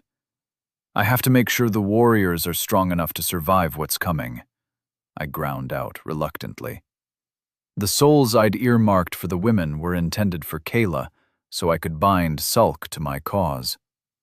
I wasn't proud of my pragmatism, but it was the pragmatic choice. Do this for my older sister, and I'll ensure my husband becomes a true part of your faction, called Kayla, who had been lurking in the shadows. I wasn't sure if these women could read minds. Sulk has already joined us. This might be the better move, Mond. Split the souls for the women between them, and they'll be able to heal others.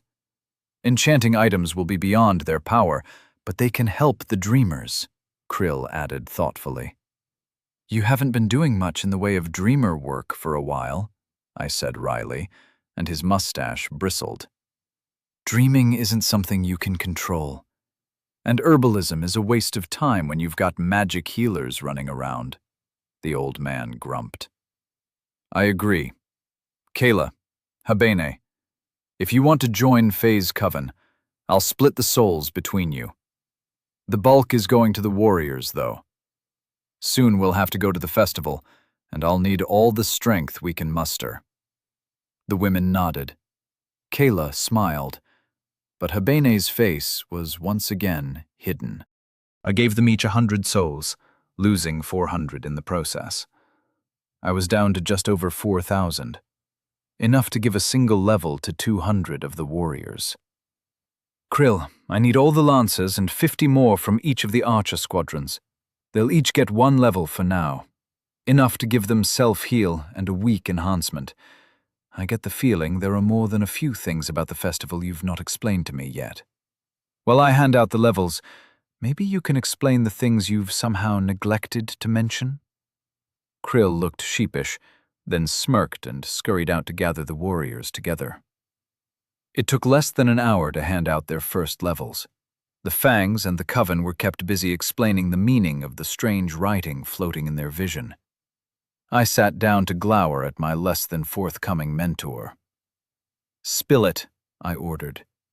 He stroked his beard thoughtfully. Well, the tribes are kind of democratic in a way, more like the shit-sitters in the far southeast than they would ever want to admit out loud. I didn't like the sound of that, and I liked it less and less as he explained. Chapter 61. Fine then. Fists. Seen from above, the festival site lacked something. It was impressive in scope, don't get me wrong, but it just looked like a low hill surrounded by concentric rings of upright stones. However, as we got closer and I saw it with my own eyes, the scale of the construction stole my breath. The barrow loomed in the distance, far more imposing from ground level than it had been when seen through Glimpse's eyes. The first ring of stone pillars was spaced 50 meters apart and stretched dozens of kilometers in circumference around the artificial hill at the center. Each one was elaborately carved with geometric shapes and animal designs. Horses ran beneath birds, and raised spots on the stone above them showed the stellar configuration each beast was linked to. All of this was fitted into what looked like someone had taken an ice cream scoop to the surrounding hills, carving out a sheltered expanse surrounded by hills on 3 sides. On 3 sides, maybe 20 miles from the barrow, steep, heavily forested hills rose up, and misty clouds clung to their seemingly barren tops. Whatever geological forces had shaped this place had done an impressive job. About 500 meters closer to the barrow was another ring of cruder, older, and more heavily weathered megaliths. But the carvings were still clear and distinct enough to make out details.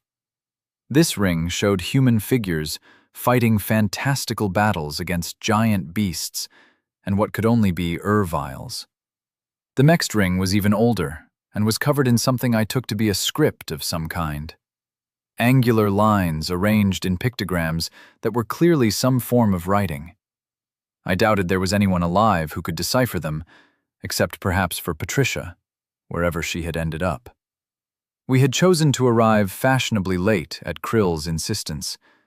The other tribes had already set up their camps within the innermost circle of monoliths. Hundreds of wagons and thousands of warriors were moving back and forth between the camps, ostensibly for trade and to arrange marriages, but mostly so they could boast and challenge each other to mock fights. Sometimes tempers flared, and still smoldering pyres marked where the losers had been burned, but it was considered shameful to sully the sacred site with bloodshed. The warm spring rains had come and gone. Enough time had passed for the ground to dry sufficiently for the wagons not to get bogged down behind the aurochs, and the tribes had come together for the Helath festival. The spring equinox was tomorrow night, and the next day would be the final celebration before the nomads dispersed and prepared to move to their summer pastures. We'd traveled light, no wagons to haul our goods and accommodation. With storage rings, we didn't need them. In contravention of tradition, Faye had accompanied us as well, riding in a chariot pulled by a pair of white ponies and driven by her brother Koss. As we arrived at a free space, I sent Glimpse out to investigate the nearest camps first. Then he was to move outwards and lurk on the roofs of the chief's yurts to gather intelligence.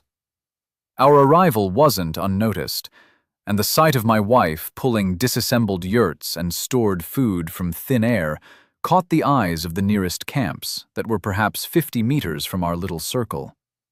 The warriors began hammering in a palisade and linking the poles with strands of iron lined with twisted knots of metal. Barbed wire was a bitch, and I was happy to have it on hand to deal with any overly nosy neighbors. Packs of dogs had run alongside the chariots as we traveled, and their handlers set about tying them to the circle of chariots we made, instead of the wagons the other tribes had brought along. As our goods and supplies appeared as if from nowhere, the warriors who'd come to investigate our late arrival hurried off back to their own camps after a few perfunctory greetings to establish which tribe we were. The conversations I was overhearing via Glimpse made me smirk. Shock and fear, not quite as good as shock and awe, but close enough, ran through the nearby camps. "It won't be long," Krill muttered, as he bounced from foot to foot next to my chair. We'd set up a pit, and a pre-butchered aurochs that had been kept in storage was now slowly turning on the spit. Dogs barked and horses whickered in the distance, as our warriors settled down to gamble and challenge each other to tests of strength. "The first lot is setting off now." "Hair like a Mohican?" I asked. "A what?" he snapped, narrowing his eyes at me and going still. "Shaved at the sides, but long on top and greased into a ridge along the skull," I clarified. "The Fawapin. Good folks. They were constantly at war with the Capregan. Krill replied thoughtfully. Bunch of assholes, grumbled Jagapan from his own chair to my side. Panny! They're honest travelers, snapped Habine from behind her gauzy face mask. She stood behind Jagapan and rested a hand on the back of his throne. Most honest travelers are assholes, he shrugged in reply. At least we're free from the Smiths bickering, eh? They were becoming insufferable, Jagapan finished, pulling out his new steel-gray prosthetic eye and swishing it round in his mouth before shoving it back into the empty socket. He tossed the old brass one up and down in his free hand, as though he needed a spare close at hand. Lord Jagapan, called a bull of a man sporting a greasy-looking mohawk as he pushed his way through the crowd. Where are your wagons? Surely you aren't so beggared by the shit-sitter raids that you lost them all. Calpactor, you old rascal. Of course not. King Mond and I have found a better way. Come join us. If please fetch a stool for our noble friend. Jagapan sounded sincere, but I'd taken an immediate dislike to this beady-eyed nomad. He was assessing and weighing everything around him with each swivel of his eyes. No need. I'm here to offer a friendly challenge to your friend Mond. An unarmed fight to see who's the superior warrior. Will you face me, King Mond? He asked. I stood up and moved past the fire to face him in the space my snickering warriors quickly cleared. Bets were called back and forth. Calpactor scowled as he realized that all the betting was on how many moves I'd need to win. When he realized they were betting with slices of worked ivory, which had become something of a currency since my trip up north, his eyebrows lowered even further. So you're the outsider who split the Eriskin. Hakubin isn't very happy with you, he chuckled as he offered me his wrist for the traditional greeting. As my hand closed on his forearm, he tried to yank me off my feet, throwing his weight down and left to roll me over his right shoulder as he ducked low. I may or may not have increased my weight by 30% just as he touched me. He skidded round and ended up hanging from my arm in a tangle at my feet. I pivoted and tossed him 6 feet through the air so he tumbled across the dirt. But he sprang back to his feet immediately. Huh. Ivory chits were being passed back and forth, and my warriors were laughing at his expense. The gentle mockery clearly got to him, and his ears suffused with blood, turning them bright red. Easy, Chief Calpactor. You walk into my camp and challenge me? Would you have gone easy on me if I'd done the same? He was a hothead, not suitable for significant command, but perhaps a good leader for a small squadron. As long as I didn't care if they charged to their deaths or not. I probably wouldn't care about that. When had I begun assessing the other tribal leaders in terms of command potential? Jagapan was a canny old bastard.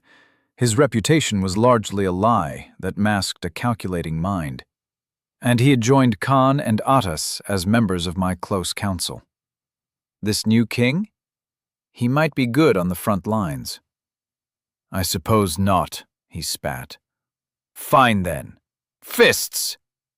He advanced on me as I carefully held back an inappropriate retort.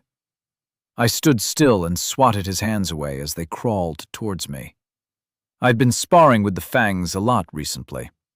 Faye and Krill had focused their stat points into mental statistics, but my Fangs had gone almost entirely into body stats. They weren't a match for an Ervile one-on-one, but they would be soon, and if they worked together, they could handle a giant safely enough. Perhaps I was doing them a disservice? If they used their, albeit limited, magic, they might well be able to take one of the creatures single-handed. I stopped using both hands and just batted away his attacks with my left. He was strong, fast, and experienced, but he was only a man. As I thought it, I froze and nearly missed a block. How far had my new powers changed me that I'd think that so casually?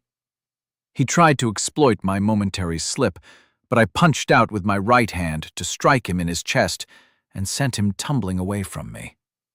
A roar went up from the watching warriors, and Kalpakter rose to his feet and straightened his now horizontal mane of hair with both hands, putting it back to its proper form. "Mond, well fought," he said with a nod of his head. "Perhaps you have some food and drink, seeing as I don't see a fight getting us anywhere further."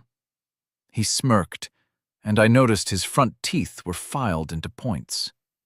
"Please," I gestured to the stool that had been brought out for him, as slaves carried platters of sliced meat and a pot of yolk for my guest. "Hakubin's out for your blood, both of you," Kalpakter muttered around a mouthful of meat. He took a long swig of fermented milk and ran his sleeve across his mouth. "Don't suppose it will make much difference, all this metal. What do you want in trade?" "The steel is only for allies," said Faye from where she stood behind me. Her hand rested briefly on my shoulder, and I turned to look up, but those hazel eyes were fixed on the neutral chief. "Bringing women is a bad business, Jagapan," Kalpakter grumbled. "Not a fit place for them. The Helethmoot is tonight. Are you going to spit on old traditions and have them join the chiefs and dreamers at the circle?" "No, but there was no reason for them not to come this far," I replied. "A man is always happiest when he knows his wife is safe." I couldn't conceal the threat in my voice. Any move against my people while I was at this bloody chinwag of chiefs would be met with what I could only describe as ultra-violence. "Shouldn't be here, then. You've got enemies. Aside from Hakubin, there are half a dozen kings looking to tarnish your crown, Mond." "We don't wear crowns. Mond is more of a first among equals," said Jagapan sharply. Kalpakter glanced up and smirked, then nodded. "A fine way to be as long as no decisions need to be made in a hurry. I'm interested in trade. Aresk only knows how you've got so much metal. Sulk couldn't have done it all by himself, but I won't press. While I'm interested in trading, some of the others are more interested in taking. A friendly warning I trust you'll remember in the future?" He cocked an eyebrow at me, and his mohawk sagged slightly to one side. "Thanks, bloke. I think anyone who tries anything against us won't live to regret it, but thank you for the heads up." We talked a little more. It mostly involved Kalpakter trying to figure out how much steel we had to trade, and if any of our warriors would be interested in marrying his daughters. He headed off back to his camp with a mixture of hope and disappointment. Various members of other tribes had approached and spoken to our warriors, but no other chieftain had come to visit us. As word got around, I was expecting more, but that would have to be for tomorrow. "It's time," cackled Krill as the sun began to fade behind the barrow that loomed over us. Jagapan and I said goodbye to our wives and set off with the Krill and the Jaggernan Dreamer to make our way to the giant's stairs. Massive slabs of stone had been laid on their sides to form a series of steps that wound around the hill to the summit. Krill and Hastakark, the Jaggernan Dreamer, began an atonal hum as we reached the first step. It was a 4-foot difference in height. Krill and I leapt effortlessly up, but the others had to clamber over the lip. Each of the stairs was intricately carved with wavy lines that ended in something that resembled an open Pac-Man mouth. "Are these snakes?" I asked, pointing at the engravings. "Shh! And yes! Don't speak until we reach the summit," hissed Jagapan as the two dreamers ignored me, bar Krill shooting me an angry look. As we headed up the stairs, I would offer a hand to Hastakark and Jagapan to haul them up to the next 6-foot-wide step, all while trying to ignore the gradually increasing buzz of the dreamers humming. Dozens of chiefs and dreamers were on the stairway, and by some freak of acoustics, the wordless drone seemed to echo back and forth to fill the air all around us. When we reached the top, we found a dozen old men waiting for us. They pointed without words and directed the leaders of the nomads to spread out into a circle around some ancient standing stones. These stones were far more ancient and withered than even the inner circle below. I couldn't make any sense of the markings, beyond that they had once been carefully carved, and they must have been standing atop this artificial hill for so long that Mother Nature had robbed them of any intelligible designs. "Another cycle has passed," intoned an ancient relic of a man, his once thick beard faded to wisps of its former glory. "As the stars wheel above us, so we come back to this ancient wheel, built by our ancestors, to witness the setting of the final winter sun. Tomorrow is the start of the true spring, and a new year for the Sikareskin." He intoned his words slowly, as though he'd said them 100 times before, and, judging from his appearance, it might not be far short of that number. The dreamer's atonal hum that had accompanied us up the stairs, which reminded me of Sami nomads from Earth, had built into a crescendo once we reached the top, suddenly died down as the sun finally set, and a beam of light passed between the two tallest uprights of the henge atop the barrow and illuminated a flat, horizontal stone low to the ground. A gemstone of some sort had been set on the altar, and as the last beam of winter light struck, it was refracted and cast across all the other uprights of the stone circle. For a moment, it was like a primitive disco ball had been lit at the gathering. "There's an outsider among us," called a voice I didn't recognize. "The time of the ceremony is over, archpriests." I watched from the corner of my eye as he bowed his head respectfully to the old men who'd overseen the ritual. "Now we need to talk as kings. Mond is unworthy of the honor of being present and should leave." "Will anyone vouch for the new lord?" asked the head druid. I will," called Jagapan. "Me also," Kalpakter added. "He has 2 chiefs who vouch for him. He can stay," shrugged the old man. "Hatlatek, it isn't right. He's brought ruin down on the winter pastures.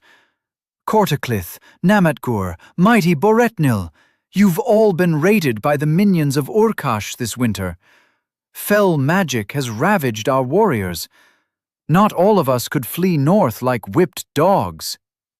This voice was familiar. Hakobin shot an angry glare at Jagapan, who removed his eyeball to suck it clean. "So your misfortune is our fault?"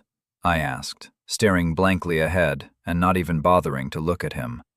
"It is when Urkash wants your head. Whatever you did to earn his ire." I phased out the rest of Hakubin's rant as Glimpse called for my attention. Shadowy figures were creeping through the dusk light towards my camp. Dozens, no, hundreds of gray-painted warriors were moving slowly to encircle my people. I looked at Hakubin and narrowed my eyes as I saw the red letters floating over his head. Should have looked for that shit earlier, damn it. "Krill, kill Hakubin. He's working for the enemy. I'll go deal with his troops attacking our camp," I snarled at my mentor as I took off towards the edge of the plateau. I wasn't going to bother with the winding stairway this time. I reached the lip of the almost sheer drop and cast enhancement before reducing my weight by 30%. I shot into the air, leaving the ground behind me, and began to fall down the sloping side of the half-kilometer-tall barrow. As my legs windmilled beneath me, I quietly regretted this particular decision, but as the shadowy warriors rose to their feet and hurled small objects into my camp, I grimaced at how slow gravity's acceleration was. Where the thrown objects landed, walls of orange leapt up and wound through the yurts of my people. Horses screamed, and men bellowed in pain as they rushed to counter the attack. I bounced off the slope 50 meters from where I'd started and launched myself faster and further this time. 2 more jumps, and I'd be on the flat. Not all of the attackers had thrown things at my people before rushing forward to enter melee, a decision those unlucky individuals would quickly and briefly come to regret as my warriors began to put them down with inhuman grace. Some of the invaders had stayed well back and waved their hands to cast their spells. My eyes narrowed, and I headed towards the group of 50 or so wizards. I would kill this lot, and then punish whichever tribes had betrayed their brothers to Mortimer. Chapter 62. Betrayal. I took off across the kilometer or so of grassland that separated me from my wife and my warriors, in a sprint the likes of which would make Olympians weep in jealousy. Each step threw me forward 5 meters, leaving deep prints in the soil and throwing divots of turf up behind me. The first barrage of stones from our enemies had landed, but the second wave bounced off broad discs of ice and fire as the members of the coven deployed their magic. More numerous but much smaller shields appeared as warriors activated trinkets to throw up hasty defenses. I felt some of the links in the back of my mind disappearing one by one as warriors took mortal injuries. It was only a handful so far, but I sped up even more to get to the soul-bound servants that represented the real threat. I used enhancement again to boost myself as I closed the distance. I carefully stared at Mortimer's minions as I shot towards them. A dozen with body at D rank, the rest had mind at a similar level. I launched 3 fireballs from my rings to incinerate half the casters as my left hand closed around the skull of the first fighter I reached and squeezed. Eyeballs popped out as his skull collapsed, and I let go to catch another man by the shoulder. My dagger buried itself in the face of the man on my right, and I swiped sideways, cutting clean through the bone and killing him instantly. The man I'd caught with my left hand screamed as I tightened my grip, and bones ground into fragments before I threw him at his comrades, sending him spinning through the air to knock them off their feet. Soul-bound servants slain times 14. 280 souls gathered. Another ring-launched fireball caught a group of mages who were only just turning in response to the screams my arrival had caused, and turned them to ash. I still had 400 mana to play with, enough for something that would sway the balance back in our favor. Soul-bound servants slain times 7. 140 souls gathered. Normalis humano slain times 3. 30 souls gathered. What remained of the wizards and soul-bound were now fleeing as fast as they could. I smirked slightly as I watched them scamper away like rats, just as Krill appeared at my shoulder, soaked in blood down his right side and carrying a pissed-off-looking jagapan slung over one shoulder. My mentor dumped the king to the ground in a heap. "Are you okay?" I asked quickly, earning a chuckle in reply. "This is Hakubin's blood, not mine. I might have killed his new dreamer as well by accident." "That was undignified," grumbled Jagapan as he rose to his feet. "We need to cut our way through to the camp. Are you ready?" "Pan, just stick close behind us," I ordered, but he smirked, pulled his bronze eyeball from his pocket, and tossed it up and down before popping it in his mouth, making his cheek bulge like he was eating a gobstopper. The wiry little man grew nearly half again as tall, looming over me, and he caught the silvery ball as it escaped his eye socket. He broke into a loping run, moving far more quickly than ought to have been possible. Haldine had gone for space and time with the souls I had given her. Krill howled at the sky like a mad dog and ran after Jagapan faster than even I could move. I slapped an iron pendant hanging on my chest and activated the haste enchantment on it, and suddenly my own speed outmatched his. We blurred through the crowd of warriors attacking our friends.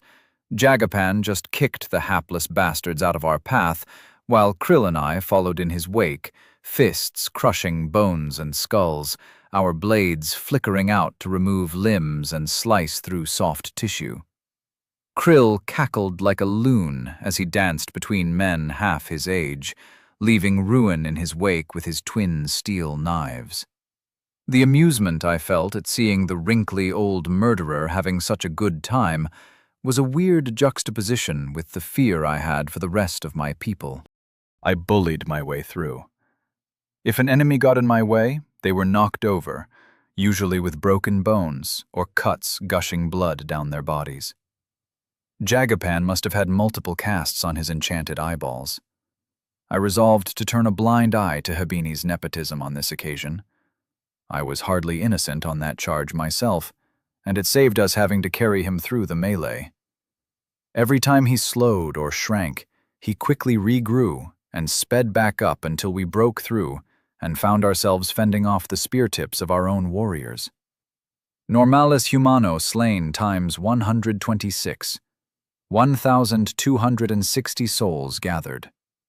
Snatching a spear aimed at my chest out of one of my warrior's hands, I glared, then tossed it back to him. "Mount up!" I roared, cutting through the din of battle. "Get the women to the chariots!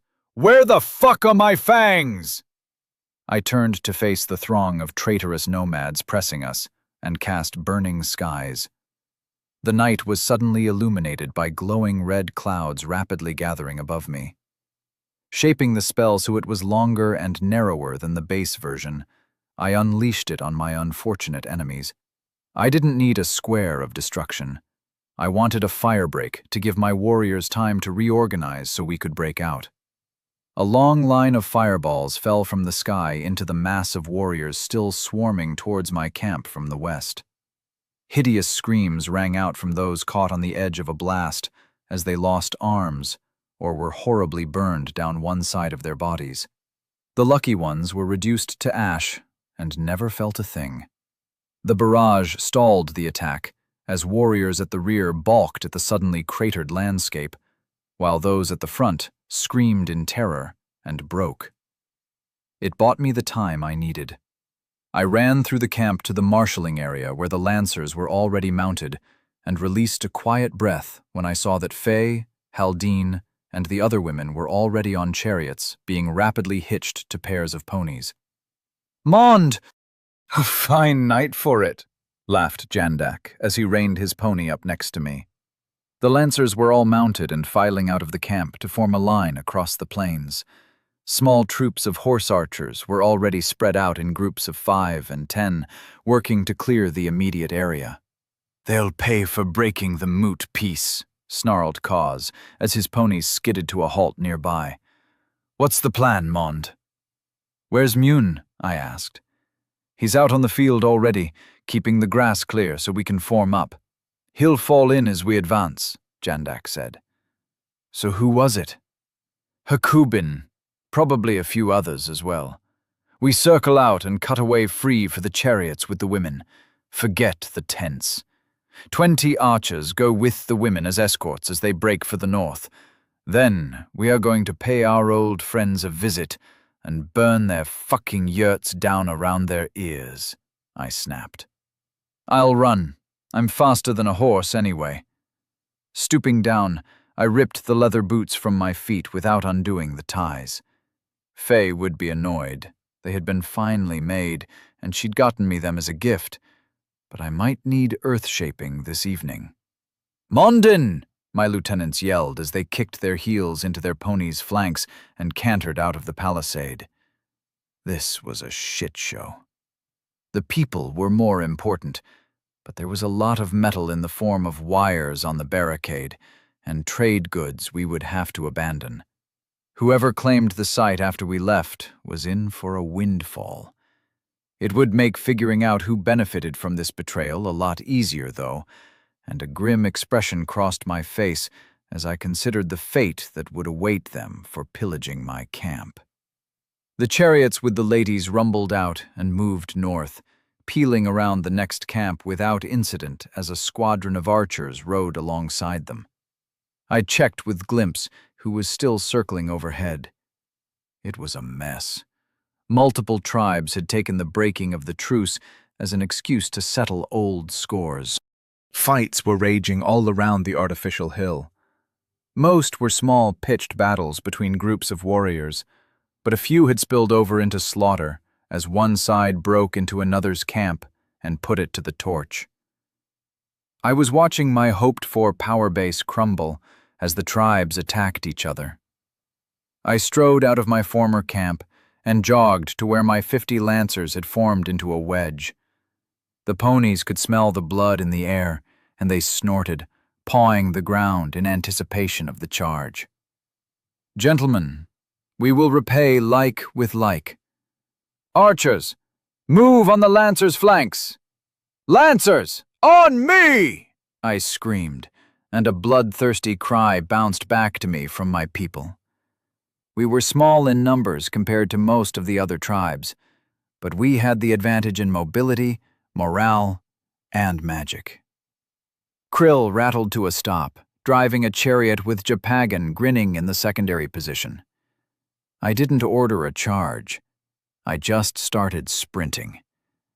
I knew which camp I was aiming for. It was the next but one to the west, and the intervening camp had sent soldiers as well, judging from where some of the cowards had fled to when they retreated. The broken remains of the swarm were stopping there to snatch up possessions and rush to the paddocks with the horses. The earth shook as my cavalry picked up speed to match my pace.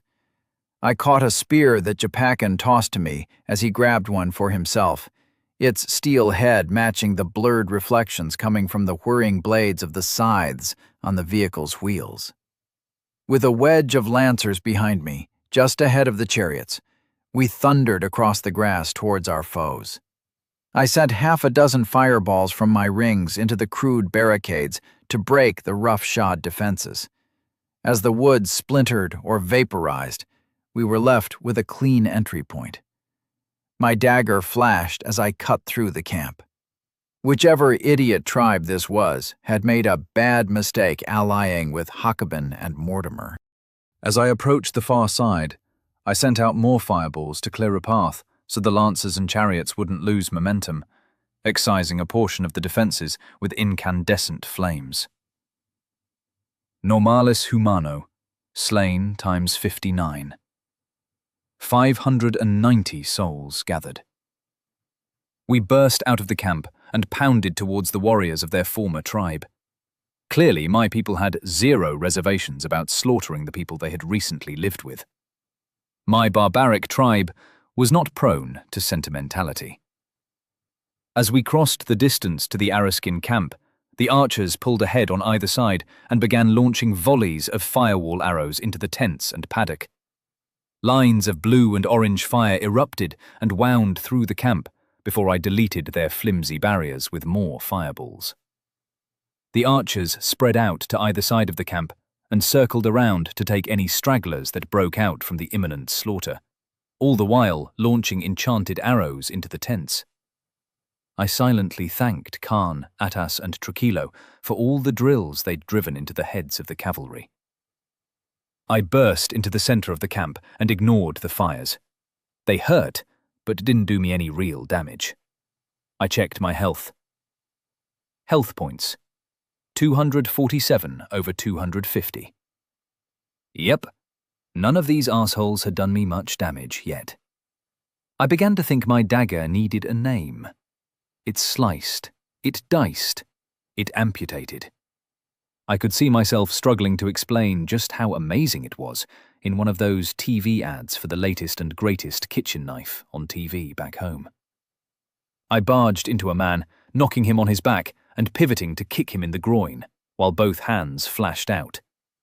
My left crushed an elbow in a vice-like grip, while the right lashed out to cleave through an arm with my as-yet unnamed blade. I tapped my chest and sped up again as the lancers began streaming past me, screaming and hooting as their spears smashed people aside. As the lances began to break, they pulled their now steel-headed maces from their belts and set about themselves. "Push through and come back! Don't lose momentum!" I bellowed, and they began picking up speed again, cantering through to land occasional blows rather than getting stuck in a melee. Mobility was their greatest strength. Besides, it left a few alive for the scythe chariots to cut down as they rattled into the enclosure. I threw myself aside to avoid losing a leg to one of my own chariots, and rolled to my feet, looking for more targets. Normalis humano, slain times 34. 340 souls gathered. "Enough! Face me, you coward!" roared a voice. I did a quick double-take, as my first thought on seeing him was that this was an Ervile. He was nearly 6.5 feet tall, towering over me as I drew closer. Soulbound servant body D+. Mind E-. Souls F. I charged forward, and he sped up unnaturally as he moved to meet me. His iron sword moved like lightning as it cut towards my face. I ducked and threw a punch into his solar plexus, knocking him backwards with a grunt. Through glimpse, I could see the chariots were clearing out the rest of the camp, and Jandak had wheeled about and reorganized his lancers for a second charge.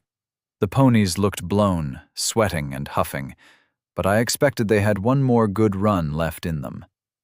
The soulbound lunged with a straight blade aimed at my heart, and I twisted away again, my much shorter dagger slicing round to catch his forearm. The wound closed as soon as it appeared, and he spat at me before diving forward and tackling me to the ground. My ribs groaned as he squeezed, but unlike this idiot, I hadn't dropped my weapon as the grapple began. I twisted my wrist and stuck the blade into his kidney. He screamed, but only tightened his grip around my chest, pinning my arms to my sides. Enhancement activated, and I broke his grapple. He punched me in the face as he shoved himself back and rose to his feet. He spat blood at me this time. What was it with these people and spitting? His eyes glowed red for a moment, and suddenly beings of fire stepped out of nowhere and threw themselves at me while he scrabbled to recover his blade. I ducked and weaved, moving backwards. I had no magical counter for the summon fire spirit spell, and I made a mental note that I had badly neglected the potential of the spell. All I needed to do was outlast the timer, so I gave ground, leading the floating humanoid flames deeper into the tents and away from my troops. When they flickered out, I breathed a sigh of relief and looked around for my enemy, just as glimpse shrieked in my mind. All around us, under almost every camp, the ground was roiling and turning over. The grass burst upwards as gray flesh dragged itself into the moonlight and shambled towards the nomads. Shit. Bandaged men were disgusting enough, but unbandaged men who'd been buried underground for who knew how long were even worse. Worms and maggots fell away from their half-eaten faces as they came to the surface and began attacking anyone living, quickly putting an end to the internecine wars and sending most of the warriors into screaming terror. The other tribes melted away as their warriors bolted from the ghoulish horror as quickly as they could, grudges put back on hold in shared fear. Jandak! Kos! Munne! Krill, you mad old bastard! We are leaving! Fall back to the north! I screamed, my physical enhancement allowing my voice to cut through the other sounds of a camp being slaughtered and burned. I followed my own orders, my previous enemy forgotten as I sprinted back towards the plains. I had to pull my dispersed troops together so we could escape the second part of this abominable trap. Thousands of walking corpses had emerged from the ground, and every moment dozens more pulled themselves free of the soil and began attacking the tribesmen. Chapter 63. Holy moly. Having shouted myself hoarse, rallying my cavalry to reform outside the Eriskin encampment, I ran back and forth, chivying along the more bloodthirsty stragglers. It took 10 painful minutes as I watched the rest of the tribes disperse, the face of what could only be described as a tide of undead. The shambling masses had rushed the other tribes, and the dead, both the reanimated variant and those who had fallen during the fighting, littered the plains around the artificial barrow of Heloth. My lancers trotted forward, the chariots on their immediate flanks, with the archers safely protected behind us. I'd hopped up into the chariot Krill was driving, nudging Jagapan over to make room. "I won't be staying, don't worry," I told the other king in a ruined voice. "Krill, my throat is fucked. We barrage with enchanted arrows, cut our way through, and then move north to meet up with the others. Don't fuck about on this. No stopping to kill for funsies. We don't know for sure that this is the last arrow in Mortimer's quiver," I croaked. Krill mumbled and nodded as he carefully held the vehicle in position to the right of the wedge of lancers. I couldn't help but notice there were fewer of them than there should have been. In the heat of the fight, I'd lost track of the links in my mind snapping away as my warriors died. I checked as I yanked a spear with a steel shaft from the fixture in the chariot. The bright red banner streamed out behind as I swung the tip down to point behind me. I'd lost perhaps 1 in 20 of my soul-bound servants thus far. 5% might not sound like a lot, but seeing as I had so few fighters to begin with, every loss hurt more than perhaps it should have done. Was I getting soft? If I were going to command these people in a war, which now seemed both inevitable and less of a cakewalk than I'd been envisioning, I would need to harden my heart again. Glimpse metaphorically pecked my mind to get my attention, and I snapped back to the overhead view he was providing. The dead were congregating ahead of us. Why couldn't it be slow zombies? Why did they have to be able to run tirelessly and reposition themselves? If I could locate whoever had animated them, or wore the rings used to animate them, I could stop this in a moment. But Mortimer must have schooled his necromancers to avoid notice once the fighting began. Glimpse focused on the party from our camp that had fled the battle right at the outset. They hadn't had time to completely escape buried zombies lying in wait for us, though. They had gotten bogged down. Half the mounted warriors were either dead or dismounted, and the chariots had gotten bogged down, forced to an awkward circling motion so the wheel-mounted scythes could fend off the worst of the swarm from the warriors. My pregnant wife defending my warriors was not acceptable to me, and my blood ran cold at the sight of hundreds of undead closing in on her group. Spear in hand, I leapt forward, rocking the chariot and eliciting squawks of indignation from Krill and Jagapan. As I landed, my feet flashed, and I shot off ahead of the remains of my forces. The tip of the spear was largely unused as I ran. I swatted bodies aside, using it like a 7-foot-long club as I charged forward. Glimpse circled overhead, and I borrowed his sight as I hastily made my plans. 200 of my remaining mana vanished as I cast Burning Skies twice, shaping the spell into long lines ahead of my forces. The sky darkened, then glowed red as the clouds gathered and fireballs rained down 50 meters apart to either side of our line of retreat. For once, I was grateful to the ever-cursed shop. I bought a pair of normal mana potions, willing them to appear in my free left hand as I paid. I chugged one, pulling the stopper out with my teeth and tipping it down my throat. Mana, 350 over 430. Excellent. The earth stirred around me as I used my earth-shaping spell, and my legs stopped pumping. I rode forward on a wave of dirt and soil, pulling it in from the edges of my reach and from ahead of me. Zombies were tumbled off their feet and left fully or partially buried in the ground as I shot forward faster than I had ever moved in my life. Half a kilometer later, I cast 2 more Burning Skies, creating another set of burning railway tracks to either side of me. I glanced back to check on my troops, and they were funneling through the perfectly smooth and hardened lane I'd left in the dirt. Any zombies near the edges, or miraculously still standing, were cut down as the Mundan warriors chased after me. I drank the other potion as the surrounding dirt slipped from my mental control. Back to 350 mana. Mana potions were arguably worth the candle. I begrudgingly accepted. I was ignoring the kill reports for now, but I was confident I'd end up well in profit after this shit show of a day. I'd been supposed to put myself forward as not only an accepted tribal leader, but as a warlord fit to lead all the tribes south against the real enemy. That plan had turned to ashes thanks to fucking Hakubin selling out his own people to the shit-sitters. Earth-shaping let me pass over a kilometer in 15 seconds. I wasn't far from Faye, so I bought another mana potion and cast another pair of burning lines in the sky that fell to the ground to thin the undead herd. Then I rose up on a tsunami of dirt and crushed my way through to secure Faye and her group. As I skidded to a stop, I spun, smacking the nearest zombie away with the spear, which was now looking a little bent and worse for wear, and drank the third mana potion.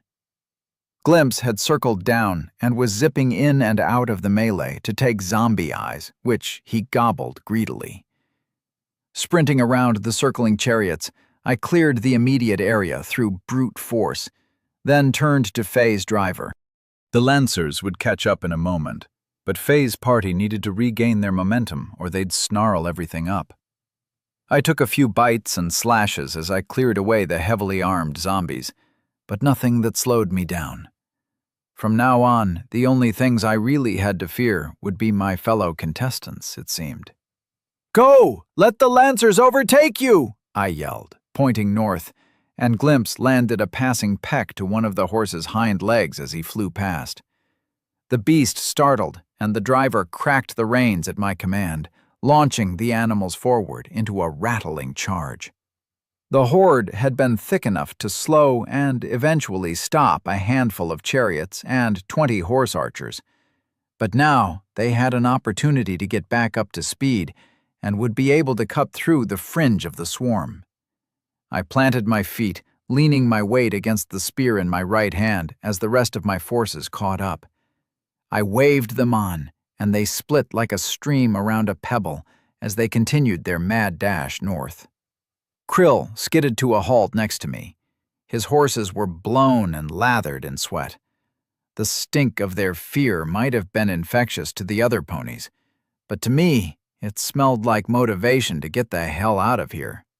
"Don't fucking stop," I croaked at him. "Told you," muttered Jagapan. "What about you?" Krill snapped. "I'm the rear guard. You can't outrun me. And besides, I might as well make the most of all these free souls Mortimer has given us, right?" My grin was caked with dirt and blood, which must have only made me look even more savage. "Aye!" yelled Krill, as he whipped his ponies back into motion, leaving me alone in the cloud of dust. Glimpse landed on my shoulder, and I reached up to ruffle his feathers. "Now all the civilians are out of the way. How about we do some real damage?" I whispered. He cawed and shot off to fly above me. The horde had been badly disrupted by our passage through them. Thousands had died, or been killed again, and the Brownian motion of the mob was being sucked away from attacking as they tried to fill the sudden smoking gaps in their formation. 2 more mana potions appeared in my hand as I cursed the shop out of habit. I drank one and made the sky glow once more, targeting the densest concentrations of zombies shambling in the wake of my army. The ground erupted, throwing bodies or parts thereof into the air and incinerating more of the swarm. I strode closer. I wasn't going to run. Well, I was, but not yet. I was angry, and it was time to take what I could to turn this situation to my advantage. The gods had seen fit to make it so I got stronger by killing, and Mortimer had provided me with an ideal opportunity to put it into practice. I chugged mana potions after every 3 casts, but every cast killed hundreds of reanimated humans, earning far more souls than I spent. I'd found an infinite loop. As long as the horde was sufficiently numerous, and I didn't need to eat or sleep, I could keep going continuously. I burned my way back to the hill, excising an arc of the horde from reality as I went. When I got there, I found the horde trying to climb the steps carved for giants, but the chiefs and their dreamers were holding them off. A fireball cleared the immediate area, and I leapt in to take over as the exhausted mortals backed away in fear. The now twisted spear in my hand flashed back and forth, splitting skulls and breaking bodies. If I clear the way, will you run? Get back to your tribes. Come to Palliot Pass in the north if you want to take revenge for this betrayal by the Eriskin and the shit-sitters to the south, I snarled over my shoulder. All the yelling and smoke inhalation had made my voice guttural and harsh. I sounded every bit like the monster I must have seemed. "Mond! Which way?" snapped Calpactor. I was glad he had survived.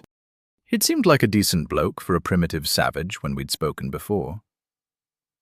"Cut east a short way, then north. I've killed most of the horde in that direction. I'm going to clear this immediate area, and fireballs will fall from the sky. Run that way." I raised an arm and pointed the way I'd come from. "It will be easiest there. Then get back to your tribes. Urkash has declared war on the tribes, and I'm going to teach the king that this was a really fucking stupid decision." Calpactor gave me a fierce smile and waved his spear over his head as he turned to the men behind him.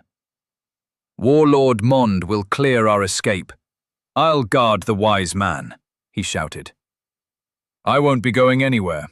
I've lived 50 winters on Helath, and I won't run," snapped the old man who'd led the ceremony earlier. "I can't stay here to finish them all. I'm going to get most of them, but my own warriors are disorganized and escaping. I need to get back to them." I gave Calpactor a pleading look, and the man slipped his mace from his belt to knock the old priest unconscious with a single blow. "Oh dear, he fell asleep. I guess I'll just carry him. Anyone else feeling tired?" Heads were quickly shaken among the remaining priests. "It's better to live and get revenge than die pointlessly. I'll carry him." The Mohawk sporting chief's voice had grown surprisingly gentle as he scooped up the old man.